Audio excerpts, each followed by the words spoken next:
All right, calling to order Historic Landmarks Commission, July 21st, 2021. Let's start with the roll call. All right, thank you, commissioners. I'll go ahead and start with Chair Grumbine. Present. Vice Chair House. I am here. Commissioner Dordan. Present. Commissioner Drury. Here. Commissioner Edmonds. Here. Commissioner Lundvik is absent. Commissioner Mahan. Here. Commissioner Manuel. Here. And Commissioner Uli. Present. All right, we have a quorum. Thank you. Great. All right. So we will go on to our first item, which is public comment. Any member of the public wishing to comment on any item that is not on today's agenda, please click on the green arrow hand icon, follow the instructions. You'll have 2 minutes to speak. Thank you, Mr. Chair. If you are attending by webinar and would like to give general verbal public comment, please click the hand icon as shown on screen. And I can confirm, I would like to confirm rather with Ms. Chernovskaya whether we received any written correspondence for general public comment. Thank you, Mr. Hamilton and commissioners. We did receive an anonymous letter with the email address named localman, and it was distributed to the commission before this meeting. Back to you. Okay, thank you. And I don't see any members of the public attending the webinar raising their hands. So Mr. Chair and commissioners, back to you. Great, thank you. All right, so we'll go back on to item B, approval of the minutes of the Historic Landmarks Commission meeting July 7th, 2021. Do I have a motion to approve the minutes? So moved. Motion by Mahan, second by, was that Commissioner Uli? Yes. All right, second by Commissioner Uli. Under discussion, any edits? And I see we have Commissioner Lundvik with us as well. Here. Any edits? Mr. Chair. Okay, Commissioner Mahan. Yeah, on page 7, in the All right, action, on page 7, the motion and the action, it didn't note that I voted no on that particular motion. That was the deck hanging over the property line. I voted no on that. Okay. And I have one other comment. On page 8,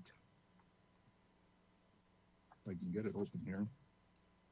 On page 8, in the commission's comments on item 4, there are concerns regarding the cafe seating. This is the charging, the electric charging project on the corner of Chapala and Carrillo.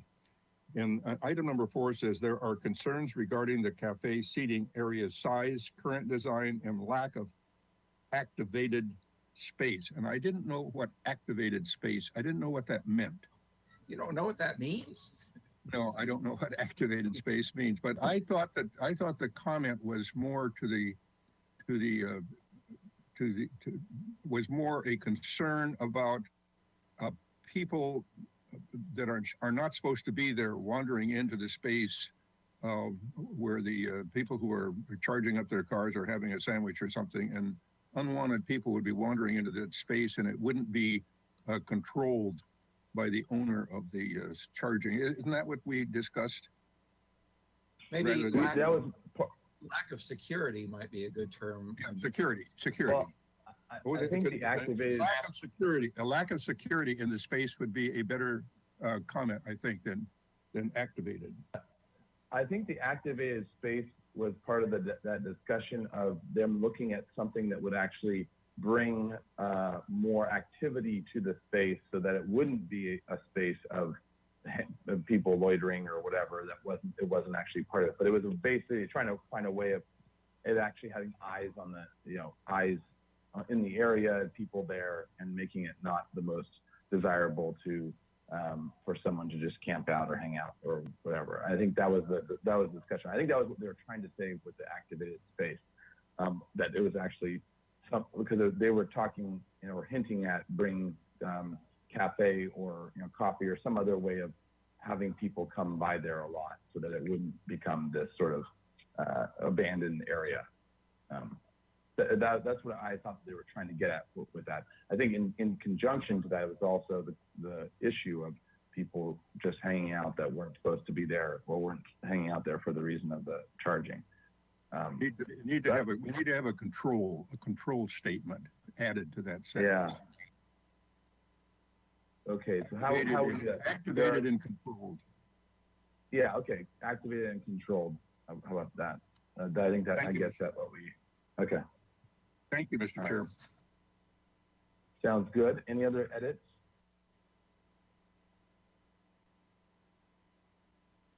All right. In that case, if the seconder of the motion is okay with those edits, Commissioner Uli. Okay, and then we'll have a vote, roll call vote for the minutes. All right, thank you. I'll start with Commissioner Jordan, Yes. Commissioner Drury, Yes. Commissioner Edmonds, Yes. Commissioner Lundvik,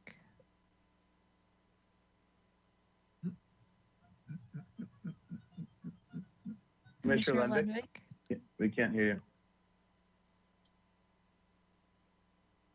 That's a Thumbs yes. up, yes. Okay, Commissioner Mahan, Yes. Commissioner Manuel, Abstain. Commissioner Uli, Yes. Vice Chair House, Yes. and Chair Grumbine. Yes. All right, Hear me thank you. The now? motion carries. Yeah, we can hear you now, Commissioner Lundvik. Was that a yes? Thank confirmed? you. Okay, great. All right. Okay, so that's item B. We're on to item C, approval of the consent calendar of July 21st, 2021. So moved. I'll second that. Second by Commissioner Jordan, motion by Commissioner Vice Chair House. So staff, do you want to give a summary? Mr. Chair and Commissioners, we are working on pulling up those minutes right now. I'd be happy to give a summary.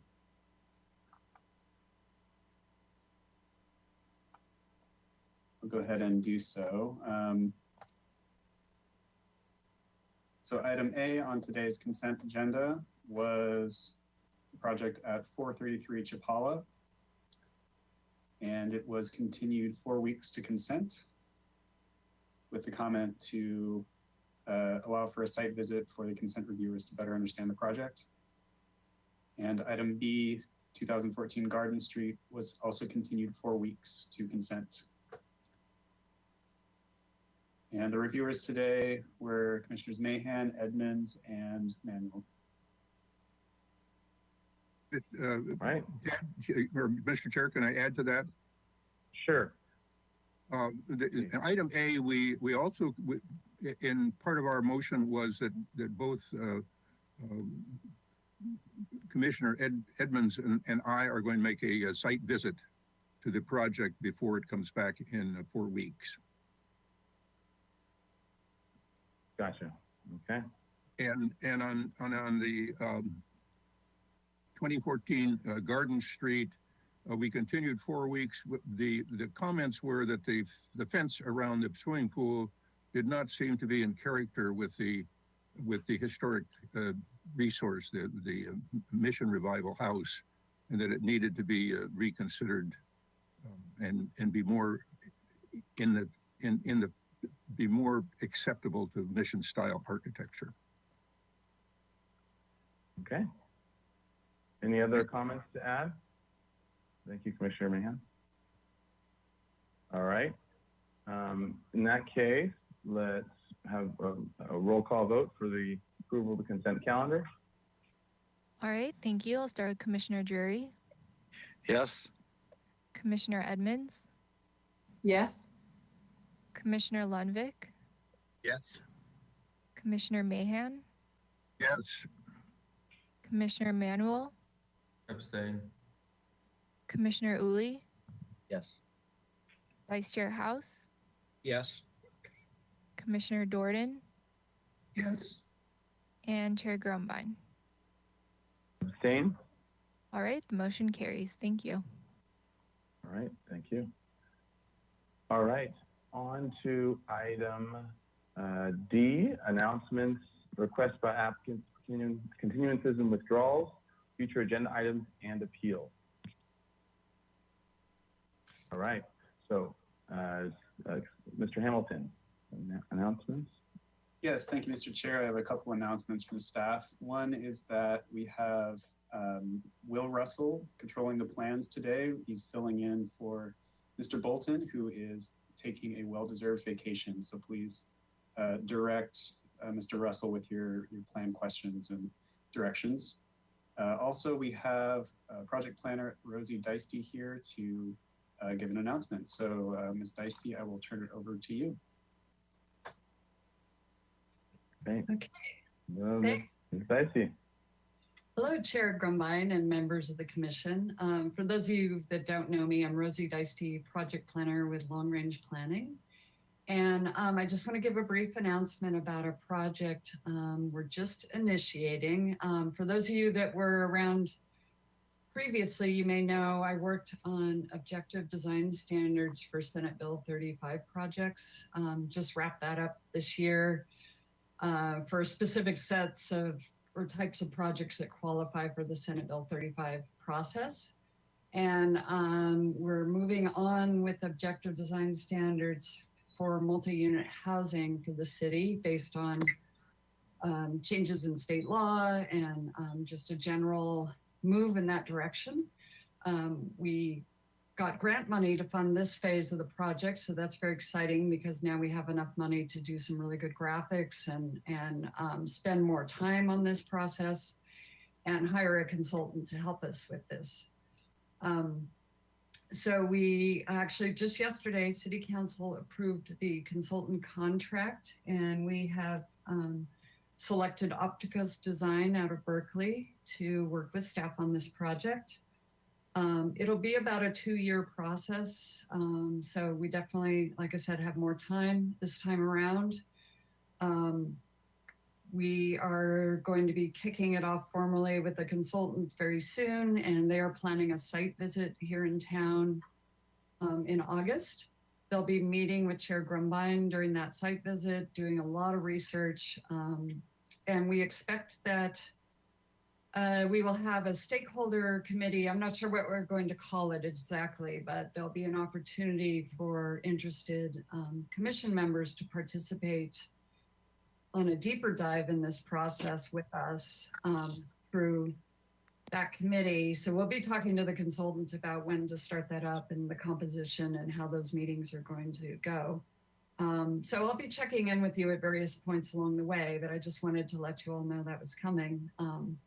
And if you, I don't know how much time you have, but I can answer a couple questions if you'd like. Sure.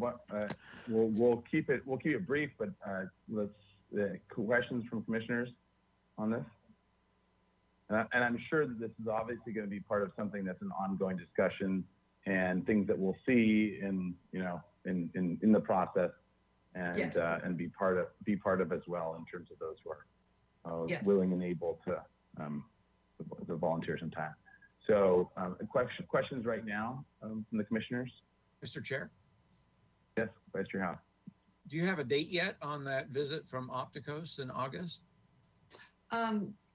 Yes, Commissioner House, it's August 19th. Great, I'll be back. All right. Any other questions? Okay. And I think regarding that visit, I'm not sure how it's going to be organized yet, Ms. Dicey, as well, but if however it works, and as long as we can keep from having Brown Act issues of less than a quorum, I think it would be great to have whatever commissioners are willing and able to for that time slots would be great to have them there as well to get some initial comments and feedback. So those that are interested in it. So once you have it all organized and you're set with like where you want to go with it. So, Yes, I'll let you All know. right. We'll have a discussion about that and get back to you and see. And that won't be the only time they'll be here, and there'll be yeah, other yeah. For Yeah. sure, for sure. No, this is the beginning, very, very beginning of the process. Not by, yeah, Yes. I'm sure everyone's going to get lots of bites of the apple. So, okay. Any other questions on this item or on that announcement? Commissioner Uli. I would suggest that the item be agendized for a future HLC when staff feels it's appropriate, so that they have an opportunity to tell us some of the details and the scope and all of that business. It's difficult to do it in this section of the agenda. Yeah, I'll Ms. just Dicey, respond to that. Yes, we do. We realize you probably have more input and you wanted to know more. And so I thought we'd do this quick announcement and then come back probably after we met with the consultant and really got things moving along. It would be appropriate to come back. I agree. Great, and I'm sure we'll be able to have a good discussion on it early in the process. All right, any other questions before we, for Ms. Dicey on this portion of the announcement or this announcement? Mr. Chair? All right, Commissioner Lendick? Yes, I would like staff to consider informing the public when we get to the big park item on the agenda as to what our role is in that park. I sense from the public comments that I get that people assume that we are going to be judging the design of the park, so on and so forth. And I don't believe that's the case. Oh, wait, And if that's sorry. not the case, I think. Oh, you're asking right now for when the item comes up for staff to talk about that. Yes, I want Gotcha. staff to provide Okay. information to the public and us as to what our role is. I think I Gotcha. know what it is, but I'm not sure that the public understands that. Okay, sounds good. When it comes to that item, we'll make sure to bring that up. And if I forget to, please jump in. Okay, any other announcements, requests by applicants, withdrawals, et cetera? Mr. Chair? Yes, Commissioner Drury. Yeah, I wasn't sure I when think I know what you're going to say. well, I'm going to say that I need to read like 50, and that dog is going to drive me crazy. But I didn't know when to insert this comment, but it's about public comment. And we had, I think Mr. Clausen and Ms. Ensberg were also part of the, at least on the record. So they should be mentioned as well in public comment. But we had an anonymous public comment. I find that really upsetting because, first of all, it was insulting.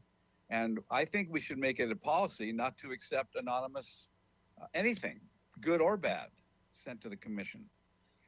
It's a bad precedent because I think it would encourage a deluge of either happy or angry public comment. And I think that having an anonymous letter is a really bad precedent. So, I didn't. Okay, to Mr. Hamilton. Just real quick to Mr. Hamilton, then we'll come to you, Commissioner Jordan. To Mr. Hamilton, the question of what is the protocol for accepting or not accepting comments? Is there a requirement for actually putting your name on it or not? Thank you, Mr. Chair, and to Commissioner Drury. The City Attorney's Office has advised us that we can accept public comment from anonymous commenters. Commenters do not need to release their names, due to, for a number of reasons. And this is consistent with how this was done prior to the remote environment. We would have people sign the sign-in sheets to give public comment, but they didn't have to actually give their names. So we've always been able to accept anonymous public comment, and the city attorney advises us to continue doing so. Okay, but can they at least include an angry picture of their face? So we know. Commissioner Jordan. I was simply going to say that I agree with the comment. I had asked about that when we first came in and was told that basically we had to accept anonymous comments.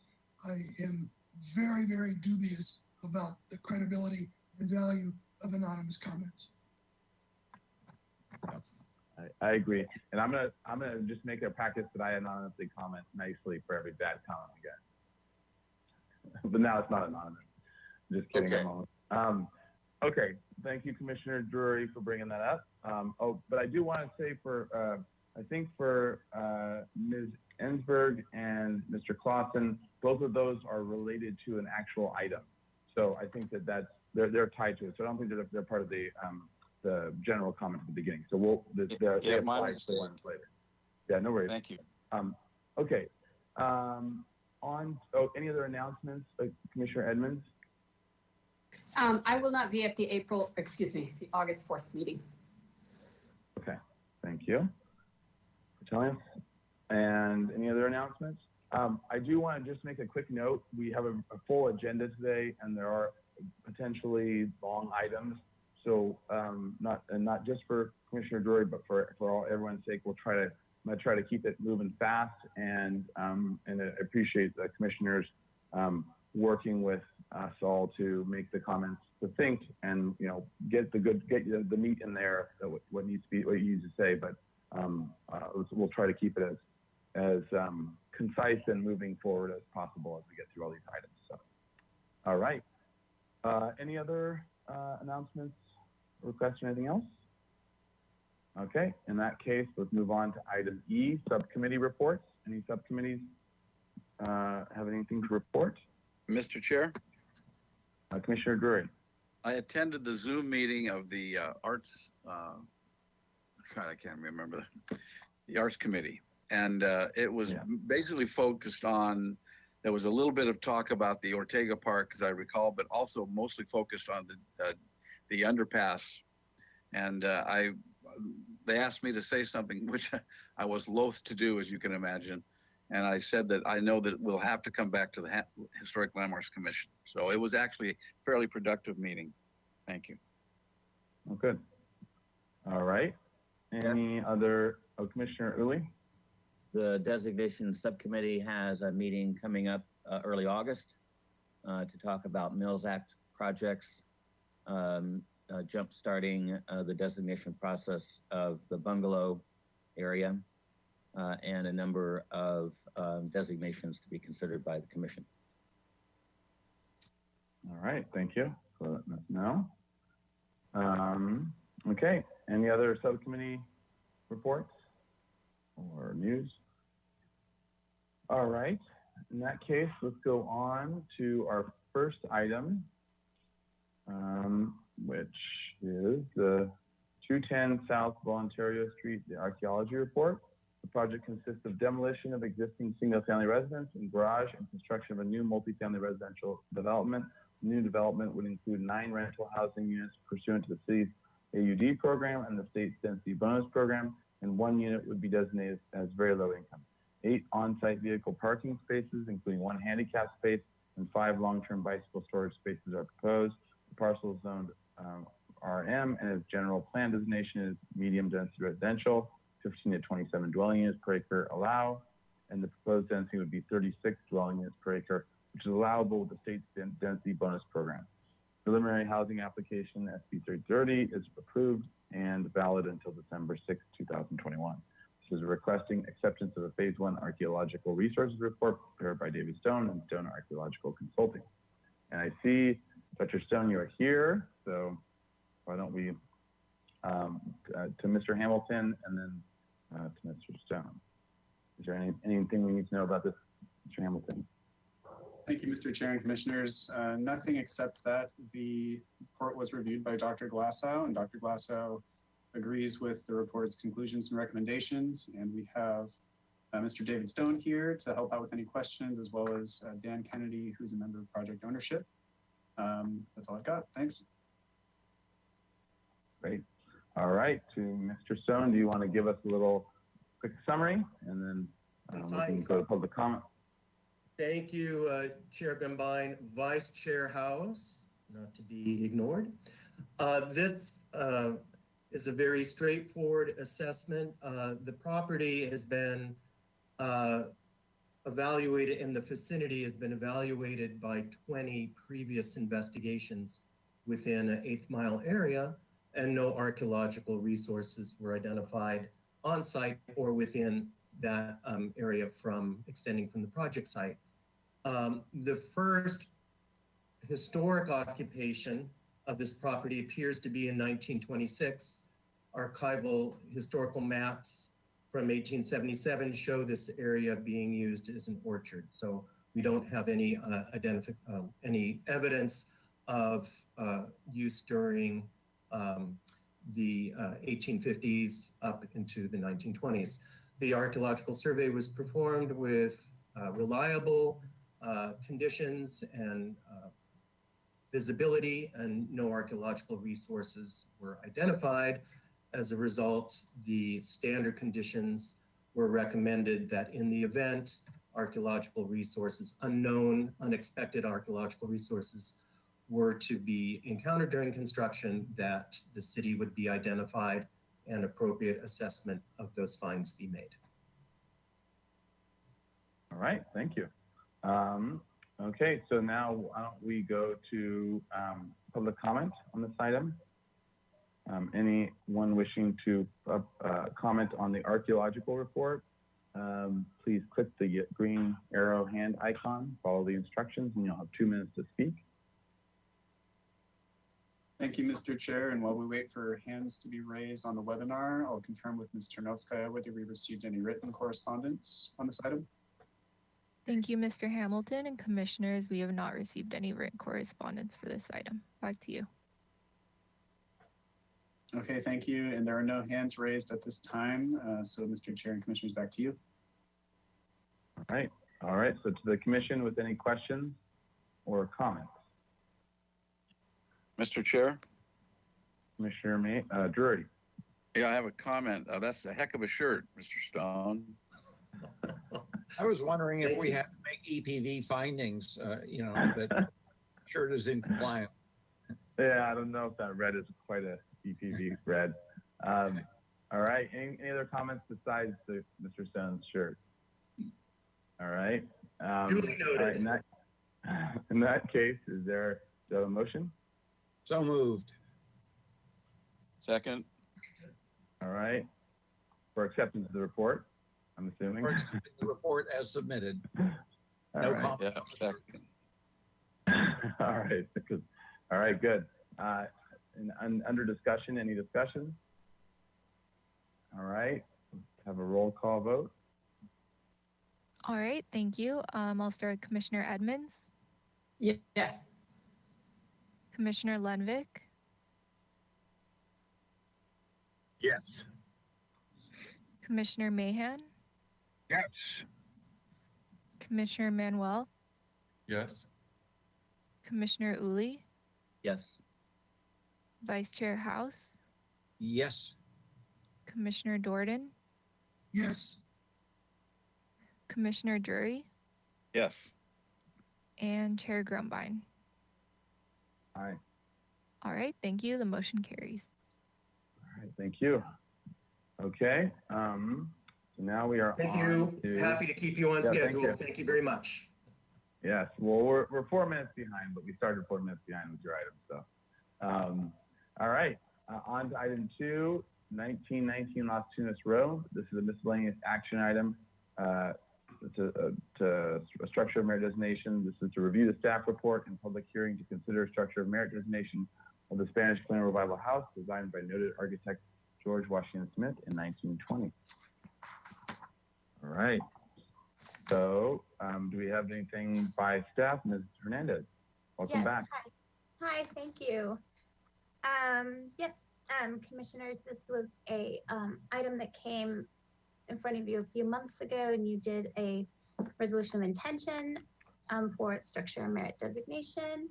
And as you noted, one of Santa Barbara's most noted architects, George Washington Smith, designed the Spanish Colonial Revival style building, and it's actually in 1921. It's called the Wright House, and it is an excellent example of original and authentic Spanish colonial revival style. It employs the following character-defining features of the style. The roofs are covered in terracotta tiles with the emphasis on the terracotta tile edge that creates the decorative edge from the roof to the wall. It has an emphasis on expansive planar wall surfaces with the carefully placed stucco grills on the front elevation, a combination of complex voids and masses that create this interplay of volumes. The windows are recessed at the wall plane with the stucco return and no trim. Windows are paired casement windows with lights divided by horizontal mullions. And it has a large wood Monterey style balcony on the front elevation with heavy wood posts and a stucco chimney that's a tower-like element at the end of the side gable. The architectural historian David Gephardt wrote that Smith's Spanish colonial revival signature was the picturesque simplicity and his use of expansive plain wall surfaces, arches, clay tile roofs, iron grillwork, heavy wood components, and deeply recessed wall openings. His career extended from 1918 until his death in 1930 at only 54, and from approximately 116 design projects within his office, 86 of these projects were actually constructed. Santa Barbara is privileged to have 58 residences, and this includes the county, designed by this very special architect, along with at least 8 significant public buildings, including the News Press Building and the Libero Building. And this house embodies elements that demonstrate outstanding attention to design details and materials and craftsmanship. And so in conclusion, to summarize, the house qualifies as a historic structure merit under criterion 3 as a Spanish colonial revival house constructed in 1921 by one of the most noted architects in Santa Barbara, George Washington Smith, and retains high historic integrity so that it conveys its original appearance. And it's exactly 100 years old this year, so that's a nice time to celebrate it with the designation. And that concludes my presentation. Happy birthday, 1919 Las Tunas. All right. Okay, so let's go from that presentation into public comment. Any member of the public wishing to comment on this item, please click on the green arrow hand icon, follow the instructions, and you have 2 minutes to comment on this item.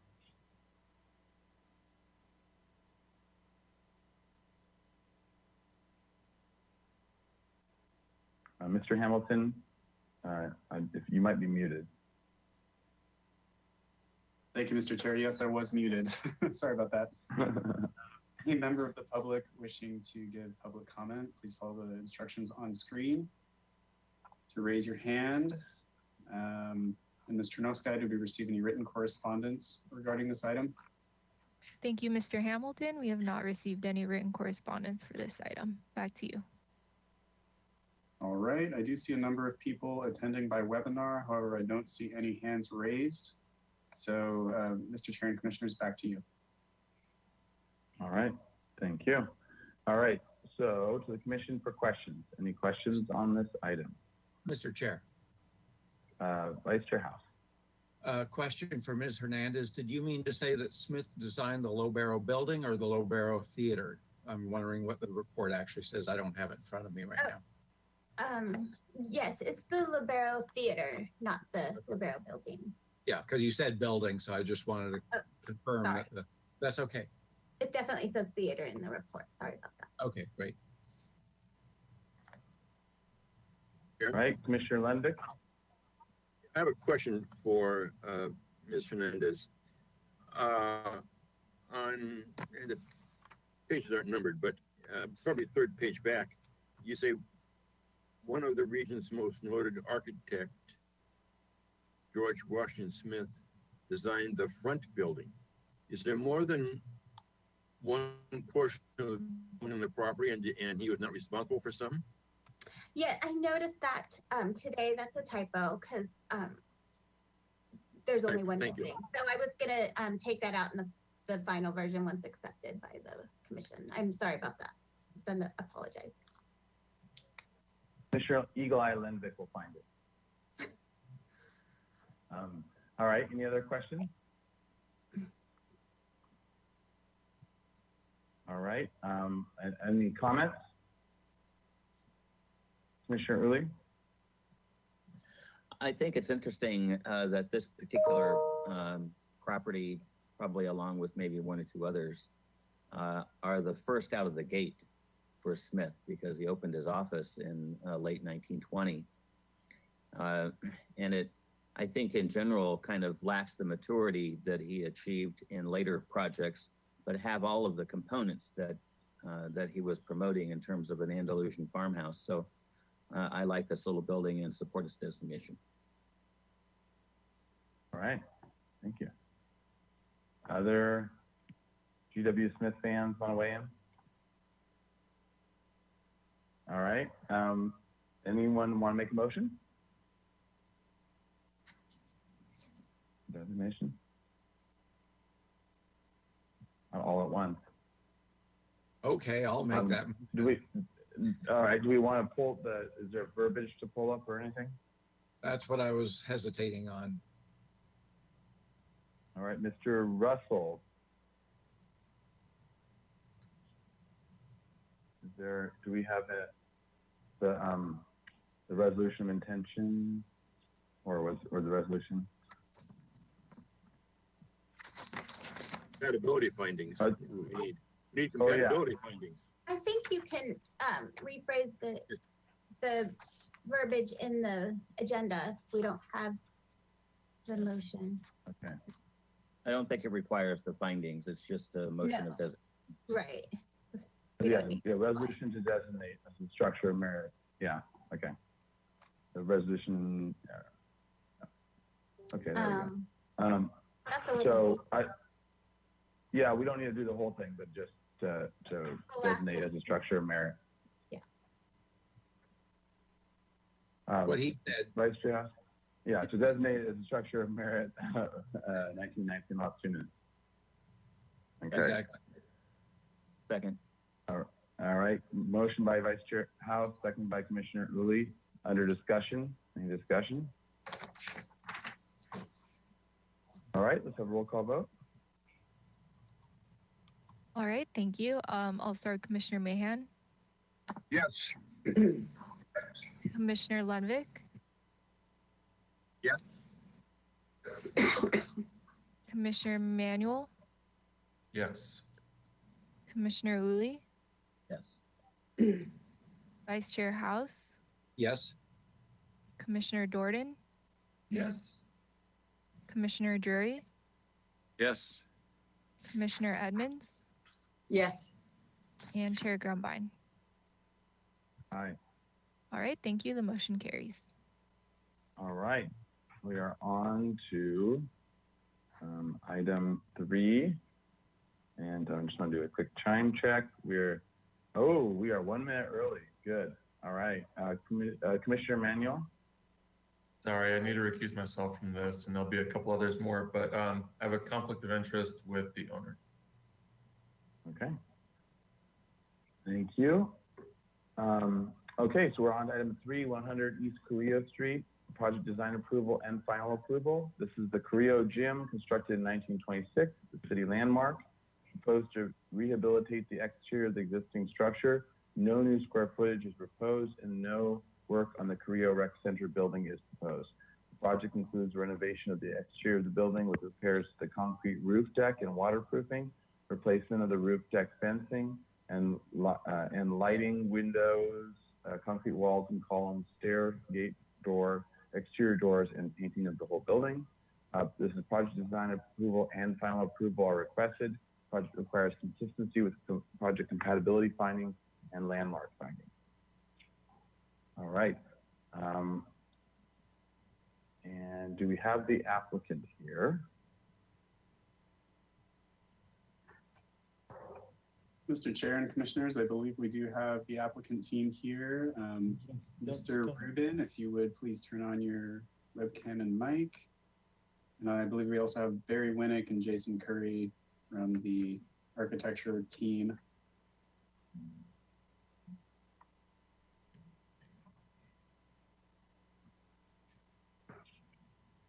All right, great, we can see you. Hi, good afternoon, everyone. All right, welcome. So why don't you introduce yourself for the record and then walk us through the project? Okay. Hi, my name is Michael Rubin. I work for Facilities, Division of Public Works. This is a Measure C minor renewal project of the Carrillo Gymnasium. We have an architecture team on board, actually two. They're working jointly, ARG and Barry Winnick. And Barry, you are here. He's here to describe in fully everything that's going on. We have a presentation ready. Okay, great. So thank you, Mr. Chair and Board. I'm Barry Winnick with Winnick Architects, and working really ARG is the lead firm on this. Jason Curry is also attending and will be available to answer any questions or infill anything that I happen to miss. You all probably are pretty familiar with ARG. They've been very good stewards here in Santa Barbara of the courthouse project, as well as they relocated the airport building, the small terminal building, to its new location when the large building was built. And they were also the conservator architects for the Coral Casino. So anyway, they're very well versed in historic restoration and good caretaking of historic structures. As part of the project, they did a good analysis of this building in order to seek out, areas that you would prepare. Sorry, Mr. Winnick, just a second. We're getting some feedback, so if everyone can mute themselves except for the speaker. Well, sorry, we're getting a little feedback there. All right, go for it. Give it a try. So, they did a full survey of this building very closely, looking for areas of concern, of spalling of concrete, deteriorating of wood, metal, and also to do research on the paint colors and the original painting of the building. So they did some good forensic research. So that's really the beginning. There's the presentation that's on the screen, which we'll walk through. There's also some photographs that they've submitted that give detailed close-up pictures, if we need to go to them, of some of the conditions. And just so you know, this is the city did put out the RFP for this project, and this is the first phase, was to focus really on the immediate needs on the exterior of the building. There may be in the future some renovation work that occurs on more of the building interior, et cetera. But this is the very first phase of what really needs to be addressed right away. So let's go to the first page. Turn the page here. And obviously it's an interesting building. I guess I should have mentioned Julia Morgan is the architect, and she just happened to be in Santa Barbara in 1925 when the earthquake occurred. So she got involved in the building of this, the design and building of this building. So it's not quite as well known, let's say, as the Lobero building across around the corner, but and this one's tucked in, right? But anyway, it's very fortunate that Julia Morgan did this. The image that you're seeing on the upper right, upper panel is the back of the building. The first images you saw were, of course, facing Carrillo Street a minute ago. And one of the things that you'll see there is there is a rooftop of this building that is a outdoor space with a fence around it, and that's what you're seeing at the top of the building, that photograph. And also from this photograph, you can see a lot of, there's metal windows on the back that are, in desperate need of repair, and features all around it that could use some upkeep. Next photo, please. Gives a good sense of the context. Okay, so now we've got back to the front facade. The lower left image is the facade as it is today, and the detailed elevation page above it, which I think you can see it all, basically is identification of the areas that need attention. You can see on the left-hand side, it says locations of existing, I can't read it on the screen, so I'm going to flip my page here, of existing crack and spall repair to be repaired. Those are the dark spots that you see throughout. You'll also see that they're replacing the parapet and top fence with a new parapet fence mounted to match the original. And there'll also be repainting, balustrades, windows, and that special little window in the round window facing Carrillo. Can go to the next page. Carry on of the same. You're seeing the fencing is all being replaced up at the parapet. On the left side elevation, you're seeing all sorts of points that have been identified for repair of spalled masonry. You'll also see that the windows are all being cleaned and repainted throughout. And you'll see, if you look at the lower left images, that probably gives you a good idea of the condition. That one on the lower left is a good one to enlarge if you wouldn't mind, just because it gives you a good sense of the state of the building. So it needs some, cleaning and repairs. One of the photographs that you'll see later is one of those column capitals, which are concrete.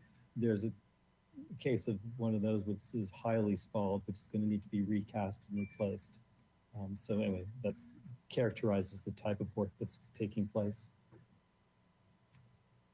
And then you'll see on the right-hand side, the new doors to replace the original historic doors on that right-hand facade.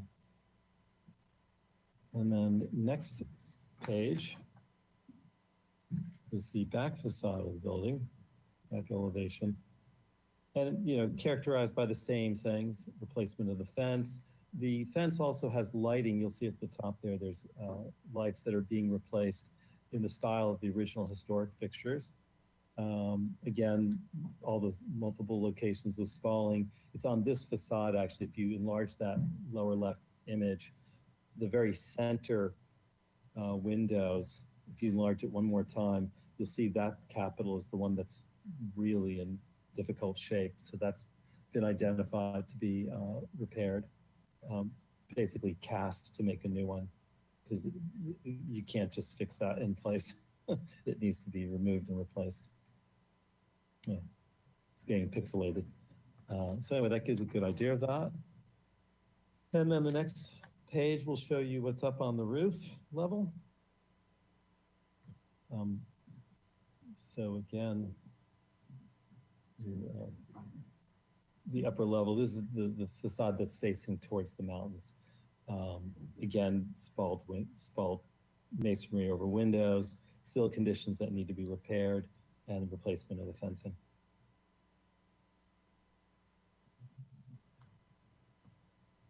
And some of the windows, of course, are obscured by the adjacent building. And we go to the next page. This shows some of the details for how the fencing will be installed on the parapet. Pretty straightforward detail, which again is being done in a way that will emulate the look of the existing, where it's surface mounted. And by mounting it to the face of the parapet, it should be better for maintenance so that it doesn't cause spalling on the top of the parapet, hence why it's placed on the inside wall, which we think is a good move. And the last page of the presentation itself shows the color selection. Sorry. Oh, okay, before we go to the color selection, these are detailed photographs that give you an idea of, is one page missing? No, Mr. Winnick, all of the boom lift photos start on page 32 of this PDF. Okay, well, let's do the boom lift photos, and they're pretty self-explanatory. I think we just walk through them, you can just kind of cycle through them.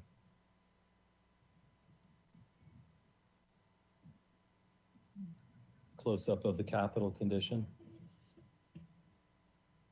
And the building does have wired glass, so we're looking to retain the wire glass. And if need be, restore by getting some wire glass that's similar. This shows the spalling.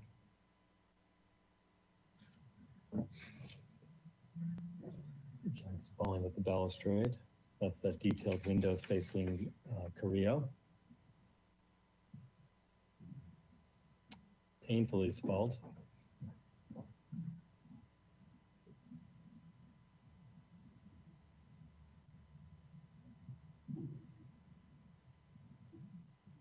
It's interesting, you can tell poured in place concrete, it's interesting the construction methods back in the day, board formed.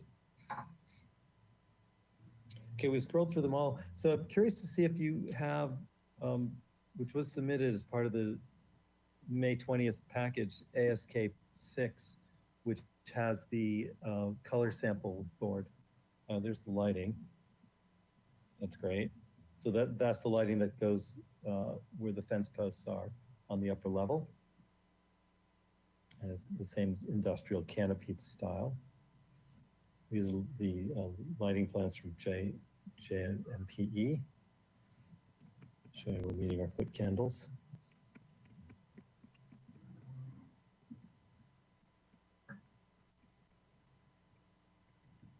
And as you can see, we are ready for preliminary final because we have every detail as part of the set.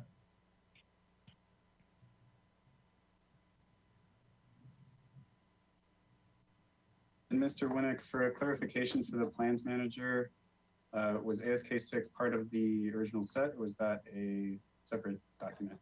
You know, maybe it's at the end of this one that you're scrolling through now. And Jason, you can weigh in. Yeah, it should be, if you keep scrolling in this direction, we'll end up going through the detailed plans and probably end up with that colored. There you go. That's the page we're looking for. And I grant you that in the days past, we would usually go stand outside, particularly I think Commissioner Drury was always tasked with this, of going outside and making sure the colors look good in daylight. So hopefully this works on screen. But if it doesn't work on screen, I could always come meet with you. But just to give you a little background, the body color of the building has been painted over in a more of a white. And in the forensic research that ARG did, they can see, if you see this lower left image, where it gets a little bit darker, appears to be the original, more integral color of the plaster of the building. And the choice that is being recommended is not to go quite as dark as that, but certainly more to the original of what the building was, rather than how almost white it's painted now. So the selection that's being recommended is this cashew nut, which carries the, let's say, the spirit of what the original plaster would have been. And then for the windows that are facing, the wood windows and facing Carrillo, we're looking at the Tranquil Seashore. Tranquil Seashore, which is a green, which is one of those historic greens that you see often in Santa Barbara. And then we're looking at the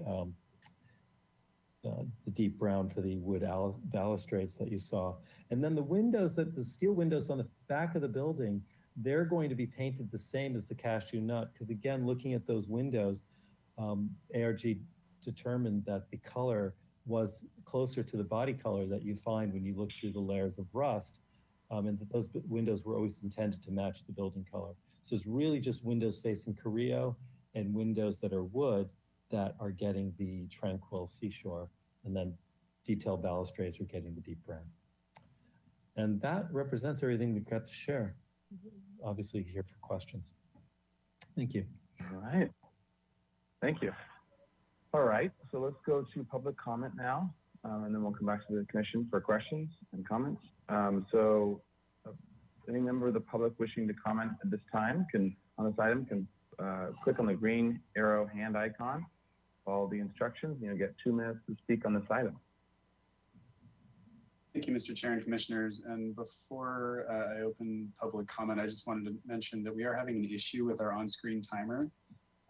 Just to let you know, applicant presentations are limited to 15 minutes, and I am timing them on my end. So I will let you know if you're at about the 3-minute mark going forward for future applicants here. Okay. All right. Looking at online attendees, I don't see any hands raised at this time. So I just confirm with Ms. Ternovskaya if we received any written correspondence on this item. Thank you, Mr. Hamilton. We did receive a letter from Ms. Ann Peterson, which was distributed to the commission before this meeting. Thank you. Okay, thank you. And I still don't see any hands raised. So Mr. Chair and Commissioners, back to you. All right, thank you. All right, so to the commission for questions on this item. Mr. Chair. Mr. Chair. Vice Chair House, followed by Commissioner Drury. Yeah, I have a question for you about the chain link. First question would be whether the chain link that's there now is the original chain link? And if it's not, do you have any idea from the original drawings what the original chain link looked like, if it was any different than what's there now? And what are you proposing to do now? Would it be an exact match for what's there now, or emulating something that would have been used that period? So looking through the existing drawings there, can you hear me? Go ahead. Yes. Looking through the existing drawings, there aren't any details for the fence. Looking at the existing condition, it's actually a hexagonal woven wire mesh as opposed to a chain link. And that is, from what we can tell, typical of the time. We don't know if that is exactly original. It looks as though it was. The woven wire mesh may have been replaced at some period, but it would be what we've seen in that time period, in that sort of application. So our details are proposing to match that. We go to one of the final sheets in the set. There's some more details of the fence itself. The existing fence is mounted onto the top of the parapet, and it's causing a lot of spall and crack on the parapet itself, and rust from the fence is kind of dripping down the facade.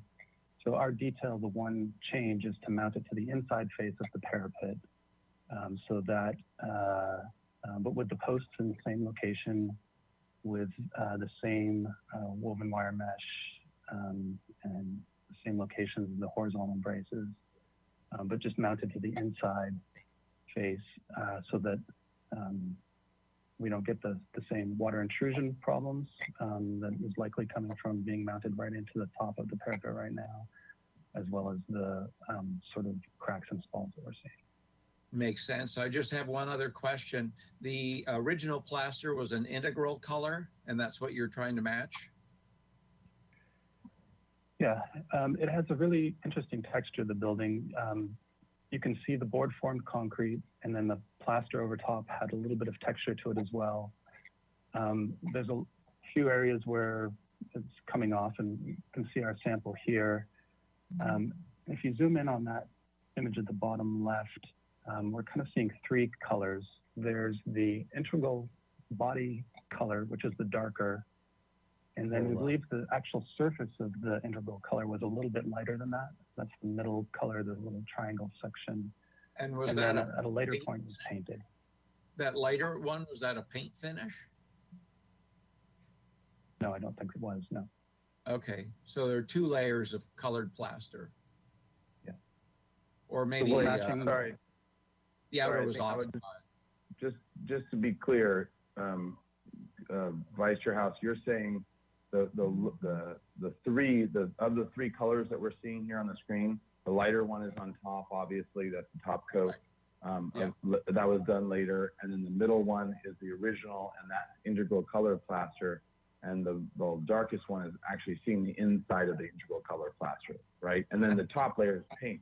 The top light layer is paint. Okay. Yeah, make sure we're on the same page. The middle layer is part of that darker plaster layer, but it's just oxidized, and that's why it's lighter. Okay, just want to make sure we're all on the same page. Yeah. I think our theory is that lighter aspect of the integral plaster is likely what was seen. Yeah, exactly. Yeah. Okay. And one other color answer, you had asked about the woven wire fence finish. It's going to be a galvanized finish. Okay. And as a follow-up to that, I'm assuming that's going to at least appear like something of the time would. Absolutely. Eventually. Yes. Eventually. Okay, other questions? Mr. Chair? Oh, Commissioner Drury, that's right. It's you. Yes. Hello, Mr. Winnick, first of all. Hi. And so those badly damaged and falling apart sort of pillars, built-in pillars and decorative ornamentation, are they going to be replaced in kind? were repaired? Well, the one that was really, that you saw was totally falling apart, that one's Right. gonna have to be replaced in kind. Anytime something can be repaired in place, it will be. But that one was a hope case. Okay, thank you. And I'll say, if you need me to look at the color swatches, I'd be happy to do so. Thank you. All right. Thank you, Commissioner Drury. So Commissioner Levick. Thank you. On page, I think 04, if I recall, there's a photo elevation at the bottom left of that page. I don't know if you can go to, Mr. Russell, go to sheet ASK 04. And at the bottom left there of ASK 04, yeah, you see what appears to be a wall-mounted fan or blower or something along with conduit. Is that going to come off? I don't see any reference to it in the drawings themselves. It wasn't part of this project. It was slated to remain. Not part of the project. Interesting. Thank you. I assume it'll be painted the same to match the existing paint color right now. Yeah, and Commissioner Levick, I wasn't trying to be difficult. Someday in the future, when they do more interior changes, then something like that that's part of the building infrastructure could obviously be addressed then. But right now, it would be cosmetically addressed and painted. Thank you. Okay. Other questions? Mr. Chair, yes, I have one more question. All right, Vice Chair House. I thought you said that on the rear elevation, the windows were going to be the same as the body color of the building. Yet what we're looking at here shows the windows being not the teal, not the body color, but seemingly darker, like one of the darker paint colors you had on your fan deck. Well, they're closer to the integral color that was, if you go to the integral color, we think that that's what they were. So that middle integral color is what we believe those windows are. Okay. That makes sense. Yeah, no, I understand. So when they painted the building a light color, they didn't repaint the windows. Correct. Correct. Okay. Other questions? The applicant? I had one. The door and window. Can you go to the door and window schedule? Maybe it was just the door schedule. I don't know. Had a plank door on it.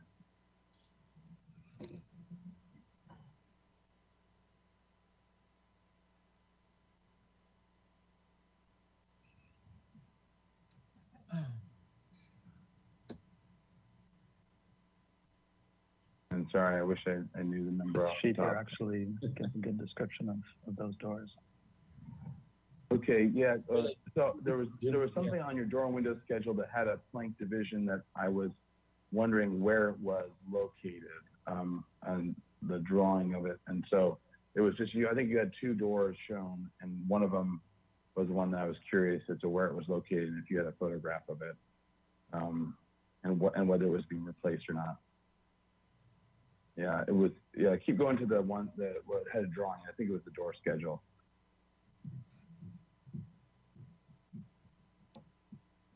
Here we go. Yeah, there we go. Okay, the one on the bottom left door, was it 106? Where is that located? Oh, okay, now you're zooming in. It's making more sense. Okay, got it. Okay, never mind. Your question's answered with the zoom in. Okay. Oh, good. Mr. Chair? Okay. Yes, Mr. Chair. Commissioner Leon. Yeah, our agenda gives the address of 100 East Carrillo Street, which is the corner building, which is brick. And this is the gymnasium, which I think has a address of 114 East Carrillo Street. I think that should be corrected in our agenda. Is there any other explanation for it, Mr. Hamilton, or is there? or anyone else that wants to offer an explanation. Mr. Chair, Mr. Van Mullen. my name is Mr. Van Mullum, and when we went through this process before we submitted, because we've gone through this a couple different times on projects, we asked the planning division what the proper address was, and so that's how we came up with the 100 East Carrillo. So we may need to change the plans to have things sync. Just so you know, the cover page of the drawings does refer to as 114 East Carrillo Street. Okay. Mr. Chair. All right. Yeah, Mr. Hamilton. If I can further clarify, the address is listed under the parcel. So 100 East Carrillo covers the parcel for the gym and the rec building next door. So it's the whole parcel. Thank you, Mr. Hamilton, for knowing that. And for still keeping it confusing. All right. Okay, any other questions before we go into comments? Okay, why don't we go into comments then?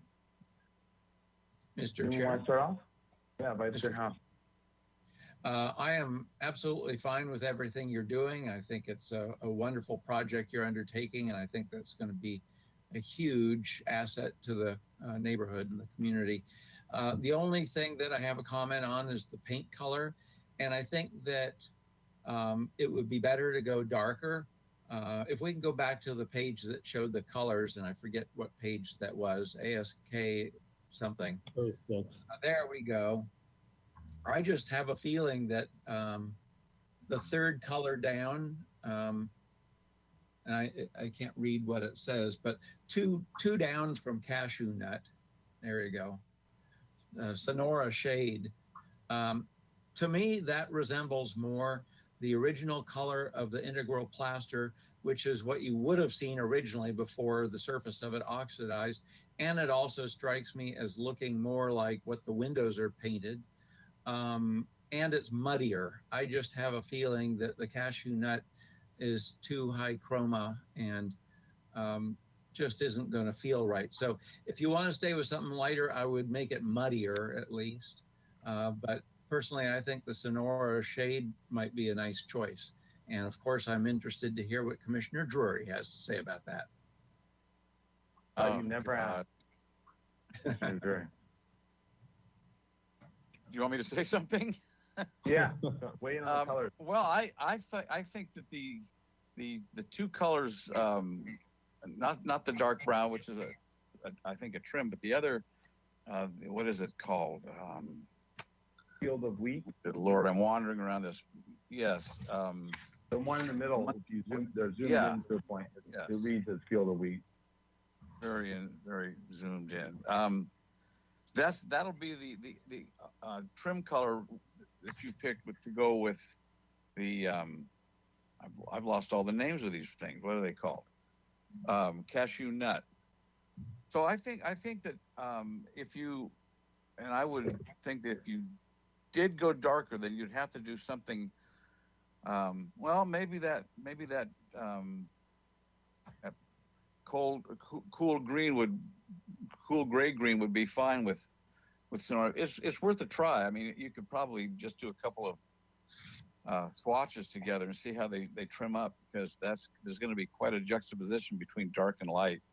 I think that Commissioner House has a point, especially if there's a historical record for something like that. I think it's the Sonora that you're suggesting, right, Commissioner House?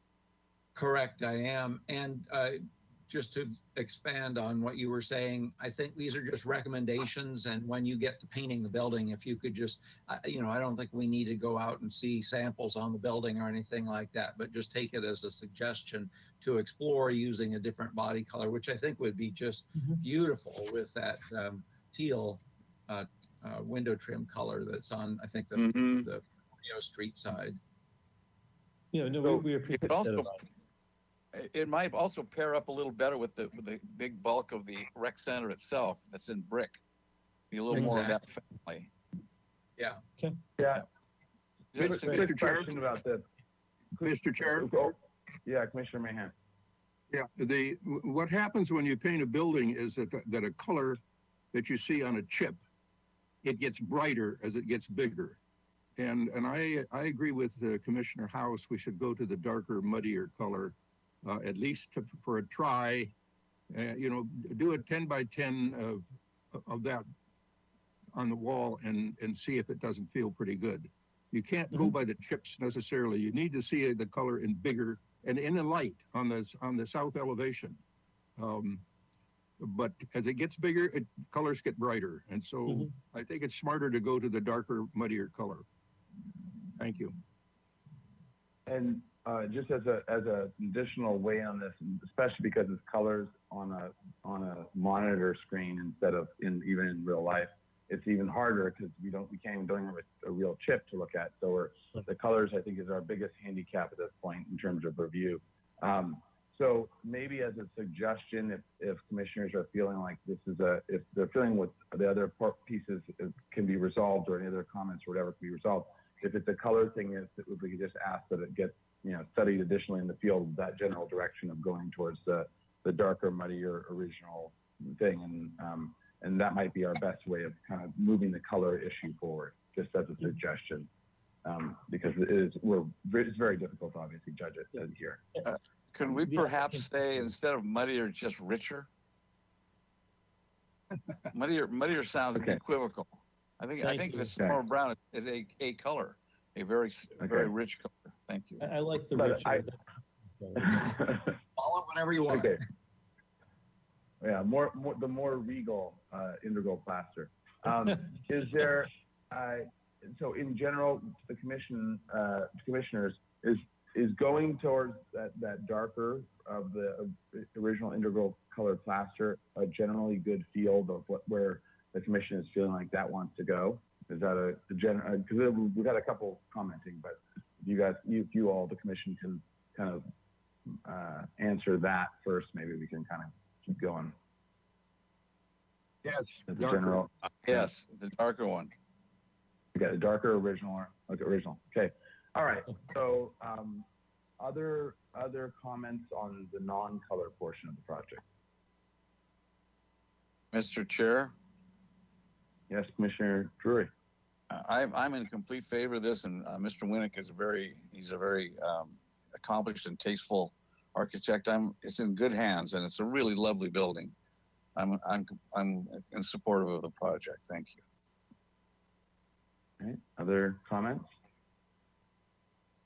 More of the same. Okay, and yeah, I'd echo those comments. And so it's sounding like this is about as good of a project as we see in terms of going from a very dilapidated, very great, important building and to fixing it all up. So this is, I think, I'm sure everyone agrees this is a wonderful project. So is anyone feeling like making a motion? It's for project design approval and final approval. Is everyone comfortable with where this project's at to go the full thing with colors per our recommendation to go to the original, the darker, richer original indigo color with large samples to be painted up in the field? Mr. Chair, I'll make a motion for design approval and final approval with those comments. Then I'll second it. All right. And All right. I'll do the project compatibility findings and landmark findings if you put those up on the screen. All right. Under discussion, any discussion before we go through the whole litany? Commissioner Edmonds. Sorry about that. I meant to make this in comments, but I just wanted to say I love this building. I've been in it a million times for basketball games, and I just think it's such a treasure. And this is so wonderful what you're doing. And it's so special to our community. Who has a gymnasium in the middle of downtown like this? Thank you. By Julia Morgan. I mean, come on. Right, right. All right. So great. And then we have the findings. There we go. All right, Commissioner Mahan, take it away. I'll make consistency with design guidelines. The design of the project is consistent with the design guidelines applicable to the location and project within the city, compatibility with architectural character of the city and neighborhood, the design of the project compatible with the desired architectural, I'm getting a little thing here that's blocking this, qualities and characteristics are distinctive of Santa Barbara, and particularly the neighborhood surrounding the project. The appropriate size, mass, bulk, and scale is not changing from the existing, so that's not an issue. Do we have any more findings coming up? Yeah, sensitivity to adjacent landmarks. Of course, it is the historic resource. Design the project appropriately sensitive to adjacent federal, state, and city landmarks and other nearby designated historic resources, including city structures of merit. And I think we've got lots of historic stuff all over this block. Project review of the ocean and the mountains is not an issue. The use of open space and landscaping is not an issue either. The only thing I would add is that if there should be a designation on the site that this was designed by Julia Morgan. Maybe that's there already, but if it isn't, it should be. There should be a plaque. Thank you. All right. Oh, and keep going there, Commissioner Here's Mahan. another one. Alterations to city landmark. I don't think we're making any alterations. We're just restoring, but no city landmark shall be altered on the exterior, relocated, or demolished, except where the Historic Landmarks Commission has determined that one or more of the following findings are applicable. The exterior alterations are being made primarily for the purposes of restoring the landmark to its original appearance. We could put a period behind that. In order to substantially aid in the preservation or enhancement of the landmark. All true. All right. And then, yep, there's more.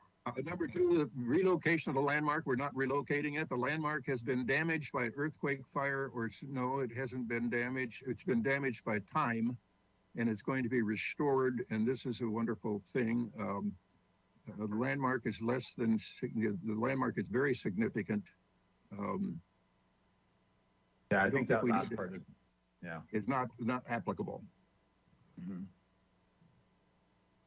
All right, anything more? Mr. Chair. Hamilton or Russell? And then to Vice Chair House. Was there any more, that completes all the findings, correct? I want to make sure that we've got that box checked. Yes, Mr. Chair and Commissioners, that completes the findings that need to be made for this project. All right, thank you, Vice Chair House. There is, in fact, another Julia Morgan gymnasium in downtown Riverside. Okay. But Santa Barbara's better than Riverside, so. Oh, yeah. All right. Any other, okay, so, and the seconder of the motion is okay with all those? Yep. All right, and then, so on any other discussion before we vote? Mr. Chair, I think it would be Commissioner Mahan. appropriate. Yeah, I think it would be appropriate once they start to paint the building that Commissioner Drury would be invited down to take a look at a large sample of the darker, richer color. And we'd be happy to do that. That's very good. Thank you. All right, and the seconder of the motion agree with that as well? Sure, as long as they invite me too. All right, does the firster of the emotion agree with the seconder of the emotion? All right, so yeah, so we'll say for the Vice Chair House and Commissioner Drury to come down and look at in process for the colors. And then as well, I want to make sure that's clear that if there isn't already a plaque denoting Julia Morgan as being as designing the building, that is included in the project. If it is not already in existence. All right. Okay, so with that, any other discussion before we vote? All right. Can we have a roll call vote, please? All right, thank you. I'll start with Commissioner Uli. Yes. Commissioner Mahan, Yes. Vice Chair House, Yes. Commissioner Jordan, Yes. Commissioner Drury, Yes. Commissioner Edmonds, Yes. Commissioner Lundvik? I think you're muted, Commissioner Lundvik. Yes. Thank you. And Chair Grumbine. Aye. All right, the motion carries. All right, wonderful project. Thank you very much. Thank you all. Oh, wait, and this is appealable within 10 days to City Council if you hate historic buildings and great projects. All right. Thank you. All right, so let's go on to item, let's see, well, actually time-wise, are we too far ahead of schedule? Let's see, 2:55. Nope, we're only 4 minutes off. We're 4 minutes ahead of schedule. All right, Commissioner Manuel? Sorry, I got to recuse myself for conflict of interest with the owner. All right, thank you for letting us know.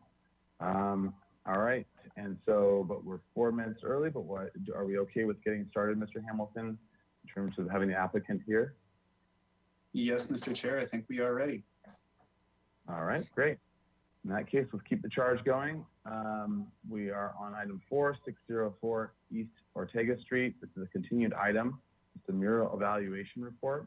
This is a proposal for renovations for Ortega Park. Project consists of a new playing field, expanded pool, water slide, basketball court, skate park, bocce ball courts, cornhole courts, splash pad, shade structures, and 2 play structures. Also proposed are head-in parking spaces, reconfigured walkways, new pedestrian lighting, and new fencing and gates. The project will require planning commission review and has not been reviewed for compliance with Santa Barbara Municipal Code Title 30. This is requesting acceptance of a mural evaluation report prepared by Site and Studio Conservation, LLC.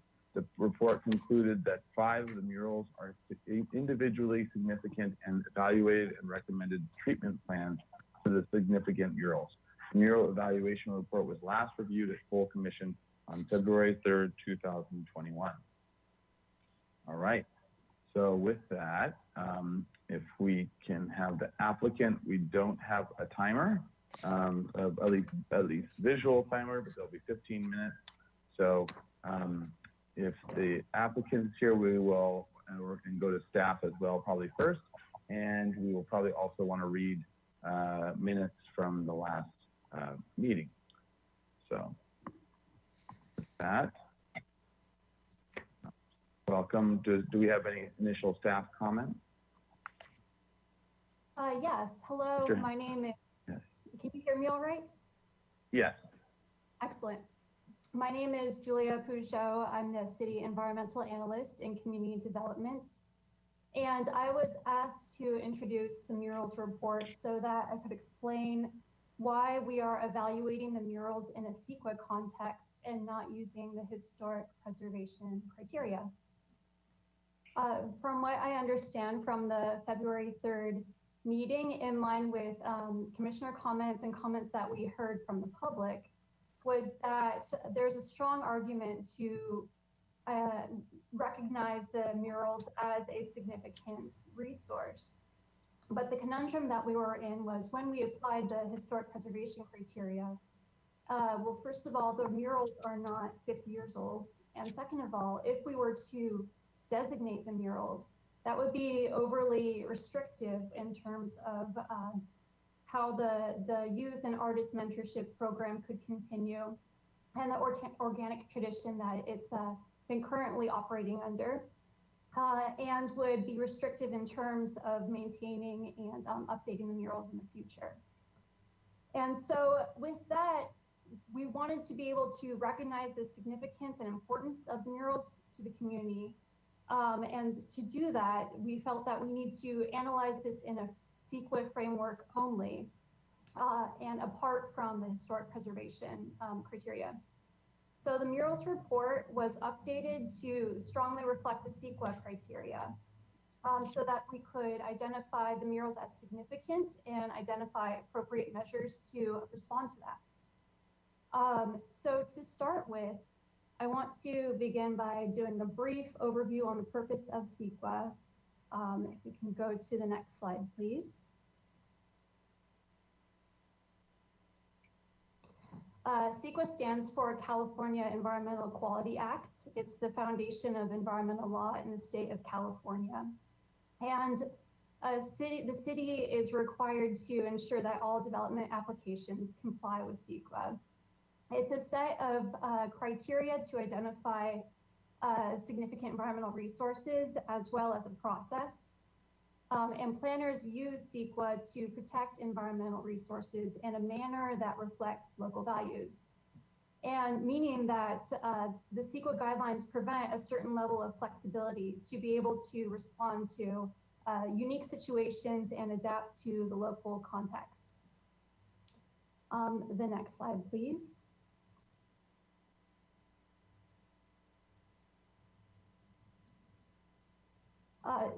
I want to highlight that public participation is an essential part of the CEQA process. Going back to the local values, this is a key way that we identify what those local values are. And the reason that we are here presenting to you the second iteration of the murals report is in direct response to public comments that we received following the public review of the mitigated negative declaration. So public input is a key part of CEQA, and this report is not only a product of the park's desire to and commitment to respond to the community and to find the best outcome for these murals, but it's also something that is part of the CEQA process. And so to go into the CEQA definition on the next slide of a cultural resource. I was here in January at HLC to talk a little bit about CEQA and how CEQA treats cultural resources and historic resources. And I briefly mentioned this could be an option. CEQA has many definitions of a cultural resource, and this is one of them. An object, building, structure, site, area, place, record, or manuscript by which a lead agency determines to be historically significant or significant in the architectural, engineering, scientific, economic, agricultural, educational, social, political, military, or cultural annals of California may be considered to be an historical resource provided the lead agency's determination is supported by substantial evidence in light of the whole record. Essentially, what this means is that the city has the discretion when a resource doesn't cleanly fit into one set of criteria for historical resources. The city has the discretion to decide that a certain resource will be treated as a cultural resource under CEQA. And the murals evaluation report is that substantial evidence. So if we go to the next slide, the murals evaluation report evaluates the Ortega Park murals as a cultural resource under CEQA. It provides the substantial evidence in light of the whole record. And upon HLC's acceptance, the report will be used to inform the CEQA analysis in the revised mitigated negative declaration. And to clarify, we are asking HLC to review and accept the report, similar to HLC's role on phase 1 archaeological reports.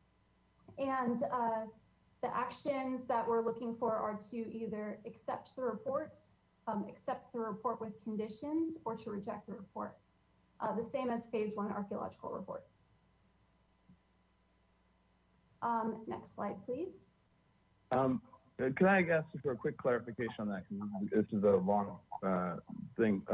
Does that also include historic structures and sites report, or is this just archaeological?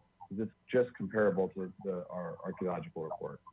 This is just comparable to the archaeological report. So it's not comparable to a typical historic structures report. Right, because we are taking the historic preservation criteria out of this analysis. Okay, great, thanks for that whole clarification. So the significance of the Ortega Park murals, I want to clarify in case it's not clear on the agenda item that the report determines that the entire collection of murals is a significant resource under CEQA. And that's because it's a concentration of murals thematically linked by Chicano imagery, histories, and culture. It embodies the tradition of mural making at this location, and it derives its importance from being a unified entity. So in addition to 5 murals that were determined to be individually significant, the report determines that the entire collection is significant. And we're likening that to a historic district. It's not a perfect metaphor because this doesn't meet the criteria to be designated as a historic district, but it's how historic districts are treated in CEQA documents, where there's a concentration of murals and additional murals, even if they are not determined to be individually significant, they are contributing features in terms of their themes, in terms of the mural making tradition, and in calling the entire collection significant ensures that we need to take on mitigation measures to appropriately respond to the significant resource. The next slide. In addition to identifying the entire cluster of murals as a significant resource under CEQA, the report identifies 5 murals as individually significant. And those are Campesinos, Cosmic Unity, Coatlicue, Niños de Maíz, and Deportes. And the reason for that being, one, community members and the mural working group had significant input on that determination call because of they highlighted their particular cultural and social importance. It was because they were completed by artists of local importance and they demonstrate technical skill, and they maintain a lot of their original integrity. And so the report goes on to identify recommendations. And I'm going to hand the presentation over to Mr. Justin Van Mollem now to go over those recommendations and the outreach and coordination that was involved. I'll be back following Justin's presentation to quickly go over the next steps in the process and also the staff recommendation. All right, thank you. Thank you, Ms. Peugeot. Next slide, please.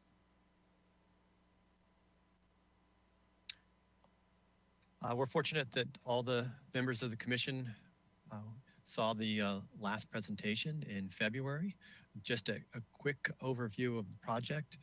This is Ortega Park renovation, and on the left side is an existing aerial photo showing a park that some feel is unsafe, underutilized, and dysfunctional. And it's could be better serving the community. On the right-hand side, we have a community designed master plan that was done through 6 workshops, 7 public meetings, and over 450 surveys. Next slide, please.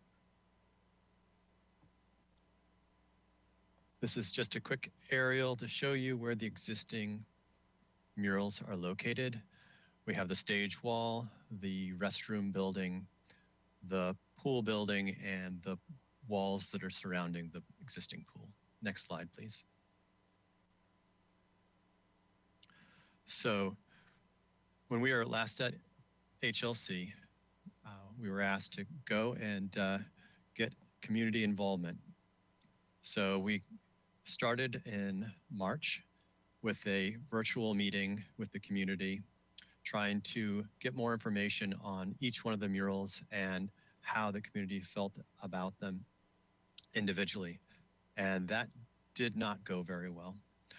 We had a lot of participants, and we realized that we needed to wait until the pandemic eased so we could have an outdoor meeting and have people voice their opinions.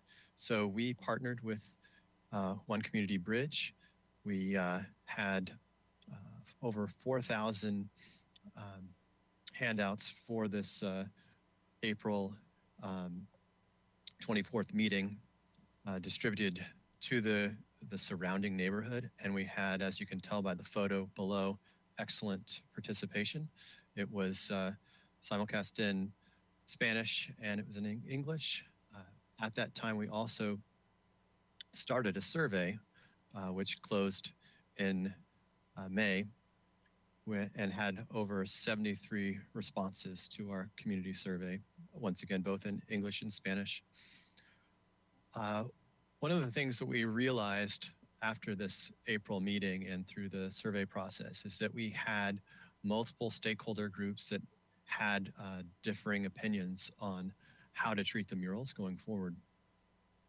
So we came up with a working group meeting with multiple representatives of each of one of those groups in attendance. And that was in June 24th of this year. Next slide, please. So the goal of the working group was to guide us. We were there to listen and come to a consensus on how to treat each one of the murals that were existing. So we looked at preserve in place, which would be to keep the mural in its current location, relocate the whole mural, the whole wall would be moving, or to remove the paint layer by separating it from the wall with the aid of a trained conservator and relocate that on a new substrate to a new location within the park. We also talked about recreation and what that would mean, which is be repainting exactly the same mural in a new location and preferably by the original artist. And then re-envision, which was a word that came from the artists, the mural artists themselves, which is repainting with a similar theme or message, but allowing the artwork to evolve similar to how it's evolved since the 1979 when the Parks and Recreation Department partnered with local muralists to start this program. And then deaccession, which is to remove the mural from the site, but it doesn't necessarily mean the mural has to be destroyed. And I'll get into that a little more on a later slide, but also to document all of the murals. So next slide, please. The working group made some excellent decisions guiding us to where we are today. And first, there was 5 murals that rose to being individually significant. Some weren't that surprising. They were in the original mural evaluation report, and some were different than what we were expecting. So Campesinos, Ninos de Mais, and Deportes, all are murals that we talked about either relocating, remain in place, and what the mural group had stated is that if we could relocate these murals as a group in a location on site that was a little better than its current location on a bathroom wall, where the working group said that the flushing does seem to be somewhat distracting from the bathrooms, and if it could have a more prominent location within the park, that would be something that they would prefer. And then Coatlicue was also another mural that wasn't in the original report as rising to individually significant, but as a group, the muralist and the working group wanted to elevate it. And so it will be relocated as a whole wall. It is small enough that it has a very good chance of surviving that relocation process. And then Cosmic Unity, which wasn't elevated by the working group to the relocated status, was elevated by the author of the mural evaluation report. Next slide, please. Mr. Chair, and Mr. Van Mullen, sorry for the interruption. And Mr. Hamilton? We are at about the end of the 15-minute presentation, but Mr. Van Mullen can request additional time from the chair. I have 7 minutes and 29 seconds for my portion of the presentation. I thought the first part of the presentation was a staff presentation and not an applicant presentation. We can call it staff presentation. We'll go that route. Okay. Thank you, Mr. Chair. All right. You have 7 minutes and 31 seconds more. I don't expect to use that time. All right. Great. So here we have the murals that will be recreated. So they will be exactly the same brush strokes, and preferably by the original artists if possible. And then one of the other things that came up was that the working group wanted murals that had more of an ocean or water theme to be relocated if possible around the pool. So that's one of the other recommendations that will become a mitigation measure. The working group only elevated blue whale and dolphins, and then the author of the mural evaluation report elevated underwater Atlantis to the recreation status.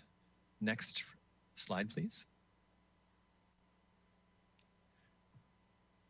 So then we have re-envisioned, which again was from the mural artists themselves, which gives them the ability to keep the same theme, but maybe allow the artwork to evolve a little. So these four pieces of art murals are what elevated to the re-envisioning status. Next slide, please. And then deaccession. So the muralist talked about other pieces of art where they would prefer to have new mural space, and through this we have a minimum of 20 murals that we'll be providing on site. That's just our baseline, that's our minimum. And some of these murals will be deaccessioned, so removed from the site. But if the mural advisory group, which I'll go into a little later, wants to bring some of these themes into the park, these could live on within the mural program. But as a baseline, we're planning to remove these from the site, and that was what the mural working group requested. Next slide, please.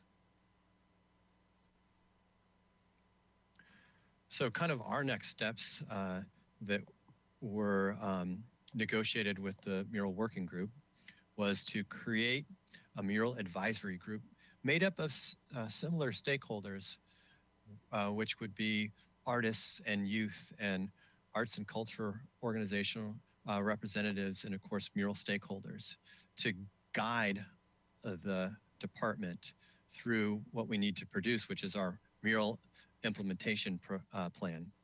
So that plan will be very detailed, specifically going into defining mural concepts and themes and locations and timelines and budgets and materials and techniques. And so the plan of creating those 20 minimum mural locations the department and the landscape architect will be guided through that process through the mural advisory group and with the mural implementation plan. And then you'll see in the recommendations that plan will have a process to be approved through the Arts Advisory Committee with recommendations going to the Parks and Recreation Commission.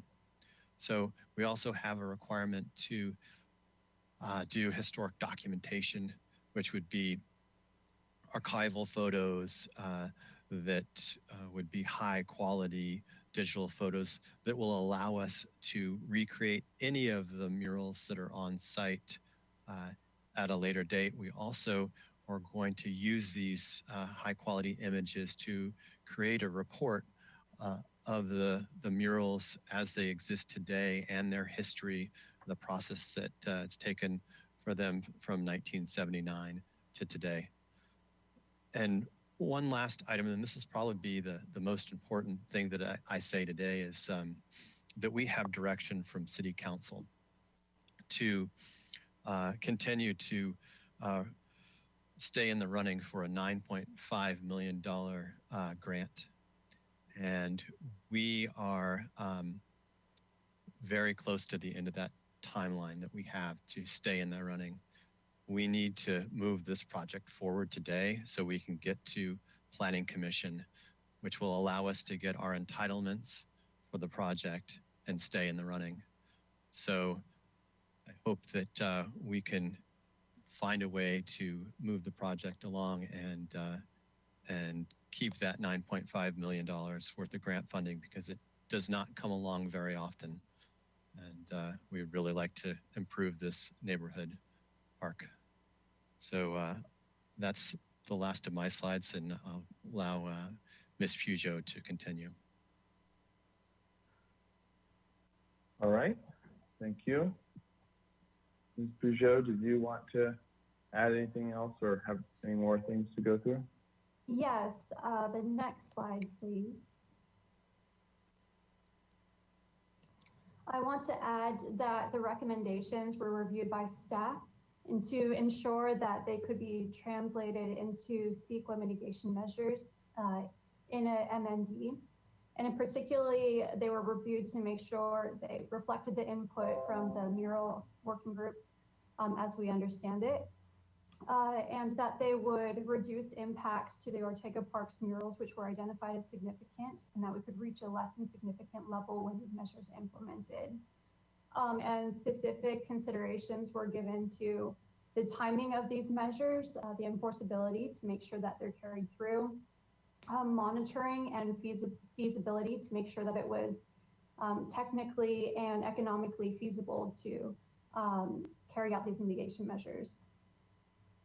And I also want to go on to describe the next steps. If the report were to be accepted at HLC today, the steps that would carry through, so that both HLC and the public know what to expect. So the next slide.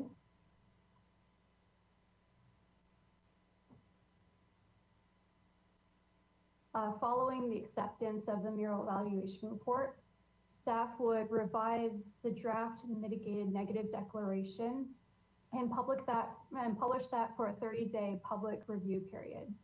And during that 30-day period, there would be a public hearing to receive comments on the draft mitigated negative declaration. If members of the public have signed up to receive emails about Ortega Park, you will be noticed about the release of the draft MND.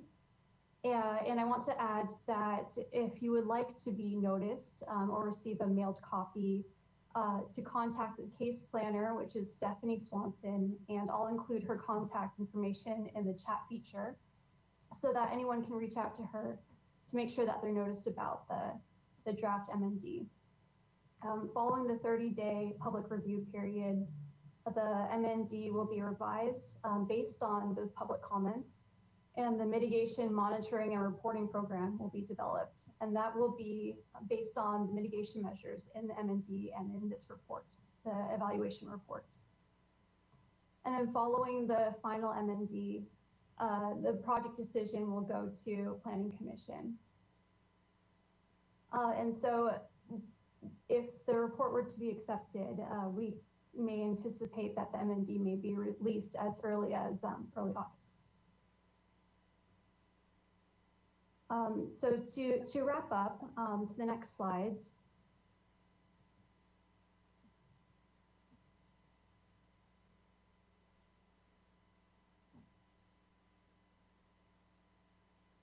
Next slide, please.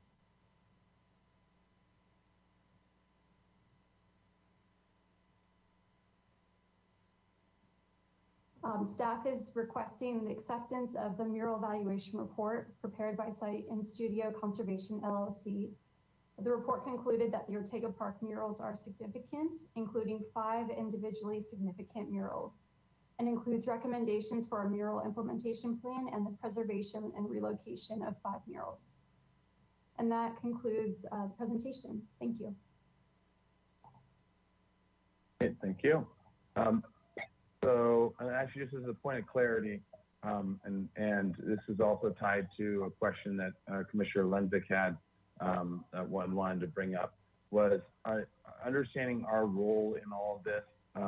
There has been obviously some shifting that happened where it was being reviewed by ADR, and then because the murals, it got pulled into our court, and we've just been discussing the murals. If playing out the scenarios, if we accept the report and the findings of the report, how does that continue with the how does that does the project become all of a sudden we're reviewing it down the road, or does it that we are only reviewing the mural portion, or how is that going to play out? And what is our role? I think you answered for the most part about the report right now, but we're making sure that we're understanding our role in this whole thing, HLC's role in purview. HLC's role, as I understand it, is to review and accept the mural evaluation report to be the basis of the CEQA evaluation. And I believe after that, then the project goes to Planning Commission for final decision. And Mr. Hamilton, is that, and so in terms of the rest of but we're not seeing how so we won't ever see how the murals play out in the site design. Is that correct? Mr. Chair, oh, sorry, Ms. Peugeot. Yeah, Mr. Hamilton. Yes, so the HLC, it's not the HLC's role today to comment on the design of the project. I believe the project decision will be made at Planning Commission, and then after Planning Commission, the project will go to the Architectural Board of Review for project design approval of the project design. And Ms. Peugeot and possibly Mr. Van Molen, if you know anything different or want to supplement that, please help me out.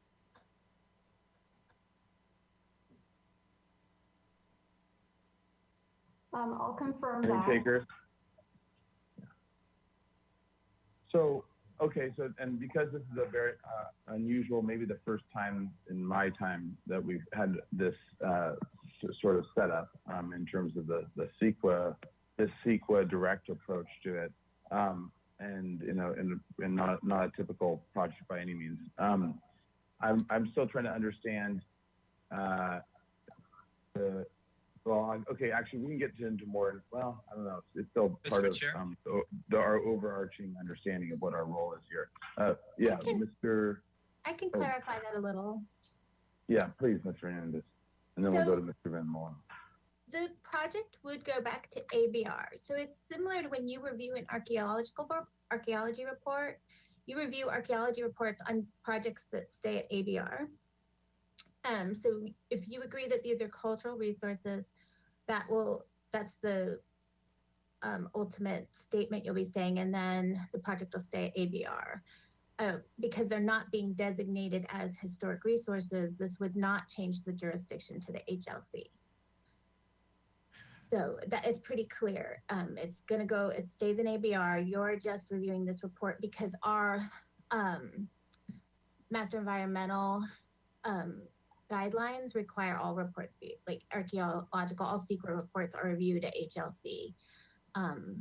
So that's why they're here for you today. But once you accept this report, it goes out of your world, just like it does when you accept an archaeological report. Mr. Chair. Okay. Mr. Van Molen. One thing about this project is a little different than an archaeological report is that the mural implementation plan will go to the Arts Advisory Committee for recommendations. Those recommendations will go then to the Parks and Recreation Commission for approval. Gotcha. Okay, that I think was the last piece that I was wondering about how the second part of it plays out, which is how the resource is dealt with in terms of layout and design, because obviously with historic structures, we're that last half of it. Okay. Okay, I think that at least gives enough clarity for us to understand what our role is and what the various potentials are. Enough for now. We can solve questions later, but at least enough for it seemed to be a clear understanding of our roles in this unusual project. Okay, so with that, let's go to public comment. And any member of the public wishing to comment on this item can do so by clicking on the green arrow hand icon, following the instructions. You'll have 2 minutes to speak, and it'll be timed but off camera. So our normal timer is not working, so just have a 2-minute timer off camera. Thank you, Mr. Chair. And to clarify, we do have a timer for public comment. It's the presentation timer. Oh, okay, great. All right, and if you are attending by webinar and would like to give verbal public comment on this item, please click the hand icon as shown on screen.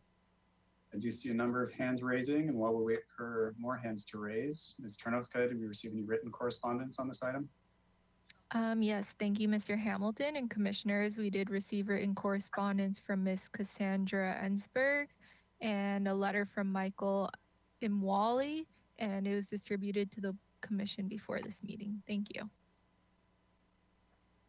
Okay, thank you. And I do see 4 members of the public wishing to speak at this time. I have Frederick Jonka, Kathy McGill, Lisa Valencia Sherritt, and Mark Alvarado. So I'll go in that order. So Frederick Jonka, I'm going to unmute you, and please correct my pronunciation of your name if I mispronounced it.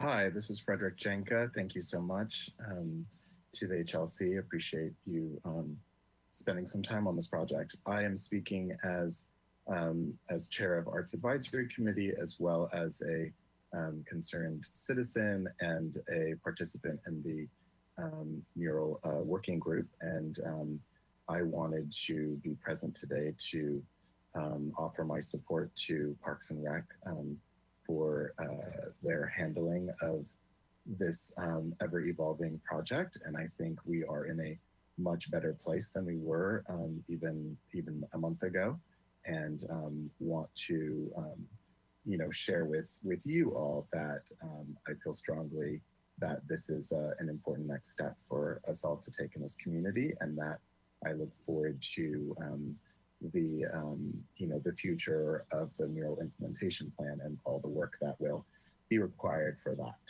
So thank you again for your time and consideration.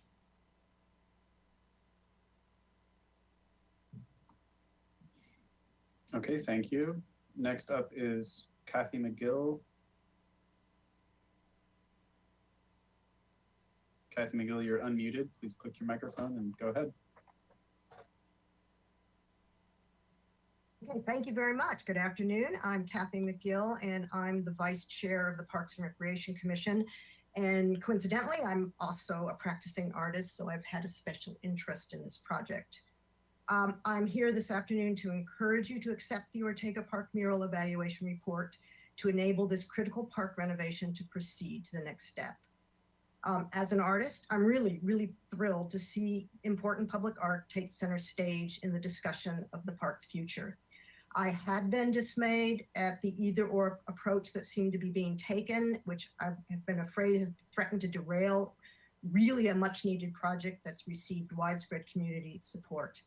I've also participated in the June 24th mural workshop, and it's really clear that rather than either-or, it is quite possible for the park renovation to proceed in a way that preserves murals, enhances their messages and visibility, while also creating a revitalized, family-oriented place with a wide variety of recreation opportunities. The future Ortega Park can and should be a celebration of the past, present, and future of the community through its art.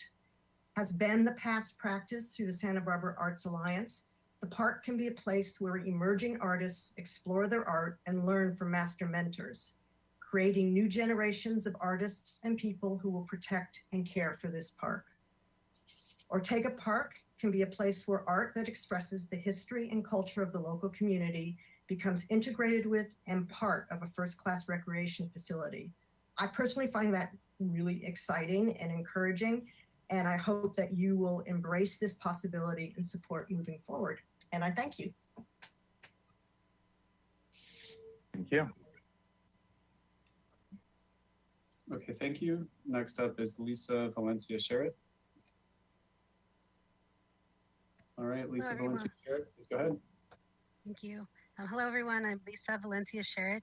I am the president of Casa de la Raza and representing Casa de la Raza.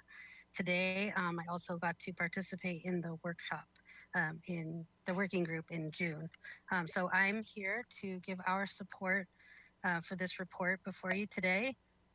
We believe that it does include community input since the community's engagement in the process since 2018, and also including the last few months of much more community engagement. It confirms the cultural history and legacy of the park, the passion, and love the community has for the murals, for visually what they represent, as well as the process and history of creating them to this point. And I believe in, reading the report, a lot of the input has been put into it from different voices and groups and people in the community. And I personally see that it does leave room for more engagement in the details to come in the rest of the process. So we just lend our support and thank you for your time reviewing this today.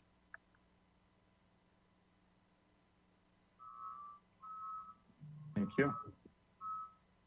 Okay, thank you. And Marina Martinez, you're up next. Please go ahead.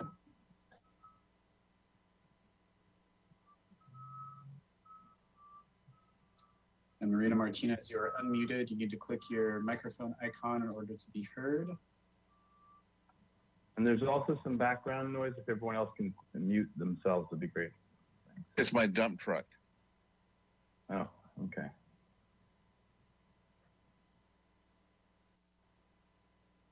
Okay, I'm not hearing anything from Marina Martinez, so I'm going to go to Mark Alvarado and then work with Marina Martinez behind the scenes. Okay, so Mark Alvarado, you're unmuted. Please go ahead. Hello, good afternoon. My name is Mark Alvarado. I'm the founder and director of the One Community Bridge Project, which was responsible for the formation of the Ortega Park Mural Rescue Committee, which was the group that started the advocacy and the political activism to bring us to where we are today. And what a difference 6 months makes of community engagement. And so I really want to thank the Parks and Recreation Department for coming online and changing the tone and the direction of where we're going with Ortega Park and the preservation and restoration of the murals. I agree with everything that everybody has said before me. I think that we are in a position now to really create a jewel on the east side for the Santa Barbara community, not only within the realm of Parks and Recreation, but in the realm of education by ensuring that the park becomes a cultural resource, ensuring that we do everything possible within the archaeology findings that Michael and Wally has identified to the Trust for Historic Preservation, as well as the input to identify ways that we can honor our Chumash brothers and sisters whose village once was where the park sits today. So there's a lot there to unpack, but we are here today to endorse the mural plan because opportunities abound with that plan. I had a long talk with Justin Van Mullen this morning, and we both agreed that we're in an ideal position right now to really look to save everything or recreate, re-envision, whatever it might come out to, but everything's on the table still with this plan, which is beautiful.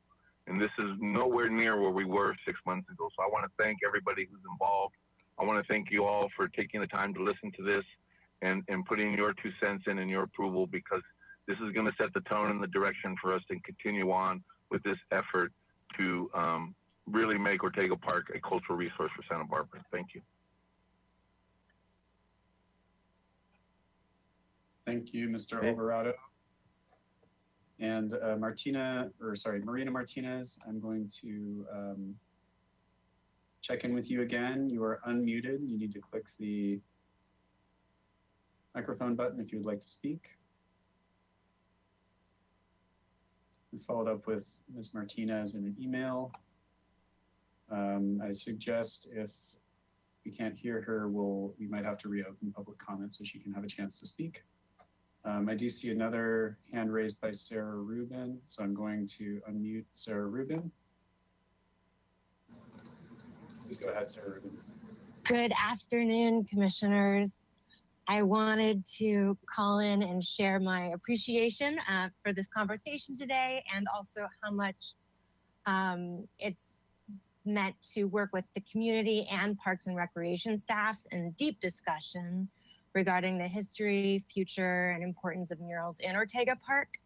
I'm especially grateful to the artists and community members who came together in the working group to talk through differences and consider options to preserve the murals and heritage while supporting improvements for the park infrastructure.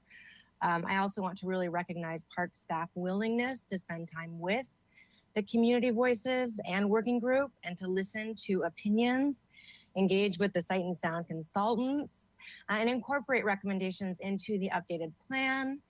And in the list of thank yous, also wanted to express gratitude to Ricardo Benegas for his leadership and work in the Santa Barbara Arts Alliance, as well as the youth and artist mentors who work so hard to share their creative voices in the ways that we're talking about today.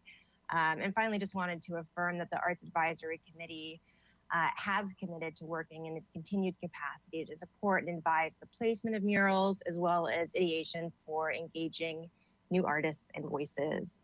Thanks again, everybody, so much for having this conversation.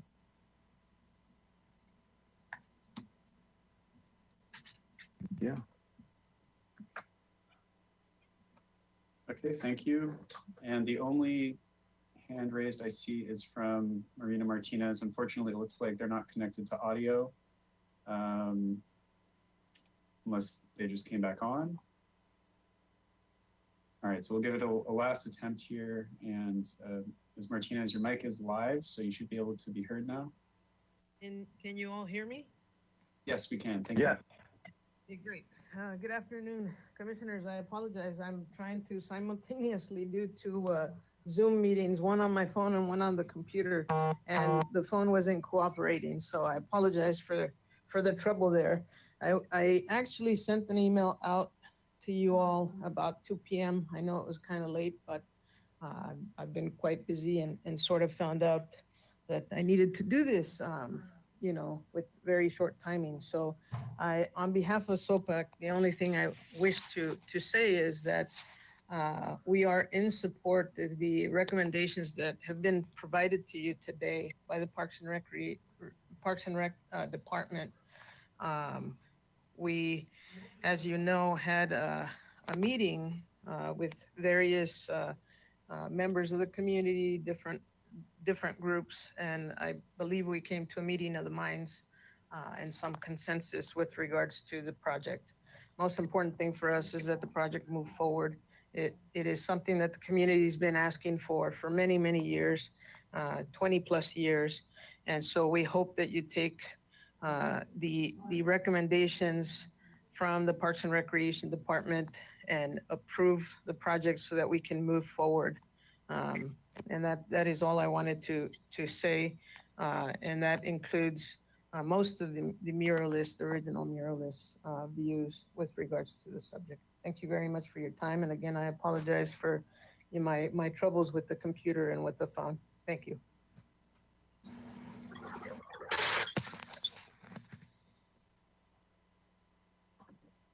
Okay, thank you, Ms. Martinez. And I would like to note for the record that there was written correspondence received from Marina Martinez, and it will be distributed after this meeting since it was submitted past the public comment deadline. All right, there are no additional hands raised at this time. So Mr. Chair and Commissioners, back to you for questions. All right, thank you. All right, so let's go to commissioners for questions about this project. Who wants to start off?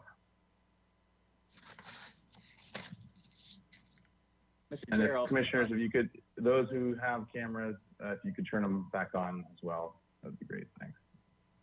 All right, Commissioner Uli. I'll start by saying I don't have any questions. That's more like a statement. Can you ask for that in the form of a question? And I would question that. All right. Anyone with real questions?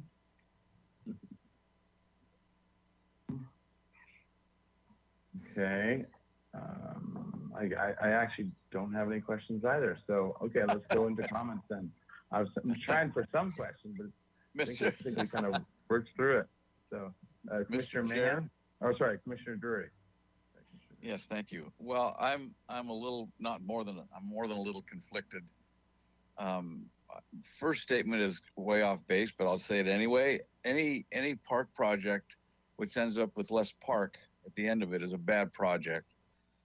I'm not in favor of the expansion of the soccer field and the bigger pool. I think it's a contemplative area, and I see that really has gone away. I'm sorry. I'm really going to be sorry if this is implemented as presented.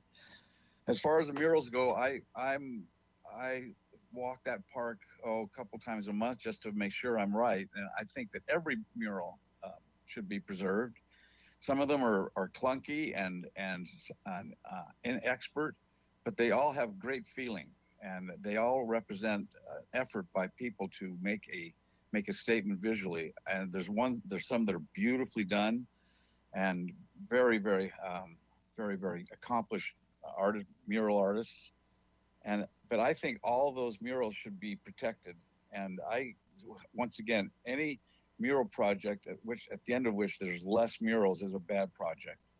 And I can't support the report because it identifies 5 significant murals, and then it identifies more significant murals, but there's only 5 that are individually significant.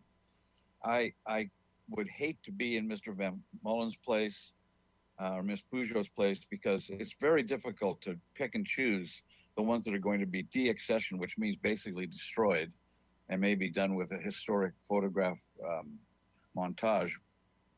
I find it very difficult to support a project where any murals are destroyed, and that's the way I'm going to vote. Thank you.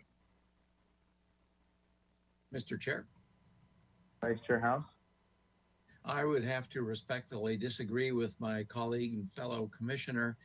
I'm very pleased at the outcome of this, and I think that this commission appropriately decided that this needed to be a decision made by the community. And that appears to be how it proceeded, and it seems like it has broad acceptance from the community, from the public comment that we've received. So I will be voting for this. All right, Commissioner Jordan. I want to say that unless something incredibly dramatic happens in the next 2 or 3 minutes, I also will be voting to support and accept the report. But I have 2 quick comments. First, community outreach is very important, and I want to congratulate everybody involved in this community outreach effort, particularly since I think community outreach during the pandemic can be very difficult and very challenging. So congratulations to everybody on completing an important part of the process. The only other comment I have is about that part of the report that deals with the recreation. I believe that during the presentation, statements were made that the recreations would be exact down to the brush strokes. And I would like to encourage people as the community moves forward with this to think of recreation as being about the general themes, and the specific images will be recreated, but that things like brushstrokes and color values may evolve given that they'll be on new surfaces and hopefully with better materials than the original. And I'm very comfortable with that kind of recreation, particularly if the original artists are involved and it's still their hand. So again, those are my 2 comments. Thank you. All right, thank you, Commissioner Jordan. Mr. Chair. Commissioners, Commissioner Mahan, then Commissioner Uli. Yeah, I agree with Commissioner Jordan and Commissioner House. I think we've come light years from when we saw this the first time, when we essentially we're going to destroy all of put them in a library somewhere. The really important ones are being saved, moved, kept on site, which is very important. I think that the CEQA findings that we saw are also very important, and the words from the public that we heard are important, and that we recognize that a number of meetings have been held now, and we asked for community support, and they came forward, and we got it. And I think that the report, the program that's going to save the important murals is acceptable. And while Commissioner Drury thinks all of them are important and should be saved, and I'm sensitive to him, but I think it's all right once in a while to take a canvas that has a painting on it that is maybe substandard, and paint it white and start over again and give somebody else a chance to do something significant. And I believe that what we've done is we've established that the murals are really important. They're indigenous, they're cultural, and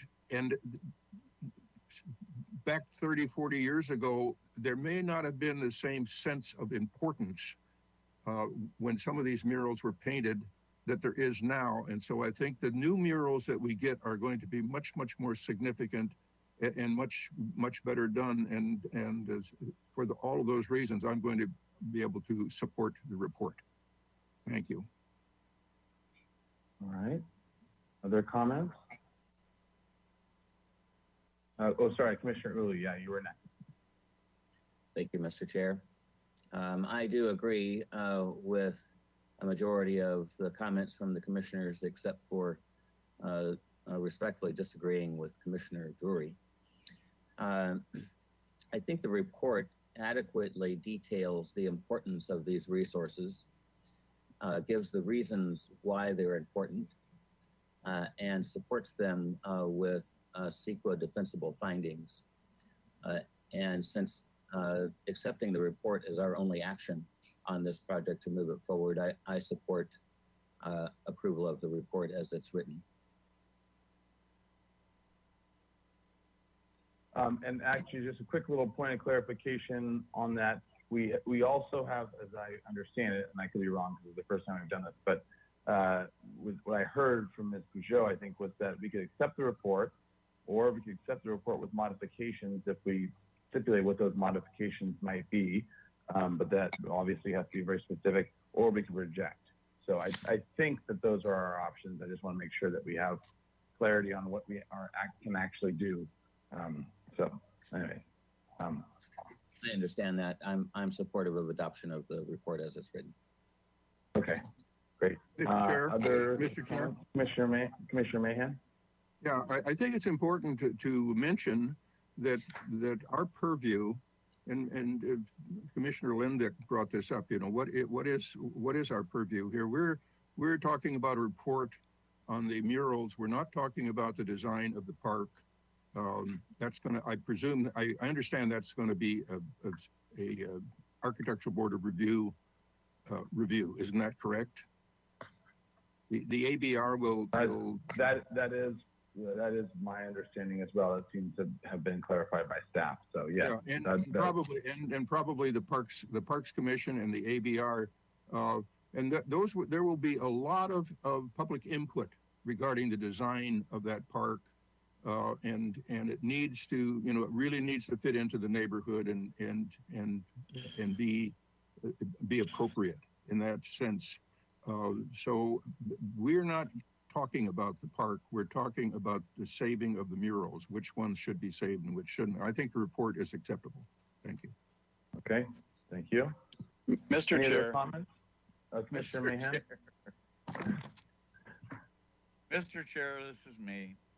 Yeah, Commissioner House is eloquent, and of course, Commissioner Mahan is Irish, and that's eloquence personified. That's better than eloquent. And Commissioner Uli, then Commissioner Jordan. I will change my opinion. I know that comment about the park design, it was off base, but I'll stand by that for that part. But my comment about the murals, I do expect there will be modifications as it goes through the various planning commission, the arts committee, and ABR. So I will change my mind because of the terrible pressure I feel from the other commissioners. And support. I was going to add to that pressure to try to get you to change your vote too. But seriously, it's I really was sitting here thinking about the amount of public input and the work that has been done, and these are all good people with really with honest, honorable ends, and I will support the report. Thank you. Okay, great. And one more additional comment. I agree with other comments of fellow commissioners. One additional comment I just wanted to kind of bring up was very interesting. I think it was Commissioner Jordan and others the last time, when we were struggling with what to do with this, because our toolbox of historic resource and preservation and rehabilitation and all the others. Really, once we designate things, it kind of it tends towards freezing them in time. And when we're dealing with this particular project, especially, not only is it not 50 years old, but it's also about a living tradition. So it's about it's about the activity of the community that actually creates and recreates and teaches and mentors, and it's about a whole process, which is in a lot of ways difficult and in conflict with what our tools are and how we approach it from our side of things with historic resources. So it was brought up as an issue, and it's really great in my mind to see this report and the process that they used to, and I think Parks and Recs deserves a huge kudos, and all those involved, everyone in the community that's been working hard at this, so many different groups and people, and it's been really a wonderful outcome, and actually working through a very difficult issue. So kudos to all involved, but I think that this report does do a good job of synthesizing a lot of those. And looking at it, when Commissioner Drury had said that, I would pull up the sort of the stats on the different murals and what they're proposing. Yeah, the 5 are the ones that are in preservation minded, trying to move them and save them. But the others are being recreated, and I think it very much suits, especially this mode of recreating, and especially by the artists that originally participated. It's very much in as a cultural resource in keeping with that. And the last few ones that weren't found high level enough to recreate them are also seen as as part of, even they're still going to get at least cataloged in that way. And so I think it is a very sensitive and actually appropriate for what it is way of working with this cultural resource. So anyway, those want to sort of to wrap that up in terms of comments. So any other comments before we have a motion? Commissioner Edmonds? I loved the comment from the public, what a difference 6 months makes. I wouldn't have imagined that we would be at this particular place right now. And so congratulations to everyone who worked so hard on it. I think it's pretty amazing. And I agree with everybody else's comments about moving forward. It's kudos to everyone. All right. Any other comments before we, and then if not, does someone want to make a motion? Mr. Chair, I'm ready to make a motion. All right, Commissioner Mahan. I make a motion that the commission accepts the mural evaluation report. I will second that. Commissioner Uli already got to the seconder before you. Sorry, Vice Chair House. So a motion by Mahan, second by Commissioner Uli. Is there under discussion? Any discussion? All right. In that case, let's have a roll call vote. All right, thank you. I'll start with Commissioner Uli. Yes. Vice Chair House. Yes. Commissioner Jordan. Yes. Commissioner Drury. Yes. Commissioner Edmonds. Yes. Commissioner Lundvik, Yes. Commissioner Mahan, Yes. and Chair Grumbine. Aye. All right, the motion carries. Thank you. All right, and then is this, like archaeology reports, not appealable? Or what's our status with this one? Mr. Hamilton? Thank you, Mr. Chair, and to the commission. My understanding is that this is not an appealable action by the commission, but Ms. Hernandez, if you can clarify, please. Yes, that's correct. All right, but at least unlike archaeology reports, the public got to read this one. All right. All right, in that case, this item is complete. Congratulations, and thank you for everyone's hard work on that item from public and other groups and from staff. So on a good project. And we are unfortunately too efficient, and we are, I think, ahead of schedule by too far. Is that correct, Mr. Hamilton? Mr. Chair, yes, that's correct. We are about 24 minutes ahead. The next item, item 5, can be heard at 4:10 at the earliest. So I suggest we recess until then. Okay, sounds good. So we'll do a 15-minute recess, and we'll see you all at 4:10, and hopefully the applicant will be there. All right.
Landmarks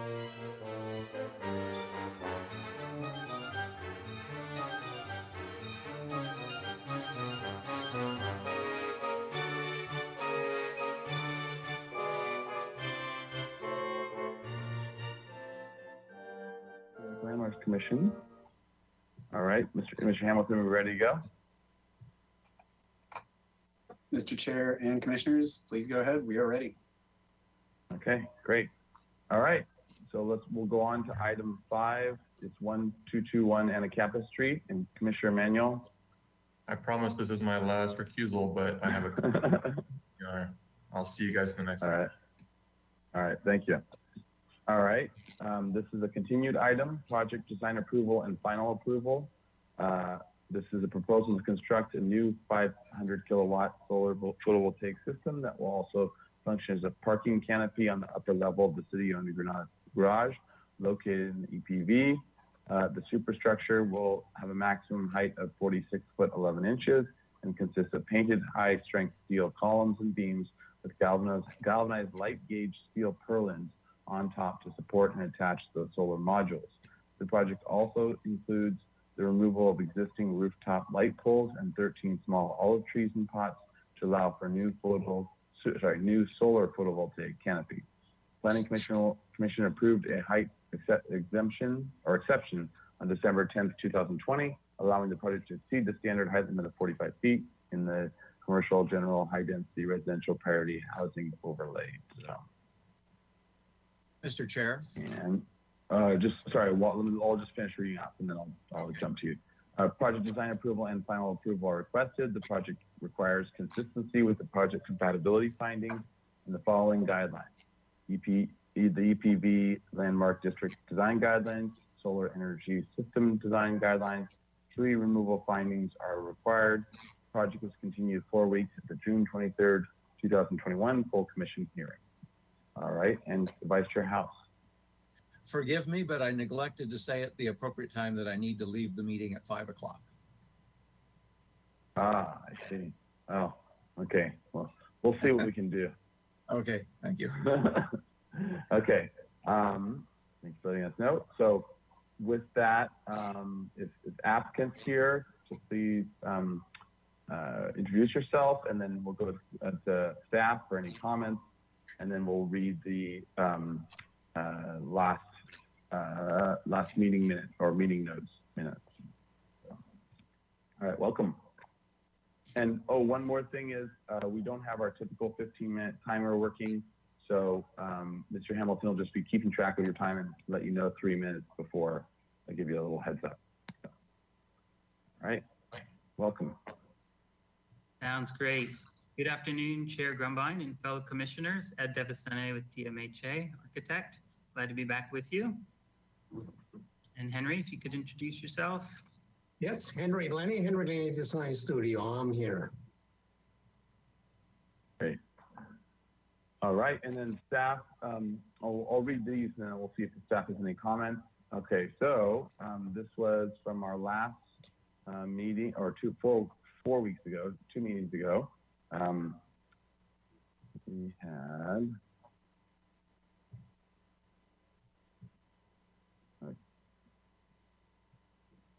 okay, so we had a motion to continue 4 weeks with the comments. Number one, the commission appreciates the reduction in height of the project. Number two, the project as proposed with the floating plaster cornice is incongruous with EPV guidelines. There should be a Spanish, colonial, or Mediterranean style precedent for the type of the structure. 3, the commission generally recommends turning the structure into a trellis, similar in type to the metal trellis of Cottage Hospital.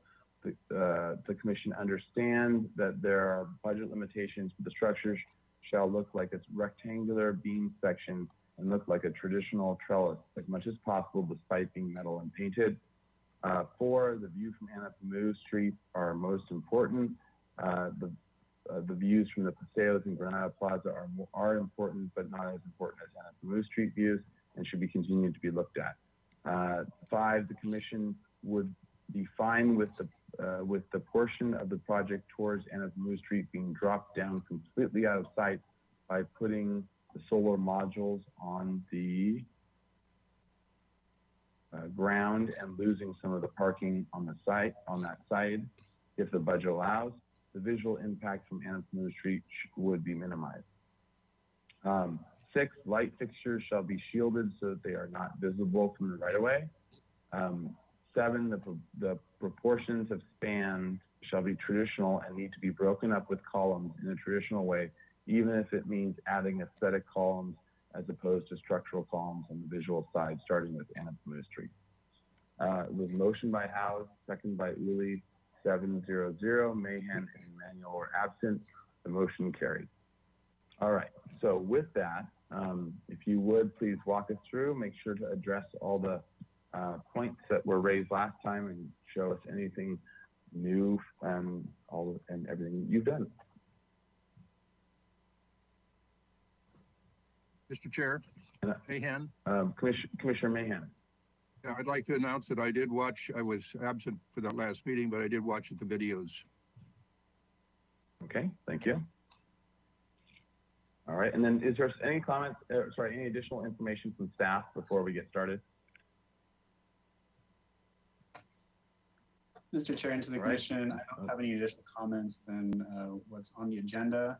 The project is pretty much the same in terms of the required findings, et cetera, as last time. All right, thank you. All right, take it away, Mr. De Vicente and Lenny.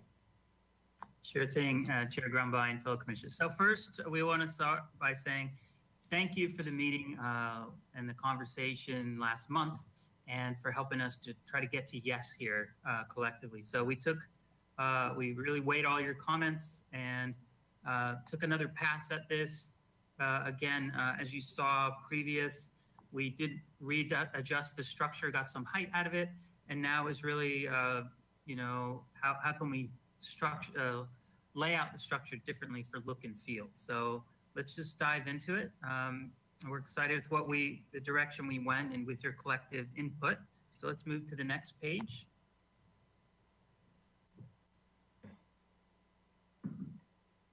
Again, here's the rooftop and the existing kind of planter locations for olive trees where our main structure goes. So we'll move to the next page. Not much here to revisit. And zooming in, let's take a closer look here. Really, the things more or less stayed the same on the overall layout of things. There's some fine tuning just with restudying the structure to get it to look more like a trellis. But I'll hit on a couple things here. The light fixtures they're really over the drive aisles, and so they're all inboard. They're hard to see here. They're in colors. And then the inverters as well we talked about are really on the columns, and all that is really central. It's away from the edges, so we're not concerned about view from the public right away. One of the comments was to screen. We can certainly take that as a condition moving forward. If something might be visible, we'll certainly screen it in the construction document phase. So let's move next page.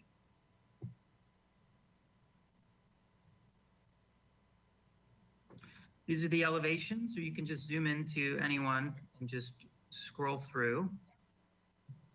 So really we pulled the cornice away, and now it's about really how we laid out the structure and kind of dealt with some of the detailing of a trellis. So in order to do that, because of the way we stack things, the structure got a little taller. We're still under 47 feet, well under what Planning Commission approved us for. So I think all that from a big picture standpoint shook out just fine. So let's move on to the next page. And yes, just the structure as we go around. And so let's go to the next page as well. We really want to look at sections, the photo sims, and some of the details we put together. So here we go. So on the bottom right-hand corner, you can really see how we adjusted the sequencing and the layering of the structural components. So we'll start with the section on the upper portion where we have our columns near the edge of the building, and then the W18 beams, still the main beams coming out. And then we put the W10 girders now on top of that. And on top of that is the Z purlins, which actually hold the solar panels. So those are all the same components we had before. Again, we just stacked them differently. perhaps zooming into the section in the middle, that'll give you the cross section there that really shows how these things are layering.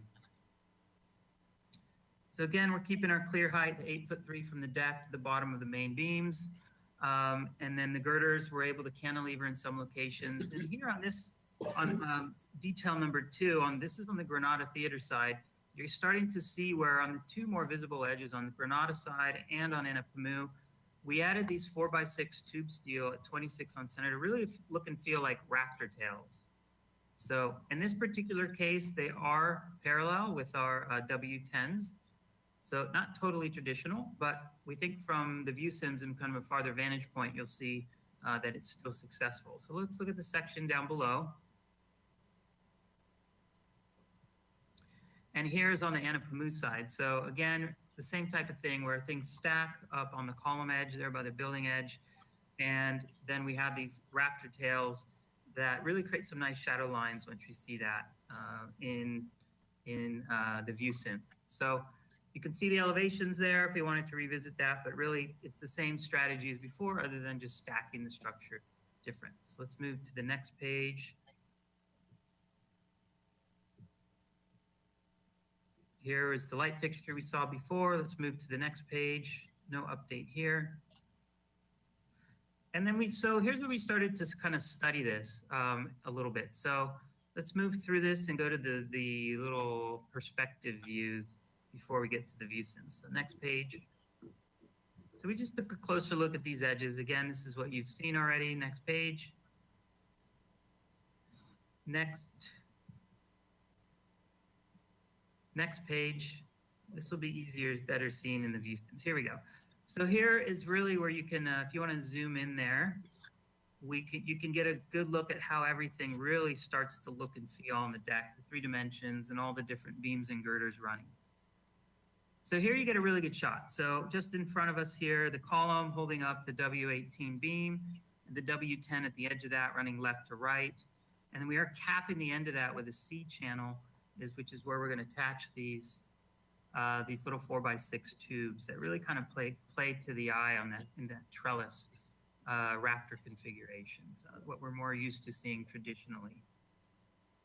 And again, this is the Granada garage side. The columns are set back because that's where the existing point loads currently are that we need to hold. So let's move to the next view, which is on the Anapamu side.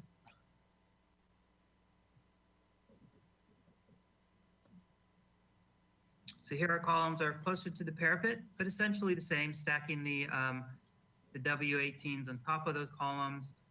The W10 girders here, they're cantilevering a little bit to pick up some additional solar array.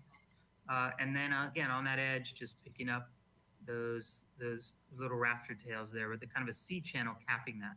So here in detail, you can see we did keep the W sections. They're most efficient for the structure. And we haven't capped much other than really this kind of rafter edge to make that just to successfully attach that. So we'll cover that in a minute when we look at the view sims, why we think that's a successful approach. So let's go to the next slide. And here, Henry, why don't you walk us through the sims, Henry, and you can add some more information if you want that I may have missed or anything you want to additional. Sure. You want to add? Well, as you can see, the top seam is how it exists at the moment. The next seam below, the middle one, is what we proposed the last time. And then now the latest one is the one that you are looking at the bottom, the new design. It doesn't really show in detail what it's going to be like, because I think it's a little bit too far away. But the idea, by changing the directions of some of these things, we are having those rafter tails project forward 24 inches. And so again, this is in this particular section is not too clear, but you saw the details previously. All right, can we go to the other view now?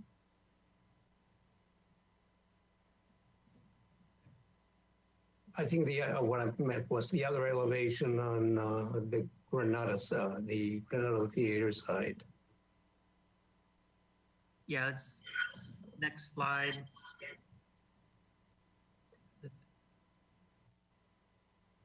Again, it's not visible from Anacapa Street. Yeah, next slide. Here's a similar shot from the top of the deck and the comparison of what you saw last time. Next.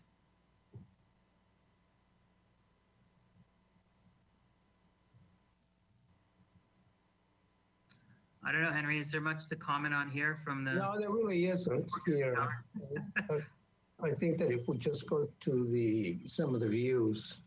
Yeah. On this is actually a good comparison. Mm-hmm. The existing photograph is what exists now. The middle one is what we proposed the last time. And the last one is what we're proposing now with the rafter tails. And I don't know if it's possible to get a little closer to the bottom sim. Well, from the sim here, from the view, you can barely see the rafters, but they're absolutely there. Now, one of the things that we did, yeah, that's much better. One of the things that we did is that in terms of color, we kept the rafter tails with a lighter brown and the background with a darker brown, so that the emphasis comes into the rafter tails, and then the background color would be darker so that it can recede in the background. Do we have that in the next slide? We should have some color swatches we submitted. Yeah.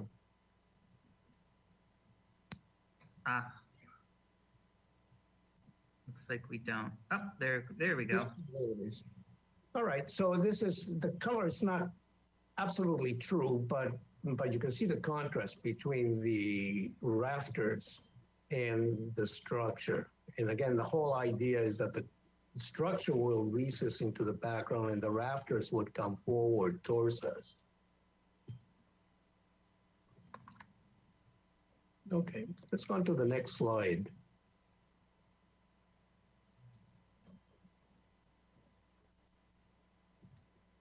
Yeah, the lower slide, I think we should concentrate on. The impact of those panels is really very minimal in this case, simply because they're so high up, but the alley is so narrow.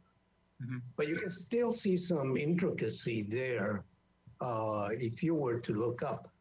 And of course, we're missing a lot of things in this sim, like the doorways, the light fixtures, and so on and so forth. So this does not, in our opinion, have a great impact, I think.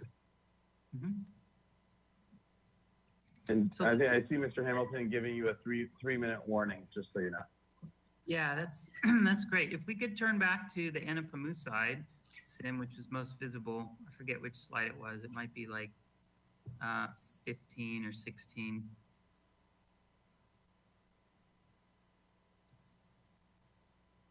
There we go.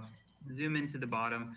So we, in addition to this, you can see how we kind of layered things and structured it.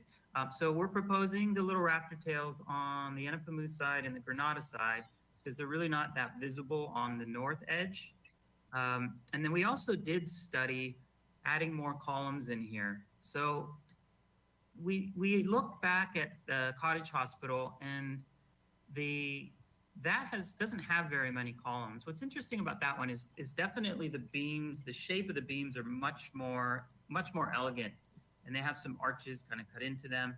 So it's a great reference for us all to look at.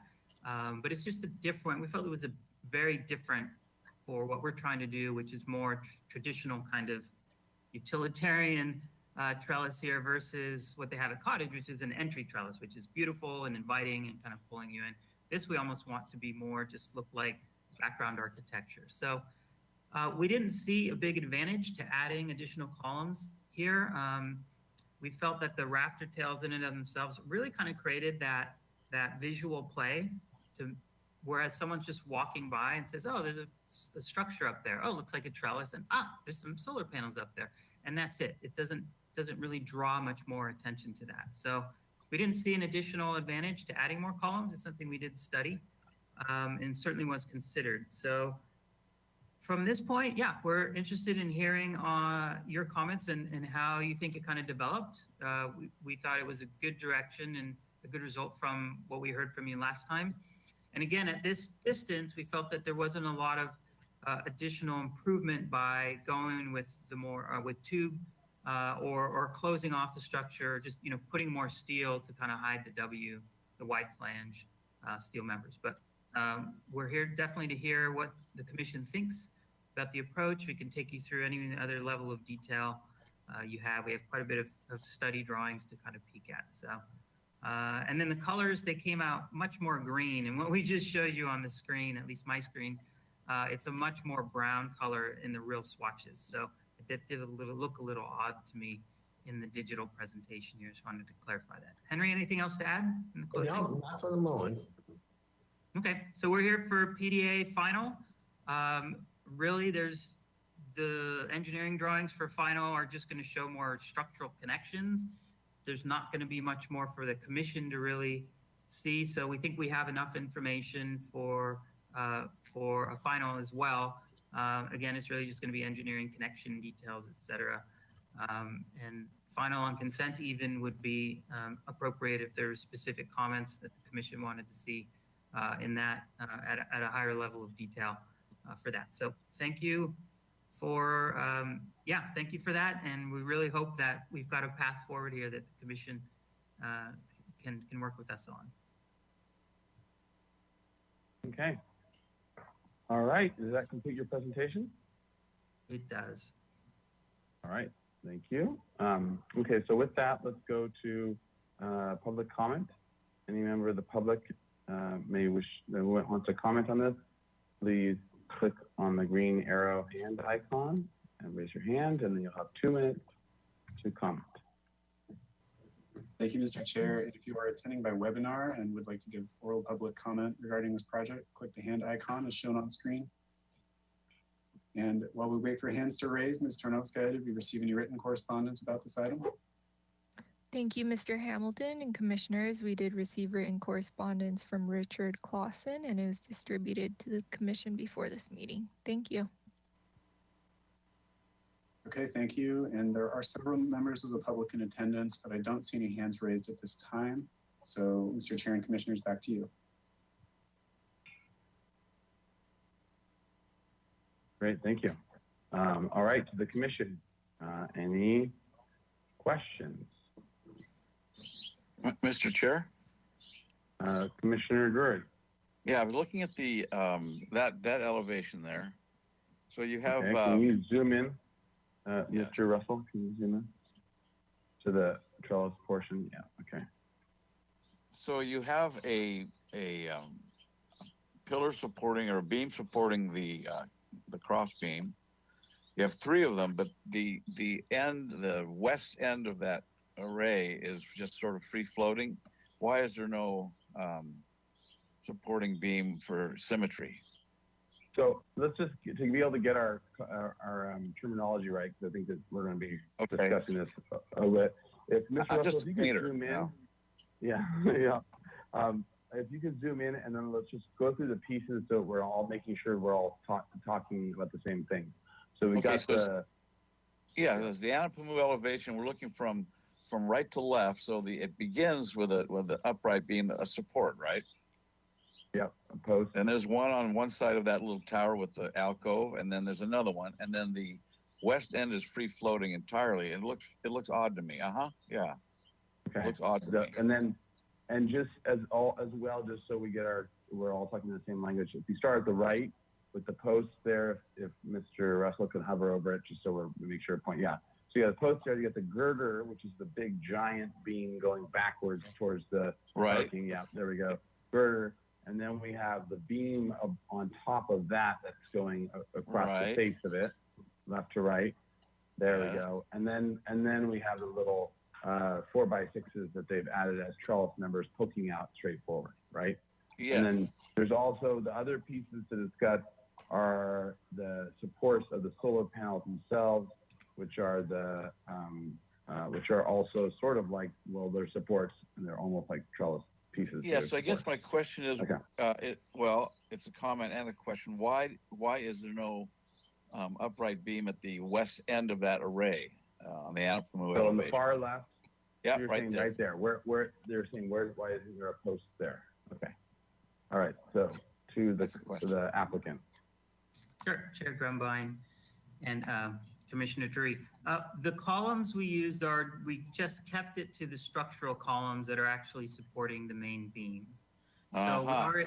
we are able to cantilever. You mean the main girder? Is that right? You mean main girder? Well, we call them Or just beams in our. just so that We'll go with girder as you okay. said. There we go. Just so we're making sure we can call them all the same thing. Okay. Yeah, so the W10 beams that are up above it, we have some ability to cantilever out. This is you've seen this design. It's been cantilevered for all the versions you've seen. So we just kept the columns at the structural points of loading. So this is one of the comments from the commission last time. And we want to hear back from you. If you think that this approach is a good approach, and in order to be approved, we want to enhance by adding some additional columns. We're certainly not opposed to that, but we wanted to start with just the main structural column post locations and nothing additive to it. Oh, okay, so I'll make the comment now that it looks asymmetrical to me, and I'll thank you for your explanation. Mm-hmm. All right, I'll add a question mark to that comment, and so it's a comment, and then we can say in comment. Commissioner Lenzik. Yes, I have a number of questions, and I'd like you to go to sheet A106 first, which is your partial roof plan.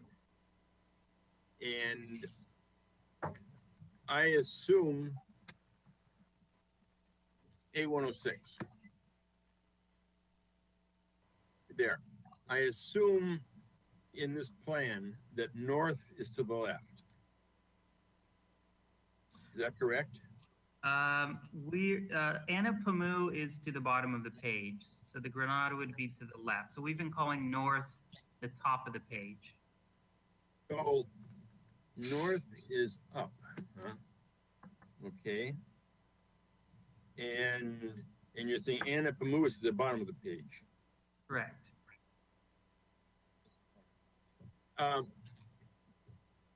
In this plan, those beams that are going north-south, up-down, are the W18, correct? No, W10. No, Those are W10s. Is that correct? Incorrect. The main supports that we call the girders, the W18s, those run north to south. So every one of those elements is a W18. That means you got a post. And can we zoom in? Because I had a similar question. Can we zoom in and so we can try to see what's actually being shown? Yeah, Chair Grumbine, Commissioner Lenvik, you're seeing the gap between the solar panels. So if we could go forward 2 slides. Go forward, actually, Mr. Russell, because we have the 3D view. That's why I included the studies. Let's keep going. 2 more.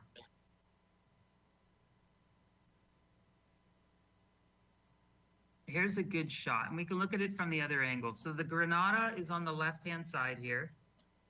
So we're looking north, and you can see the main girder on top of the columns. So see how they run north-south? Okay. And then the W10s sit on top of that. So let's move. What is the spacing of the W10s? It It varies. So what establishes the spacing of the W10s is the span that the Z purlins on top that actually hold the solar panels can go. So I think we're ranged from 12 to 16 feet is the span, max span for those Z purlins that actually hold the panel. 12 to 16 feet, huh? Yeah. That doesn't relate to a trellis structure in the traditional manner. No. Does it? There's the question. Well, it does not. Go back to that elevation. Go back to that elevation. Back to that simulation from Anapamu, I guess it is. Yeah, the bottom one.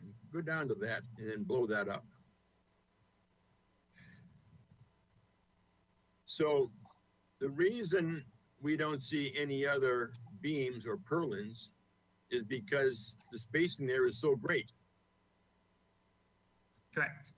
I mean, what you've got is you've got these Z things spanning 16 feet, and the closest beam or purlin is out of the view. Is that correct? That's correct. Now this is from our 3D photo sim guy, Commissioner Lundvik. I doubt they put in every single structural member. It was really the edge condition they were focusing on. But every structural member would give us a good indication of how this thing relates to Spanish colonial Mediterranean design. And what I see here is an image of no real support for the panels. I mean, they're on little aluminum things that are spanning 16 feet as opposed to something which is a much more traditional. Well, and actually, so this, I had the question, can you go, and exact same thing. I'm thinking that the simulation is off. It doesn't have because there should be like 2 or 3 beams that we're not seeing that should be there, at least according to the other simulation. And that was part of why I'm confused about. So I look at this, the spacing of the, just terminology wise, you got the girders and the beams going from girder to girder that the solar panels are sitting on. I see, if this simulation is correct, then I see them stacked quite regularly. And in the other simulation, you would expect to see 2 or 3 more of the beams going across, the smaller beams going from girder to girder, and we don't. I think it's just not in the other one. Is that correct? Which one's correct? Is my question. Yeah. So thank you, Chair Grumbine. Let's go back to number 13, because that shows the view we were looking at perpendicular. So here you can see, like I said, between 12 and 16 feet, another W10 beam on top of the main girder. So yes, this was the more engineering accurate study model, including, at the end, in the foreground here, there is a W10 that picks up at the end and turns back to capture the end of the cantilevers as well. So yes, this one is more technically accurate, and the other was more from the view simulation, because those are the views that you've seen from the beginning of the project. So. But the other view simulation is missing the smaller beams going across, that one right there, and the next one, which you would probably see in that view simulation if it had been put in. Is that correct? Correct. Yeah. Okay. And then do you have a follow-up question? Do you have a structure? Do you have a drawing that shows us where these are all laid out? So we were looking at the roof plan of the solar. Do you have a drawing that shows in plan view this laid out? That is the closest is going to be, and I think in the third drawing of the set. Okay, Commissioner Lundvik, as they flip through. If those are spanning 16 feet, or their spacing is 16 feet, if you have a 40-foot, 50-foot run, you've only got 2 or 3 W10 purlins. I mean, they're not enough there to fake a trellis. I'm just wanting to make sure that we're understanding what is what is and isn't correct in terms of the visualizations. And so we're just clear about what's actually being depicted and get our numbers right. And actually, I think you were going, can you go back to because I think that was the roof plan view or whatever the roof structure view. And if we can zoom in and make sure that we're understanding which, if this does show the different pieces, where the W10s are, where the beams, and where the girders, the W18s are, just so that we can clearly see it in plan. Can you zoom in more there, Mr. Russell? And then maybe if they are color coded, can we see where they're laying out, and does this show the W10s, the beams on there, the smaller cross beams? Chair Grumbine, I'm not seeing them. So in red are the main, is where Girders. the line of the columns are and the main girders, correct. So starting from the bottom right Kanapamu edge, 12 to 16 feet from there is where each of the W10s is. And this is the typical structure that the solar company uses. This is consistent with other projects. Again, this is the most efficient structure based on our limitations to where our column locations are. But Mr. DeVicente, you're working in Santa Barbara. And we're not working to the solar panels schemes. We're working to Santa Barbara That sounds schemes. comment like Commissioner Lendick. Let's keep it to comment. Keep on to after. Okay, so I see two solar panels to the bottom left of that main girder, the red girder, and with landing on a beam. The very bottom of the page, or the bottom of the image, bottom rightish of the image on Anapamu's side. There we go. Right, yeah, I see one little red box. That's the beam. And I'm seeing the girder, and I'm seeing two solar panels to the left of that. So can you go back to the color simulation now? I just want to make sure I'm understanding what is and isn't, being shown on, that one. Yeah, can you zoom in there?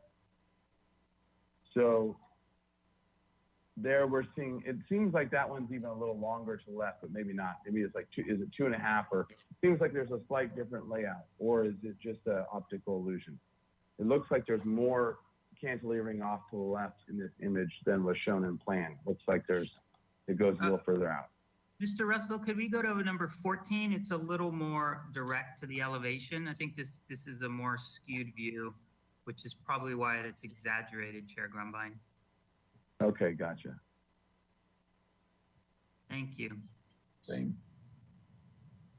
Oh, but even that, it's looking like there's almost 3 panels to the left of it. It's like it's landing, you know what I mean? I'm just trying to figure out understand which one's the right one, or the more accurate one. Because when I looked at the plan, it looked like it was only 2 full panels now. This one looks even more cantilevered. Is there? Yeah, again, these are the view simulations. They're not totally dialed into the study engineering models that we did, which is why we brought those as new exhibits, fellow commissioners. So okay. This is to give you more of a sense of the resulting structure, and probably not taken literally. It seems to be creating more trouble than. Yeah, gotcha. So can we go to the black and white? But you want a real approval tonight. You don't want a simulated or hypothetical approval. You understand? Yeah. Okay, Commissioner Levick. Okay, so let's go to. I'll mute myself before. Okay, we'll get to comments. Okay, so can you go to the one that was from ground level of this black and white one? That was very simplified. It was just massing, but it had the trellis above. Is this taken from the same model? And then I want to understand it from because there was the separate black and white, not this rendering, but it's from the black and white. Number 11, Mr. Russell, thank you.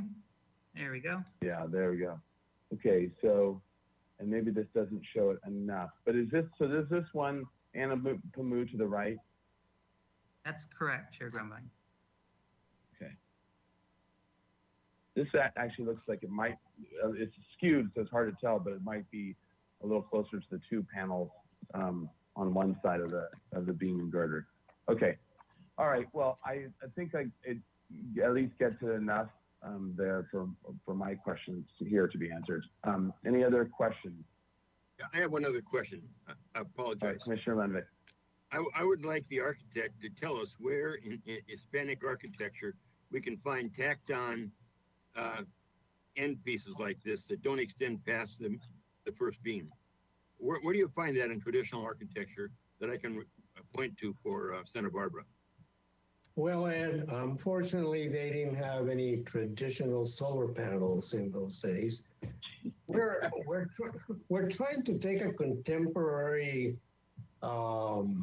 technical element and following the recommendations that you made, which makes sense, is to emphasize the appearance or the symbolism of trellis at the edges.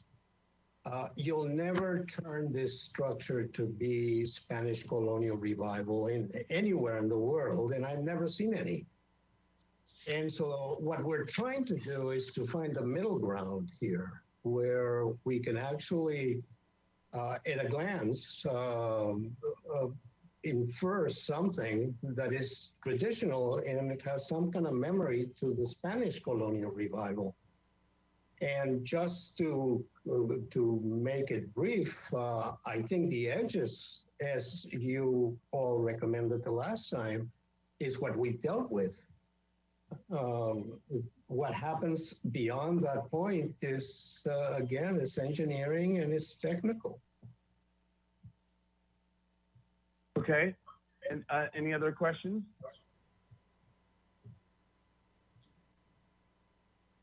All right. If we don't have any other questions, let's go into comments. All right. Who wants to start us off? Well, Mr. Chair, Commissioner, Rice, your house. I have the utmost respect for the team that's working on this, but I have to say this is just not going anywhere for me, and it keeps coming back, and it's frustrating. And it was brought up at the last meeting about the solar energy system installation guidelines, as well as the EPV guidelines. And I went back and studied those. And the solar guidelines start out by saying for projects that are required to receive HLC review, these guidelines will be used by the HLC to assist in determining the architectural appropriateness and neighborhood compatibility of the project. And then in the section on special challenge category 2 historic districts, it says solar energy systems in historic districts should not be visible from the public right-of-way. And then in the EPV guidelines, it says under equipment, roof equipment at all roof locations shall be screened from public view. Public view is considered to be from public places, including streets, sidewalks, and parks. So this is what I struggle with. I don't feel that I have, I'm at liberty to make an exception to that because it's clearly stated in both those guidelines that these are to be hidden. I have suggested every time this has been here that the solution, and a budget saving solution, is to drop the panels along Anapamu to the parking deck, which was characterized the last time as a non-starter. But my vote is a non-starter on this, as long as that is still visible, because this looks nothing like a trellis to me. And it really has no hope of getting there. And you know, I wanted to go along and see what you came up with and see if it could be convincing, but it just really isn't. I mean, if you look up there and you start thinking about it, it's clear that these outriggers, these tails, are just stuck onto a beam and they don't have any backspan. They don't go anywhere, and they're not stacked on top of the beam that they're coming from. So, you know, just, and as was brought up before, the left end is a cantilever, and then the column spacing is not traditional. So in no way, shape, or form does this resemble a trellis. And it is just not an acceptable solution. And so I have to let you know that I'm going to be voting no on this. Okay, other commissioners? Chair, Mr. Chair. Commissioner May and then Commissioner Lenvick.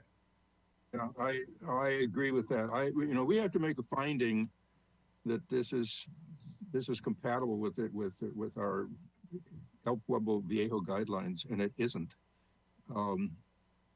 I agree with Commissioner House. It shouldn't be seen from the street. I think on the Granada Paseo side, where those outriggers you can see them just a little bit, that probably would be acceptable because it's not a big deal. But Anapamu is very, very important. That's a very, very important. Coming out of the library, you're a long way. Your angle is different, so you're going to really see up there. It's just not acceptable, and I think the solution is to pull some of those panels back away from the parapet, or as Commissioner House says, put them down on the deck, and so that they're not visible. And that's going to be the only solution. There's going to have to be a compromise here on the part of the applicant. We are not going to compromise on the guidelines. The applicant is going to have to compromise on something, and I can't support this either. Thank you. Okay. Commissioner Lenvick. Yes, thank you. I agree with Mr. Commissioner House. This is not a supportable design in the EPV district. And I think it would be much wiser for the applicant. And we're going to accept the fact that the structural steel is going to be up there. I think it would be much wiser for the applicant to start out with a trellis design, posts and beams and purlins. And the purlins are spaced at 3 feet or 4 foot on center, probably at the maximum. The columns probably are tube steel as opposed to wide flange. The cross members supporting the solar panels could be they don't have to be a Z member. They could be a tube member, and they could be equal. They could be a uniform size all the way across, and they have a riser on one side to lift the panel up. I mean, there are a lot of ways you could do it, but you've got to start out with a trellis structure that could sit up on top of that roof with bougainvillea on it or whatever. But it's a trellis structure that we would be happy walking through under as we park our car. And you haven't done that. You've started with a solar panel and worked yourself back. And that's a problem that's not going to work. And I can't support this design. There's been no real attempt to get close to what would be an acceptable trellis structure, a steel trellis structure in the 21st century or whatever, in the EPV. And this will be, whatever is put up there is going to be the standard that's going to be, a lot of other structures are going to be judged on. And we can't get this wrong. We cannot get this wrong. So I cannot support what I see here. I don't want to go as far as to deny the project and end up before a city council explaining this, but I hope the applicant takes our comments seriously and comes back with a trellis structure that we'd be happy to look at. Thank you. Mr. Chair. All right, Commissioner Dorton. Let me add my voice to this. I cannot make the necessary findings to approve this. As I listened to the presentation, it seems to me that there's a kind of fundamental conceptual problem where the applicants are talking about a modern engineering structure, which they then try to make fit a traditional Spanish Mediterranean style. And I think what I would encourage them to do is to recognize that modern engineering tectonics are fundamentally different than traditional building tectonics. And that what they have to do is rethink their structure, their engineering to match not a style, but a traditional building tectonics, which goes to what is a trellis, goes to what are the typical expectations about support and so forth in traditional building. So that's my comment. Right. Other comments? Commissioner Rulli? I would tend to agree with my fellow commissioners. I think the design has come quite a ways from where we saw it last time. And so I give kudos to the effort to try and make this look like a trellis, but I think it still falls a bit short and needs further design study. I can't support it the way it is now. All right. Any other comments? I have one or two to throw on there as well. I'm in agreement with what others have said here. One comment I would say would be the Cottage Hospital trellis comment, and I think it maybe have been better to even be more specific as well. Cottage Hospital has, I think, a number of trellises. The main entry trellis is the most complex in curving, and it's almost it has curved glass or glass or whatever it is, but it has all kinds of very complex tapering and arching and all that. There are some much simpler trellises, or at least one in particular I could think of, that's up on the upper level or one or two levels up and back. That's very much in this realm that everyone's talking about. Simple tectonic, straight, nothing curved, just from major supports to minor supports, sort of just a very simple trellis. Now, I think it's still probably with a bigger budget and with more detail, and it has more complexity to it that isn't just simple. But it's the structure itself is very, very simple and tectonic and in steel. And so I would say that would be a good thing to look at, knowing that looking at a budget-friendly way of doing it that still just follows the basic rules, the basic tectonic rules that people have been pointing to. The interesting potential exception to it is, to that, in my mind, is the Granada side of things, which even from this view doesn't look, I think there's actually a building in the way you actually don't get this view of the Granada side. But the simulations that we saw before seemed to be pretty accurate from what you would see, which is basically just the trellis ends poking out. And with maybe some massaging of that, seeing some trellis ends poking out, yeah, we can go that. That seems to work enough. No, not that side, the Granada side. That's the Anapuma side. But as you flip through to the keep going, and when you're in the Granada Plaza space, almost there. There we go. So the bottom of that, that's about seeing that is almost allows your mind to think at a glance that that's a trellis poking out. Part of it is because they're actually going in the same direction as and this goes to the trellis comment and the structures and tectonics.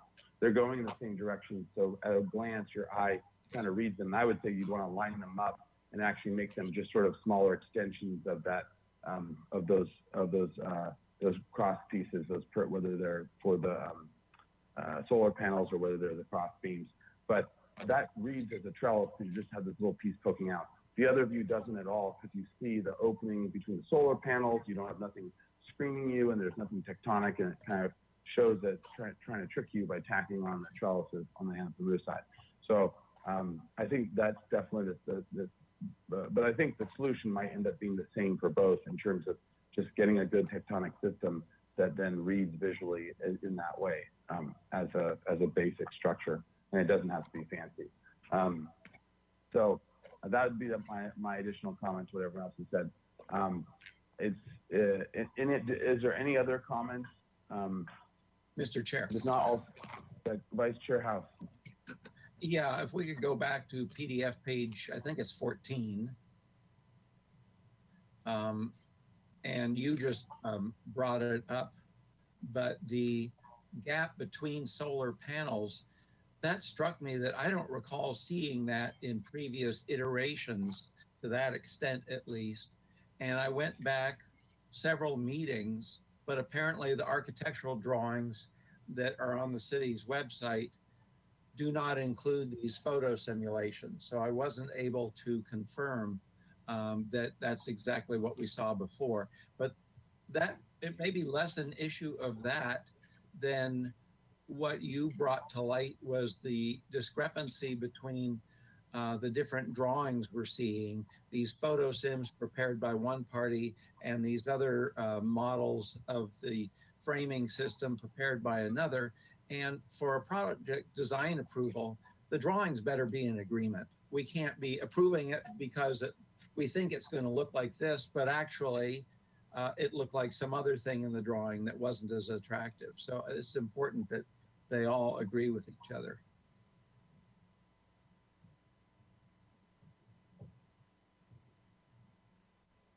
Deadly silence.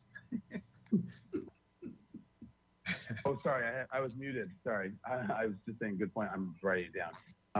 Okay, so with that, is there any other comments before I attempt a summary here? Okay, so the comments are that, for one, we appreciate the applicant's effort and work to, and that this is definitely an improvement from the previous project or from the previous submission. And while the Granada Theater side of things, the design is closer to an approvable project, the Anapamu side, design side or side of it, of the trellis structure and so the visibility of the solar panel is not supportable, and we're not going to be able to make the findings for the current design as it currently stands. The suggestion is to look at rethink the structure in a traditional trellis manner, traditional tectonic trellis manner of purlins and beams and girders. And this especially applies with all things visible from the street. One potential solution is to hide them completely from sight, as noted before, which would be putting on the roof or reducing or pulling back the panel number. But in lieu of that, if there's a way of getting the design to work so that we can make the findings, then that would be acceptable as well.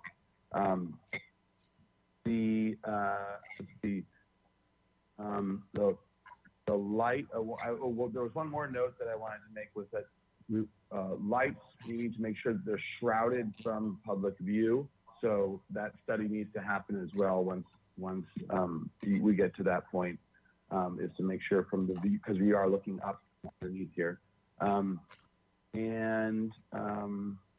in some ways, I just want to leave it at that. I was thinking we should leave it as and maybe with the additional note of looking at the simpler trellises at the Cottage Hospital as examples of sizing and spacing for a good traditional steel trellis appropriate to EPB. And I think maybe we just want to leave it at that, because I think that if we get into any more weeds of it, it might complicate it. All right, Commissioner Lenvik. Yes, I would like to add one comment. I don't think, I was one of the commissioners that put a lot of weight on what the trellis structures at Cottage Hospital did, and they worked well. I don't think that we should be pushing this applicant to Cottage Hospital. I think he can come up with a creative solution that isn't the Cottage Hospital solution. So I don't want to force them there. The second thing that I think we need to do is when this comes back, we need to see plans that clearly designate the column locations, the girder locations, the purlin locations, and then as a subset, even the support channels for the panels and the panels themselves. I want to see this layering and understand what's going on. I think if we were to see that layering today and see 12 to 16 foot spacing on the purlins, it would have been foolish, and we would never accepted that. So we were not shown all the information that we need to make an informed decision. And I think we really have to see complete plans. That's a good point. So the additional note is that when the project comes back, that we have plans that show all the structures called out and their spacing called out, including the solar the supports for the solar panel. And there's one more. Oh, and that the all 3D and simulations are coordinated so that they all read according to the plans. Any other comments to add to that? Okay, and so was there anyone that wants to entertain a motion, or not entertain, but make a motion to that effect, and then we'll go to the applicant to make sure there's everything else is clear. All right. Is there anyone that wants to make a motion for Mr. Chair, I'll make that motion since you've already put forth the comments, which I think are accurate. So you've done the work. So I'll make the motion. It's an easy one. Second. Okay, so motion by Vice Chair House, seconded by Commissioner Uli. Under discussion and to the applicant, is there any additional info or clarity that you need from what we've, what you've heard? Chair Grumbine and fellow commissioners, absolutely. We have presented multiple times with a lot of information to this commission the constraints of this project. It is a huge community benefit for resilience. And where we felt there was a help us get to yes last month, the additional comments and response today has been the opposite. There is no path forward that we are getting from the commission with the comments made of neighborhood compatibility and the EPV guidelines, so on and so forth. We understand the conflict that you have. We understand that the guidelines are not written for a solar structure of this size. And I'm not hearing from this commission that whether I dimension or adjust my photo sims for 100% accuracy, it feels like you're asking us to waste more time. We do not have more time to waste. And the structure is the structure. You're all professionals. You understand when it's fully engineered, whether it's 14 feet on center, 16 feet on center, 12 feet on center, this is going to be the look and feel of it. The solar might adjust here or there, a panel 6 inches or 2 feet to the left or to the right, but what you're seeing is what we are proposing. And so we really, as we suggested last time, we need an up-down vote. We took a month to really study this because we thought we were going in a favorable direction, but I'm not hearing that path forward at all from this commission.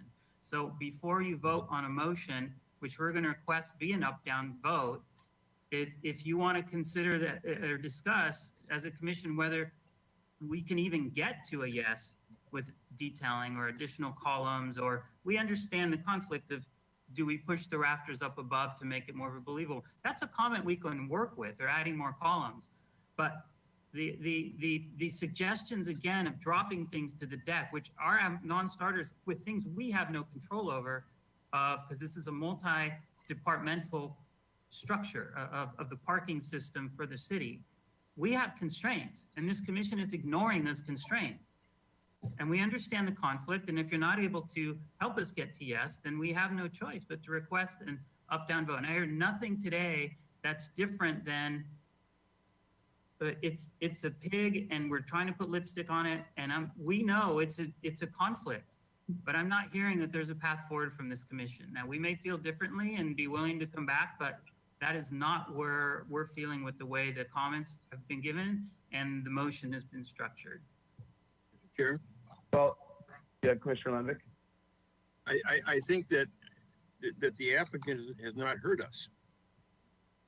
The applicant has not listened to what we've said. And I think it's, my comments regarding starting at the bottom and designing a trellis structure out of steel that respects the traditions of the EPV area is the choice forward. And when you've got that trellis structure designed and looking right, then put your panels on. But what you're telling us is that the panels only weigh so much, and therefore we don't have to have a beam any more than 16 foot on center. Well, that's not solving the problem of a trellis structure in the EPV area. So I think we're giving you very clear instructions or direction or suggestions is to design a trellis structure without the panels on it and see how that looks. And when it looks right, then put the panels on. But otherwise, we're hamstrung. I mean, you think you got a problem, we got a problem. Commissioner Lenvik, we hear you. No, we do hear you. We have heard this commission from the beginning, and we've equally presented back the constraints. This is number one, a parking structure with limited point load opportunities. So whereas if we were on the ground, we could certainly take that approach and be very traditional with spacing, sizing, and everything else.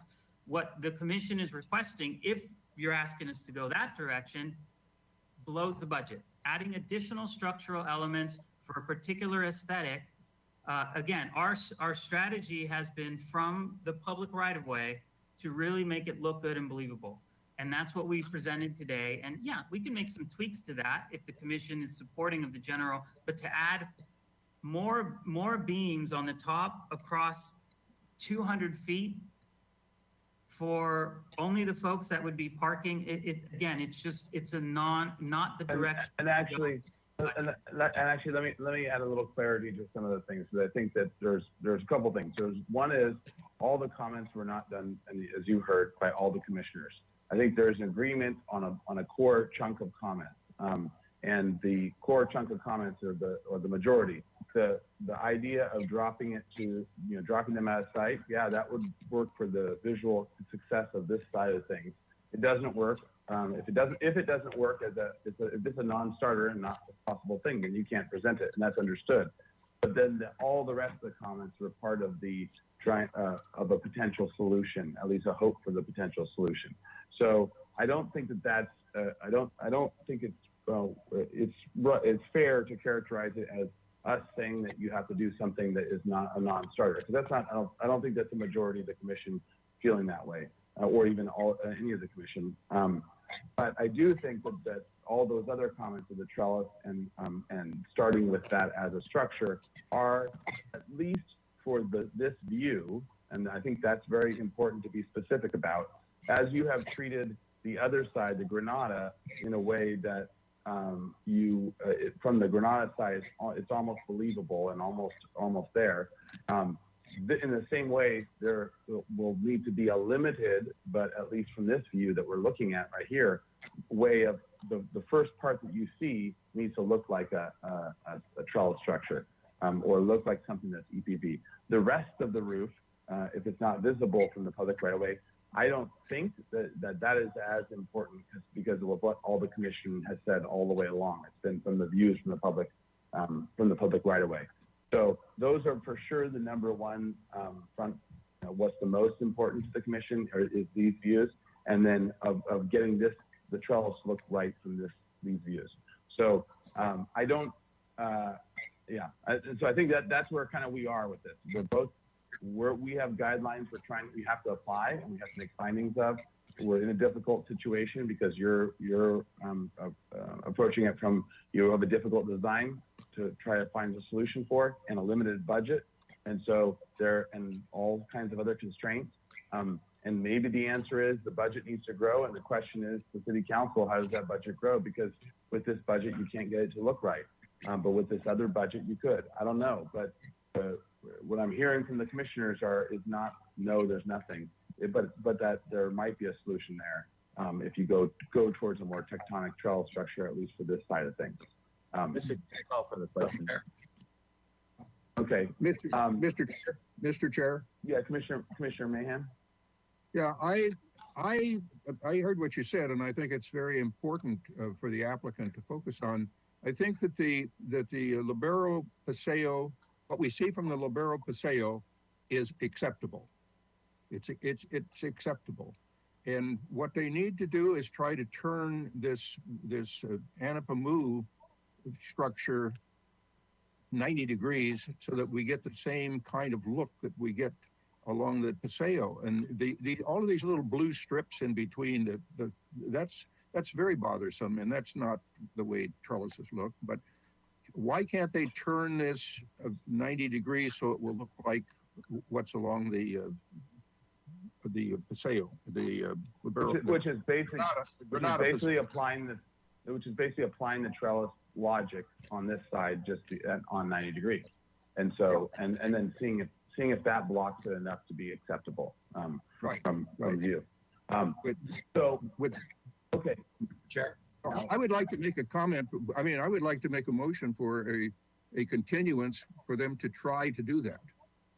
Well, bring it there's back a to motion on the floor That's already. the motion. That's the motion on the floor, basically. And the question of the substitute motion would be for an up-down, for a motion for denial. And that's I do want to give both the commission and the applicant.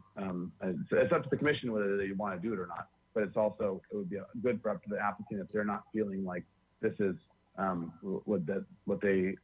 there's no hope and they don't want to spend another 4 weeks to come back to us with nothing because they don't feel like that is the path forward. So I do want to give that to the applicant so that they don't waste another 4 weeks in case they want the up down. Commissioner Uli, did you want to say something? I did. No, I seconded the motion. I called for the question. I have a Okay, comment. so, all right, so, but I do want, if the applicant is not going to do anything for 4 weeks and just come back and ask for another up-down motion just to be denied so they can go to city council, I'd rather that happen now as opposed to waste everyone's time if the applicant doesn't feel like there's any path forward. So, to the applicant, hold on just a second. To the applicant, I do want to know if you are requesting for an up-down vote, hearing all that you've heard. Yeah, Mr. Chair and fellow commissioners, we really appreciate, all the direction to date. But from what we've heard from the majority of the commissioners today, delaying another 4 weeks and adjusting the structure we don't feel confident this commission will be able to get there. What you're being asked for EPV guidelines and the solar is too far apart. And if it's a budget thing that, again, we don't have control over and only city council does, and they have the ability to provide that funding so we can add more, really add more of the things that the commission would like to see, that's really up to them. But from where we're at right now, I don't know that studying this additionally is going to get us there in another 4 weeks' time. So we really need an up or down vote.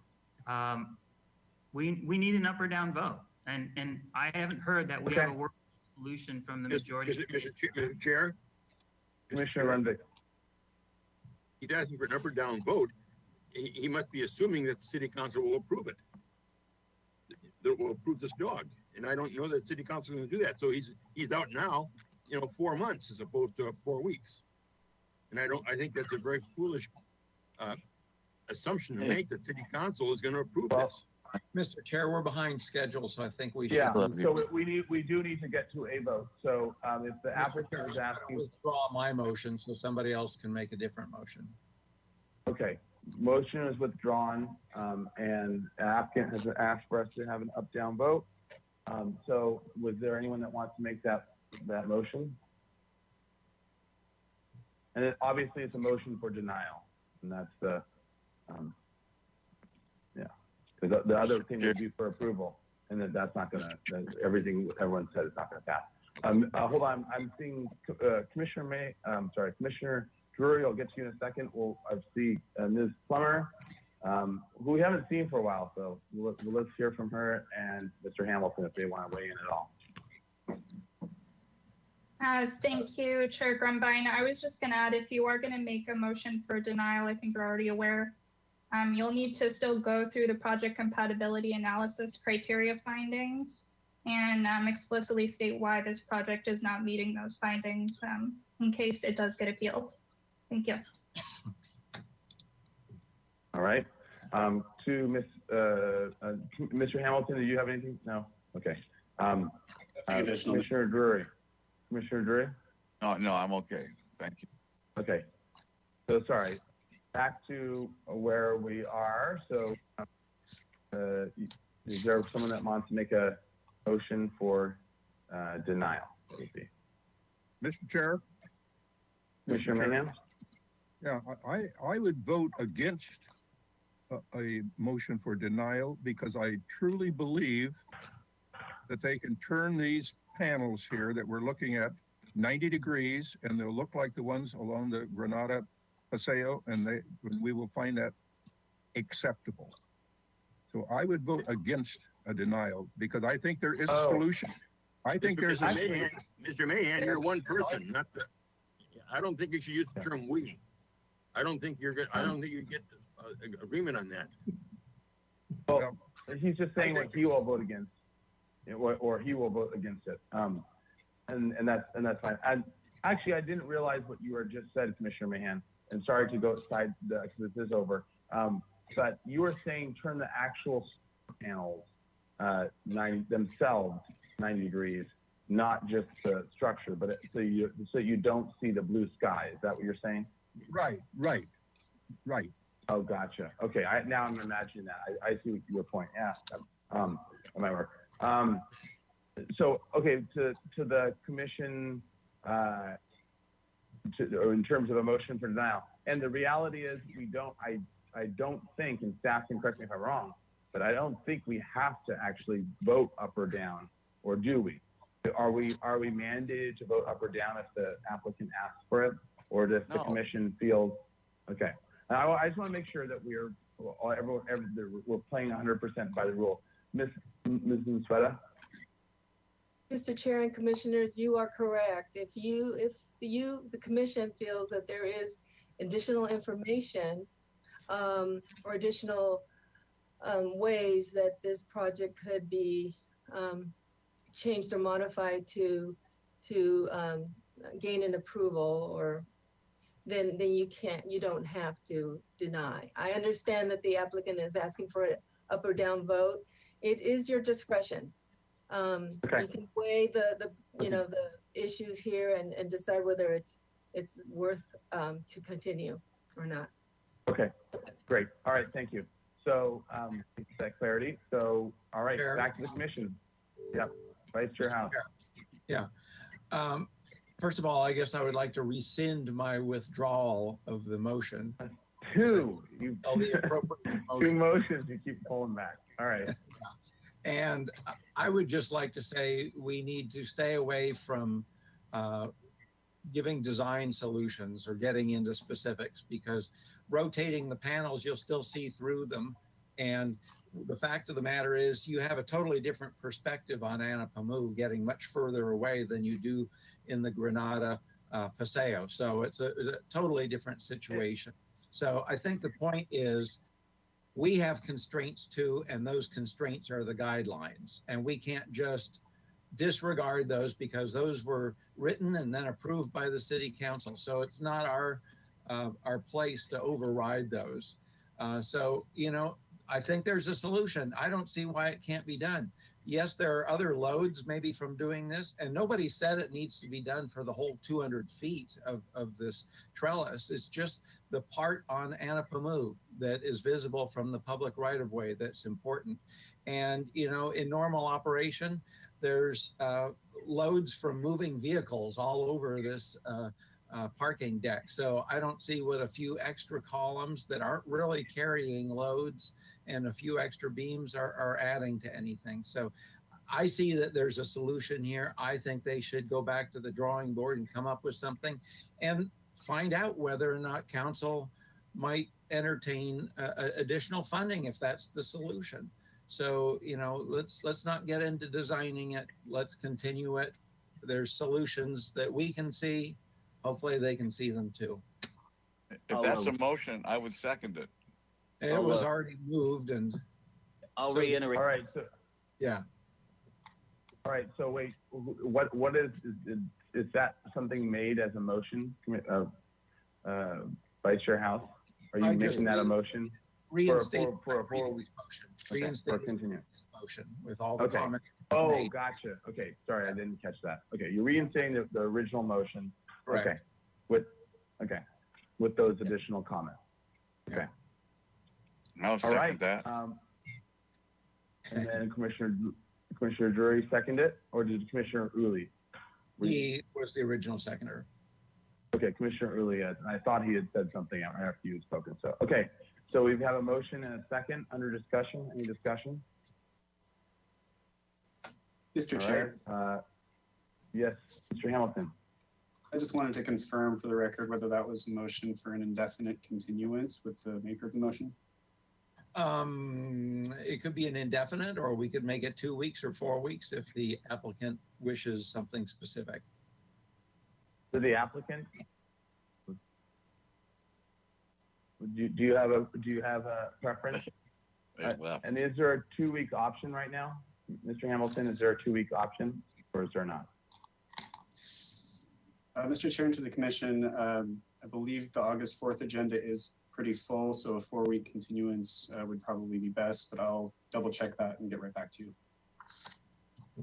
Okay, and to the applicant, what is your preference?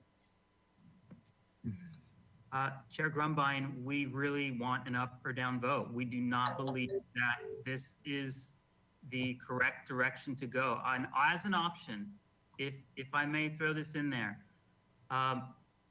would you approve this as a project design approval and final? What you're talking about is final type of detailing. I mean, the overall size of the project, mass bulk scale, this is going to stylistic. If the commission is comfortable enough to approve, yes, the solar structure can exist up here and we can find a way with the applicant. A PDA is a huge step forward for us that can cut loose engineering and start getting real things that we have read make assumptions on. We would offer that to the commission, but again, to come back in 4 weeks without even, we'd ask the commission to reconsider the motion. We've been delayed and delayed and delayed. We played nice last 4 months to even get to this point. We do not want additional delay for things that, again, Okay, so if that's the case, I would ask. We'll entertain that. Yeah, We'll entertain that. So I would ask some straw votes because there's a lot of commissioners that I have not heard from today on the comfort level. Can we ever get to there with the disconnects between what EPV is asking and the existence of this structure on there? That has to be visible. It must be visible because that is the community. This is what council asked us to do, is to put this on here and maximize solar on this roof. Mr. Chair, okay, so there's a couple of things in there, and I want to do this quick, but I don't see them as necessarily mutually exclusive. But it does say the solar panel does not have to be. The solar panels do not have to be visible 100%. And I think that what I've heard from the commissioners, in my feeling as well, is if they're screened enough to take away the visual impact, then they could be acceptable, and there could be a path forward. I don't think that they're necessarily totally exclusive.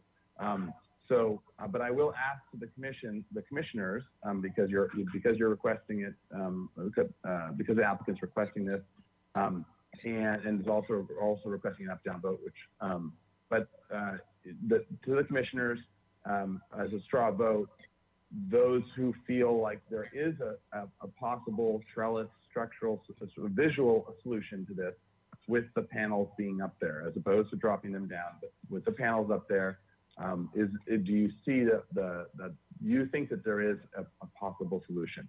And just as a straw vote, if those who do think that it is possible to get something to work, without.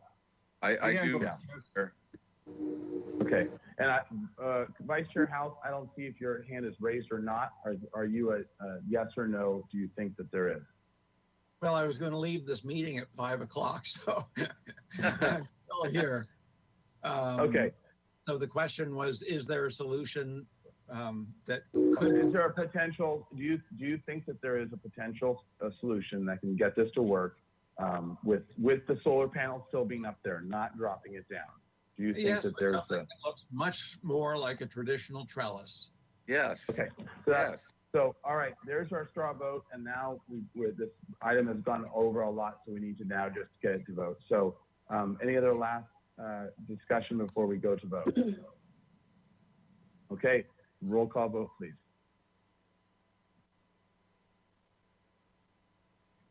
All right, thank you, commissioners. I'll start with Commissioner Jordan,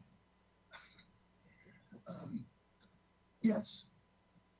Vice Chair House, Yes. Commissioner Drury, Yes.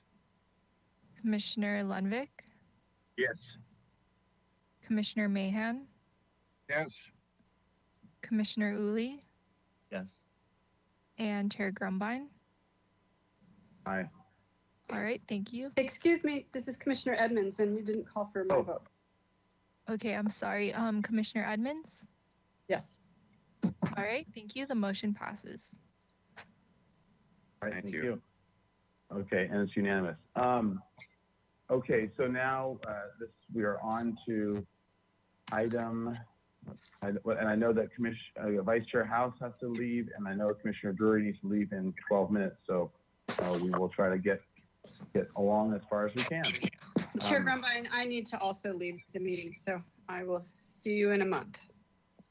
Okay, and Commissioner Manuel are telling me that you're going to be staying on for this item. I'll be here with you. Okay, good. Because I think that we keep our quorum. Okay. Okay. So with that, let's go on to the next item, if you would, Mr. Russell. Okay, item 6, 330 State Street is the continued item for project design approval. Former Seaside Oil Company building and showroom, aka Andalusia Building, is a designated structure of merit. Proposal for adaptive reuse of the existing multi-tenant commercial building on a 28,000 square foot site. Site improvements include the conversion of a portion of the parking lot to a covered outdoor dining area, alterations to the landscaping and site screening, and a new trash enclosure and path of travel to meet ADA requirements. Interior improvements include new bowling lanes, new multi-vendor food service counters and indoor dining, and renovation of the existing restaurant and bar. Project design approval is requested. Project requires consistency with the project compatibility findings and structure of merit findings. Project was last reviewed March 17th, 2021. And Mr. Hamilton, do you have any notes for us? Thank you, Mr. Chair. I don't have anything other than what's in the agenda. Just want to reiterate that PDA only is requested at this hearing. The project requires the project compatibility findings and structure merit findings. So if you do end up moving to approve the project, make sure those findings are included. That's all. Thank you. All right. So with that, welcome. If you would introduce yourself for the record, and then we'll go through the comments from last time. Very good. Hello again, Chair Grumbine and fellow commissioners. I'm sorry, the last item was a real pain and took forever. So I'm sorry you're late. That was very rough. And Henry Lenny. Yes, I'm here still. All right. So can we get the minutes from last meeting or from the last motion?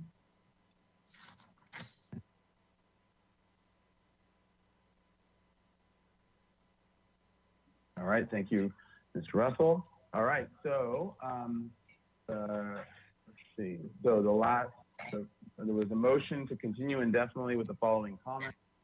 1 was the commission generally supports the concept. 2 is the commission is in favor of restoration. 3, the commission is supportive of the automobile garage and energizing that area of the site. 4, pull back the trellis structure from the tower side. 5, open up the trellis more at the plaster gable in the middle of the building. 6, the commission is in favor of planting trees near the building and keeping as many palms as possible. 7, the corner window of the garage is too contemporary and should respond more to the existing building in massing and detail. 8, most commissioners find the trellis design as presented is not acceptable Needs to be either traditional wrought iron and or plaster. 9, the citrus grouping along the sidewalk and parking lot are too much and should be studied by a landscape architect. 10, the screening of the parking lot should be studied by a landscape architect. 11, the trash enclosure should be 2 feet from the sidewalk and screened by planting. 12, the trellis geometry should be more square or unique. 13, incorporate large canopy trees in the parking stalls where there is space. And the motion was by House, by Uli, 900. The motion carried. All right. So tell me you have a nice looking metal trellis. Yes. Chair Grumbine. All right. Yeah. Walk us through. Before we get into it, we're missing one of our valuable team members. If staff could elevate Guillermo Gonzalez, our landscape architect, please. That way you can introduce himself as well. Mr. Chair, Commissioner Drury. before we start, is there a trellis attached to this project? There is. Oh, God. All right. So I see Guillermo. Mr. Gonzalez. Good evening, Commissioners. Thank you. And I'll be presenting the landscape portion of this project. So I look forward to the presentation. All right, Go ahead, great. Dave. Mr. Gonzalez. All right. All right, and we don't, and like before, we don't have our 15-minute timer. So Mr. Hamilton will just give us a heads up when we get there, if you get there. Thank you, Chair. Sounds good.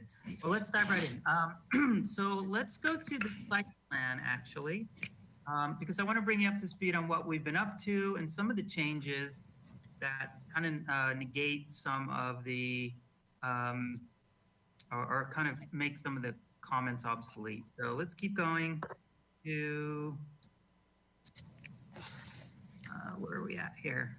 It's always hard to see the index. Yeah, next, we should have, it's like an AS 101 sheet.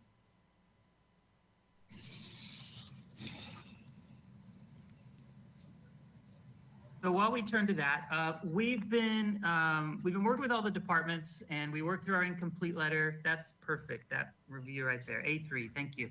And so we've worked with transportation, creeks, the folks in environmental services. So we've really dialed in and we've been deemed complete now, which is why we're before you here for PDA.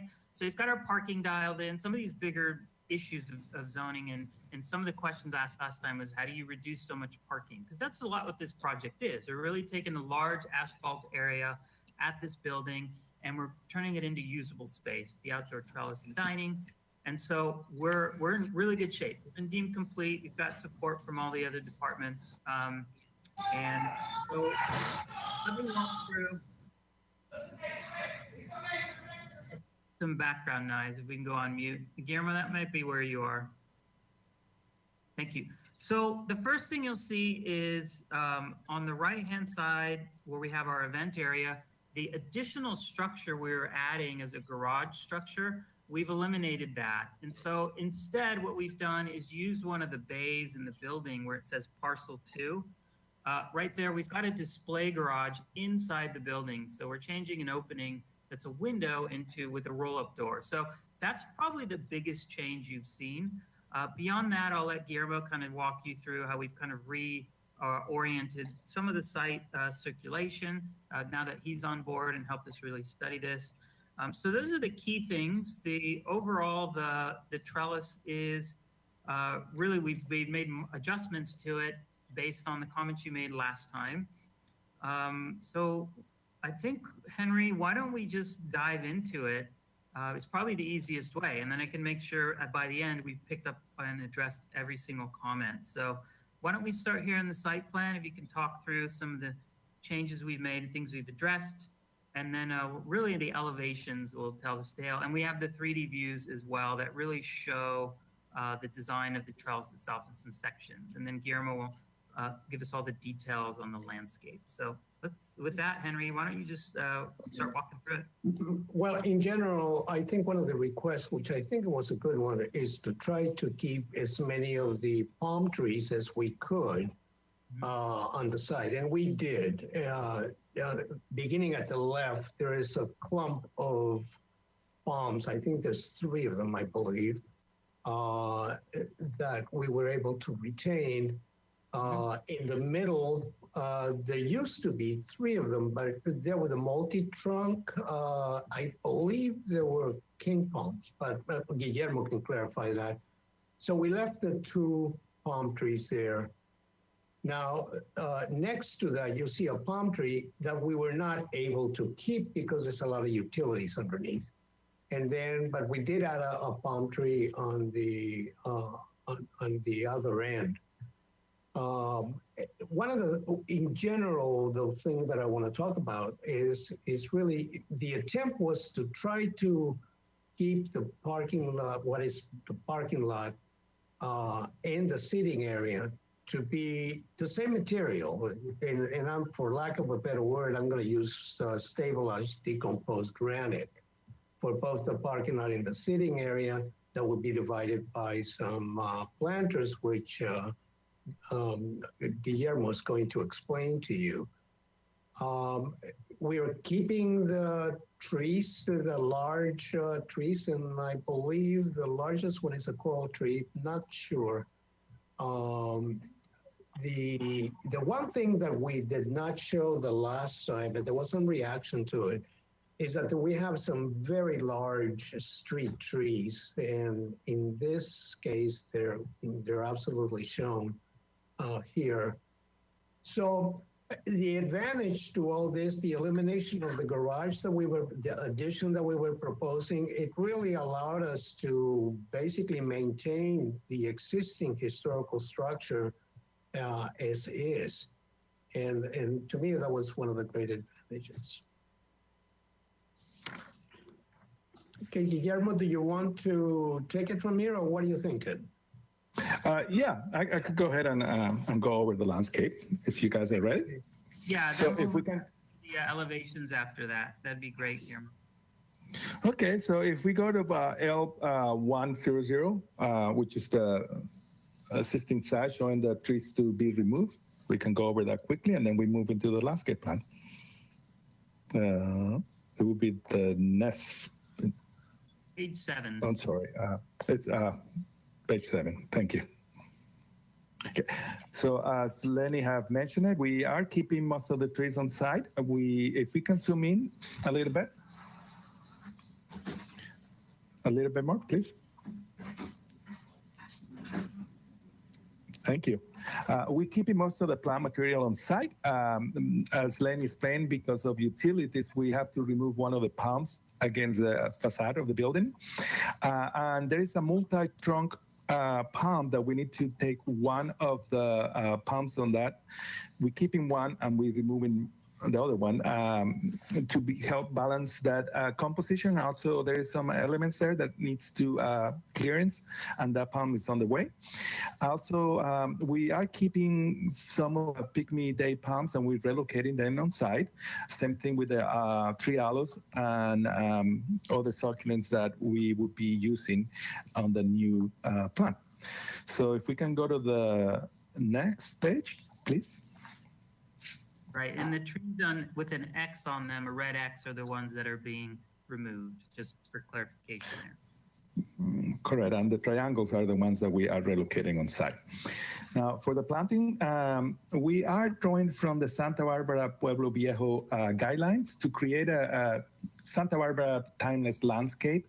So most of the plants are succulents and very traditionally used on Santa Barbara landscapes to maintain coherent with the rest of the neighborhood, although this particular corner is surrounded by very commercial buildings in this case. Also, we're using the landscape to hide the new fence. We're going to have a metal fence along the Gutierrez facade. It's a 42 inches fence. It's metal. It's going to be painted black, and it's going to be made out of square steel metal. And we would have planting on both sides. So basically, the idea is that you wouldn't see the fence, you would see the planting, but we still have that in there. We also would maintain some of the existing vines that are growing on the building wall to kind of hide that facade, and that will be on your right end of the property. And then for the planters, we're using, as you can see up above on, you can see the planters that we're going to be using along the edge, separating the eating areas and the driveway. And that will be a very traditional, using very traditional materials. It will be made out of wood, oak, and metal to create very planters that are very compatible with the style of the building. The material for the pedestrian areas, as Lenny mentioned, it looks very much like DG. It's called granite-crete. It's because it's a material that could be either set as a permeable or non-permeable, but it's a very earthy material with very soft tones that kind of reminiscent of the Santa Barbara sandstone. We also, for the driveway and the parking stalls, we are going to treat the surface of the existing asphalt paving with chip seal and gravel, so it looks more rural in a sense and more traditional to the historic significance of the building. We're adding a new grass enclosure, and as the one that is there, we're planning on planting vines around it, so it will be like Ficus pumila, so it will be basically a green wall. And we're adding some new palms, especially along the front. So the owner wanted to have the views from State Street open, so you could see all through the entire parking lot all the way to the end. So we're keeping the planting low and adding some new palm trees to create oasis effect and hide some of the elements along the street. Otherwise, I think that's all I have, Ed. I'm welcome to answer any questions. The last thing I want to say is the planters will be planted with succulents and low planting, so it's just provide enough screening, but it doesn't really separate the space between the driveway and the eating area, and will complement the proposed trellis. And with that, I would like to finish my Thank you, Guillermo. presentation. I'll highlight a couple of things also in the landscape plan. So here along Gutierrez, one thing we didn't communicate well last time was the existing street trees. So you can see them there. They're pretty large. Guillermo, do you know what the street trees are? What species? Yeah, I believe they're Brazilian tobacco trees. It's on the. Sorry, I'm kind of blanking out, but it's on the existing tree plan. Okay, great. And, yeah, so underneath that, one of the comments, we had citrus along the edge there by the sidewalk. We've removed those. And then we've also added, as the commission requested, some new trees along the edges of our parking here. And you can see the two kind of flanking the drive exit on the right-hand side. So I just wanted to highlight those couple things, which are comments from last time. And then the other note as well, on the very, very left-hand side, as you come off of State Street, and to the south is the covered arcade entry. We've taken that existing walk and landscaped area, and we've really expanded that and even added an additional palm tree in there, so that you kind of have to go around. Thank you, Mr. Hamilton. You kind of have to go around the State Street corner patio to get into the rest of the trellis dining area. So there's some grade difference there, and we felt this is a good way to kind of deal with that grade as well, and just manage traffic flow. So let's move to the elevations. I'll cover key points, and then we'll walk through the perspectives. So next page. Here's the roof plan, and now to the elevation. So let's start at the bottom, if you could zoom in. So two of the key things that the commission asked for, and here I'll clarify. So on the right-hand side, we were asked to pull the trellis back away from the tower, and which we did. We pulled back a bay, and you can see where it landed. Now we have 3 bays, and then we opened up as well by keeping the 2 palm trees in the middle there. We opened up the trellis in that area as well to kind of give those trees some room, and this enhanced kind of this entry area. And then to the left-hand side of the trellis is where that old garage structure or the new proposed garage structure is. Again, that's been eliminated. And you can see the garage door that we're proposing, which we have a detail of. So that's really along the main changes we made along the facade. And then to the elevation on the top side, looking from State Street all the way to the back past. So the trellis here you can kind of see in context in the foreground and in the background. It just kind of gives you the feel of the whole building. And you're looking like 100 feet way back there to the other portion of the building. Now there is brick back there. The red is kind of a play. We want to hear from the commission. It's painted white right now, but would you be interested in seeing more of the red brick exposed? So we'll leave that as a question for you. And let's move to the perspective. So next page. Actually, there'll be some details that you can come back to. We've also elevated the other parts of the building, some mechanical equipment. We've got some locations on here. You can start to see that. And we can talk about screening strategies with the commission. We want to cover that. Next page.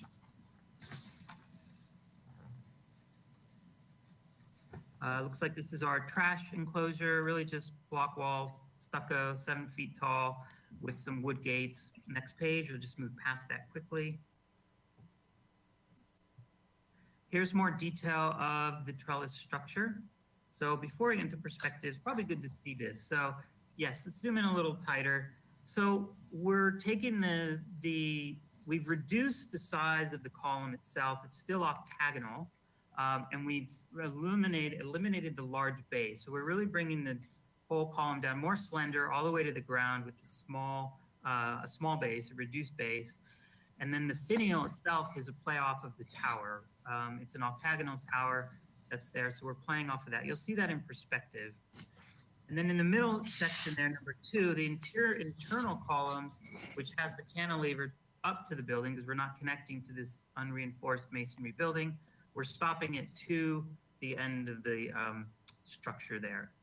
So there's more detail in here the commission would like. I want to keep moving because it looks like we're at actually, if we can move through and then move through it quickly, but let's flip through the rest of it. Yeah, the next is really just the perspective, so you can see how it all kind of comes together. So these, again, for reference, we have the old Seaside Historic Tower building, or tower drawings. Next. Next. Again, those are there for reference. Next. Much of this we're maintaining, so. Okay, so I think we have 4 or 5 perspective shots here from the corner of State Street. So to the left, you can see the landscape and the gates kind of covering the metal fencing that's in there. And these are rolling gates at the driveways. And then the existing and proposed trees, you can get a better sense of how all that starts to look. Let's go next. Take a closer look here. So here now we're moving into the driveway area, and you can get a good sense of the proposed trellis, the planters, the low plantings. This is a new driveway or drive parking area tree on the left-hand side where we've got some landscaping on the edges of the parking. Next.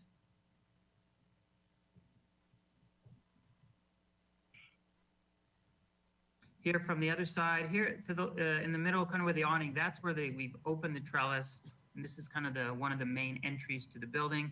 And in the foreground, you can see the tower and how the finials of the trellis structure kind of play off of the finial of the tower.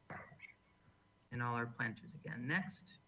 And here you can also see the play of our materials with the chip seal in the parking area, and then the granitecrete in the patron areas, and how it kind of ties together. And at night, we're looking at the chandeliers and kind of all the lighting elements that we will be, because a lot of this will be active at night as well. So this is another way we're kind of looking at the project, just getting into it, but really wanted to get to the commission on these major layout things with the trellis and how everything kind of organized, bring it up to speed. And now that we've gotten through transportation and creeks and all the other departments, so we've got a really solid proposal here. Let me just make sure here that we've covered all of your comments from last time. I think we have.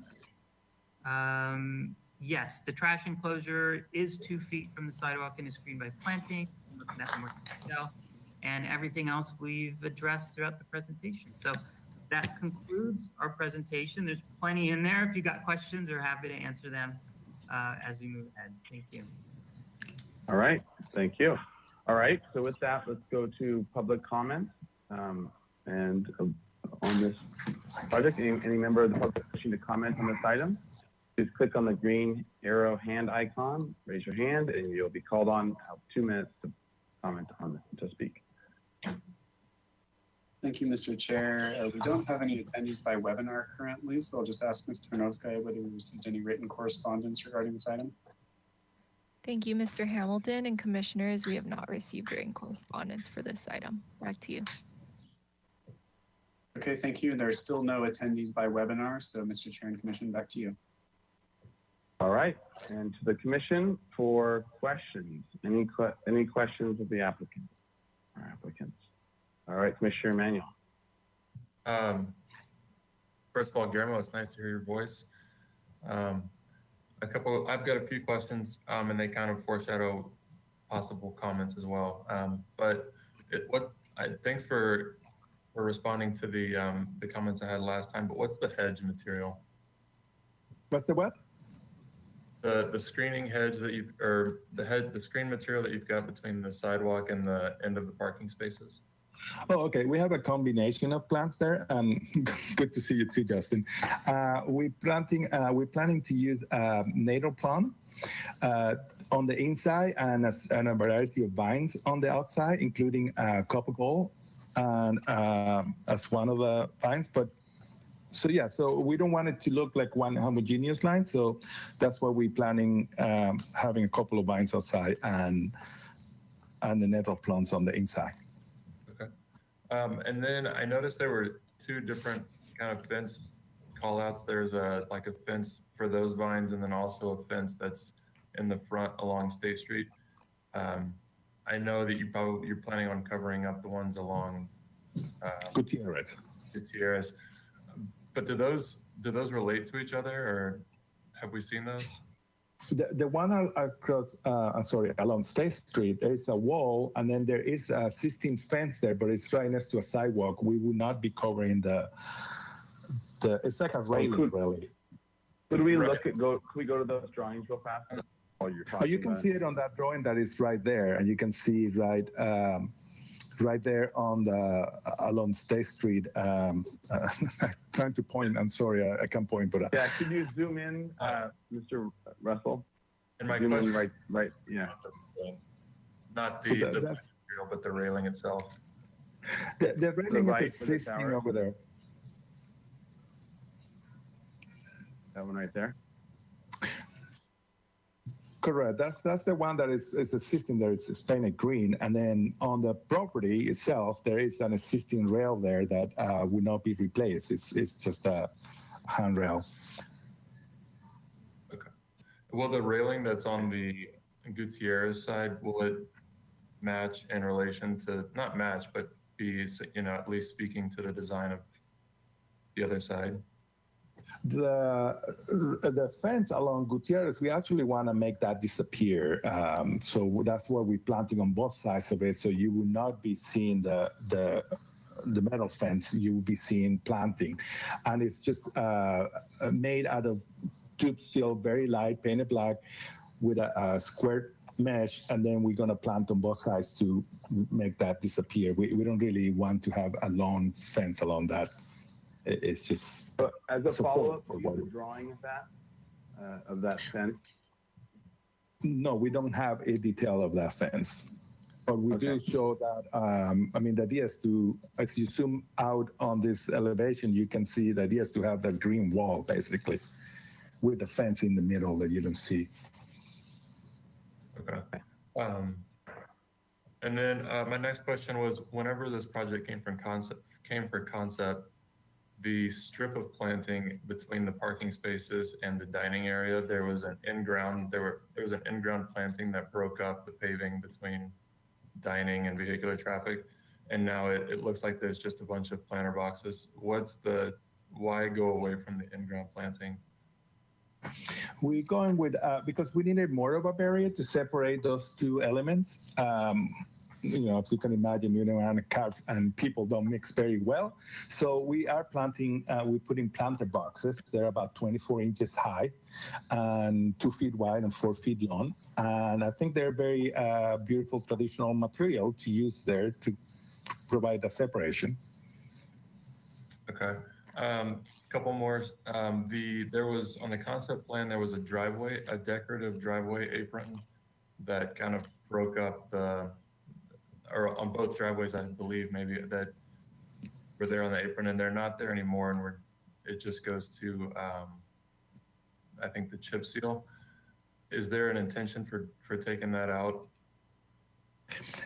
We only using the chip seal and the granitecrete inside of property line.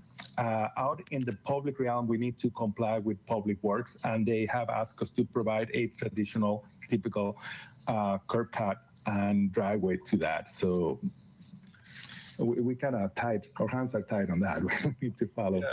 So you're gonna carve it out of sandstone, right? Excuse me? Yeah, sandstone.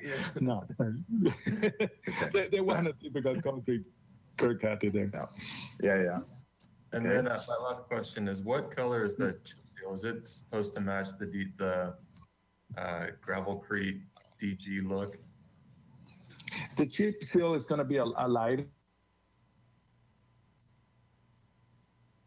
color, and the chip seal will be like I say, very similar to sandstone. Sorry, it cut out a little bit. It's going to be what color?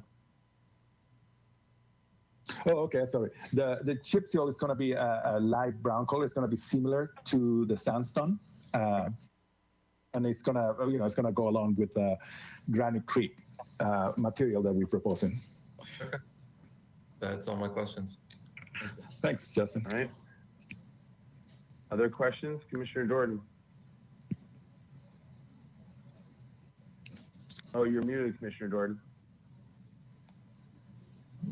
Sorry. If we could go to the sheet labeled A13, it's the perspective along of the outdoor dining area along Gutierrez. And my question deals with, I'm going to call these outdoor alcoves that are in this trellis-like work. And what would be the top or the roof of those alcoves? Is that a retractable awning? Yes, that is correct, Commissioner Jordan. It's a retractable awning. And canvas? Yes, I believe so, Henry. We were looking at canvas for that, correct? Yes, that's correct. But we were also looking at something that was not solid, that it was a translucent. Okay, that's my question. All right, other questions? All right, if there's no other questions, I don't have any questions. This is, we'll go to comments. This is before us for PDA, right? Mr. Chair, that is correct. Okay, great. All right, so comments, discussion. Now this is a nice looking trellis. Commissioner Manuel. Did you say Mr. Mahan?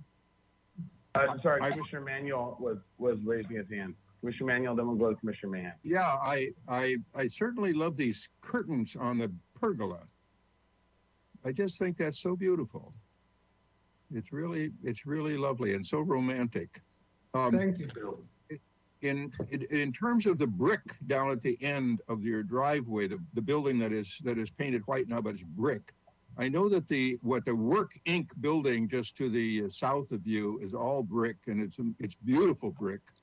And I think that if you sandblasted that to paint off and return to the original brick, would be very, very appropriate for the building and very appropriate for El Pueblo Viejo. And personally, I think this is a beautiful project, and I'm very positive about it. Thank you. All right, Commissioner Manuel. For the planter boxes, they are traditional materials, and I'm not totally opposed to them. I just feel like there's there's too many, and they don't break up the paving. They kind of feel a little bit temporary, but I understand the use for them maybe at the middle of the trellises where you've got the pedestrian entry, and then at the far end where there's maybe some vehicle access that needs to go through there. But a more permanent something, barrier, planted area there feels appropriate. But if you're going to use, I'm not opposed to that specific one in moderation. I think the jacarandas they're great, and I think the screening that you propose is great. I would like to see the detailing for the iron, and I do think that they should relate to each other maybe a bit more, so that if there's thin planting, that there's some decoration there. And then I think that you've got a few high water use plants, which would be inappropriate. So just take another look at those in particular. But overall, I'm really happy with this. All right. Sure. Commissioner Jordan. In general, I'm very positive about this iteration of the project. And I'd like to say in particular for that Gutierrez outdoor dining area, that they really got the tectonics of it right. That is, it's slender metal pieces that are complemented or that support a light, meaning in terms of weight, awnings and curtains, so that it has a lightness and openness that really is tectonically very, very appropriate. As for what color to paint or whether or not to paint the brick building at the end there, my feeling is that's an aesthetic decision for the architects and the owners. Contrary to what a lot of people think, the HLC is not about aesthetic decisions. The HLC is about preserving the character of El Pueblo Viejo by ensuring that things conform to the design guidelines for El Pueblo Viejo. Preserving the character of a city is very different than decorating it. So, but again, I'm very positive about this project. All right. Commissioner Lundvik. Thank you. I find this project to be very, very well done. It's it has I don't see any shortcomings to it. I think the trellis structure is appropriately designed. It's light and airy, and the fabric drapes and such are really going to be an enjoyable thing to see. Also, I was, when I first looked at your plans and looked at those planters separating the drive from the seating areas, I said, well, maybe they're not going to hold up with abuse of a car or whatever. But when you go to A15, drawing A15, Russell, I think that those planters are really appropriate. They also are light and kind of focused in on it.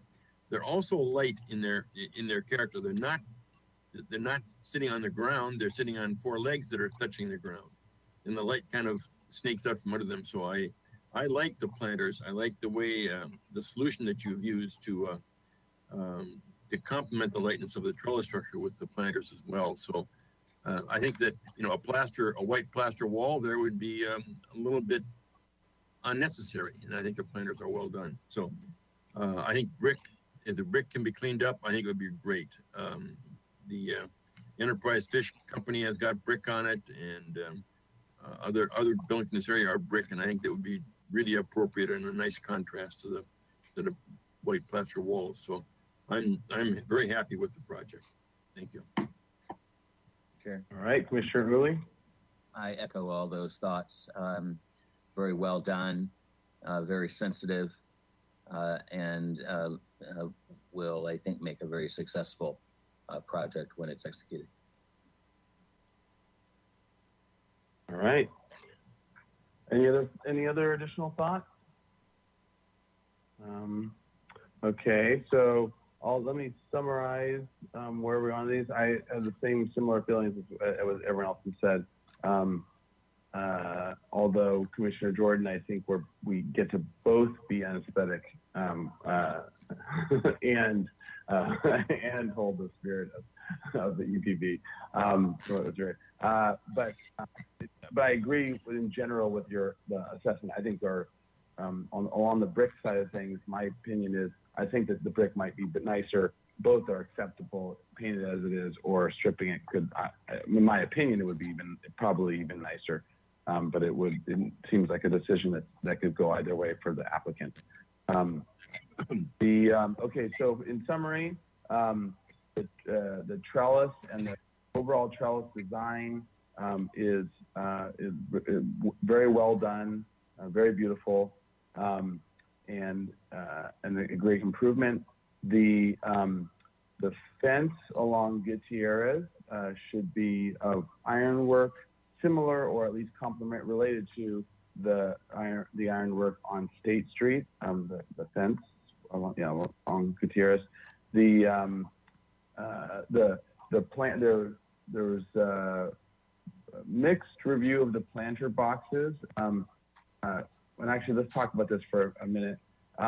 I seem to think I kind of lean towards both of you, Commissioner Manuel. It seems to me that there might be just a little bit too many of them, but I do like the lightness of it, and I actually think the paving continuing through, or the chip seal, or the combination of it, the sand-colored PG feel, continuing on both sides, makes a lot of sense to have boxes that are sitting there as opposed to a dividing border, in which case you'd expect a material to change in the floor as well, even if it's just paving size or pattern. So the fact that the material doesn't change and it runs all the way through, in my mind, it makes planter boxes feel nice and welcome. But I do think there's maybe too many of them, or maybe you combine some of them and make a slightly longer one, some other thing. But maybe they're just a few too many. They feel a little clustery. But at least there was a comment in general from the commission to that some commissioners felt that they liked the planter boxes as is. Some felt that it was there might be too many, and to study the planter box design some more. Let's see, the trees. The comment, the current design of the plantings is much improved, and with the only additional piece is to study the high water use plants and see if you can revise the design of those or some of those. And then I think that was about it. And I think the garage door looks great. And let's see if there's anything else. Is there anything I'm missing here? Elements to comment on? But I guess start with the comment that this is the design is very acceptable. A beautiful design has come and has come a long way. And we thank the applicant for Mr. Chair. Study. Mr. Chair. Mayhem. Yeah, I'm going to make a motion for design approval with the comments that you've made, and making the project compatibility findings and the structure of merit findings as a part of that motion. Second. All right. Motion by Commissioner Mahan, second by Uli. Under discussion.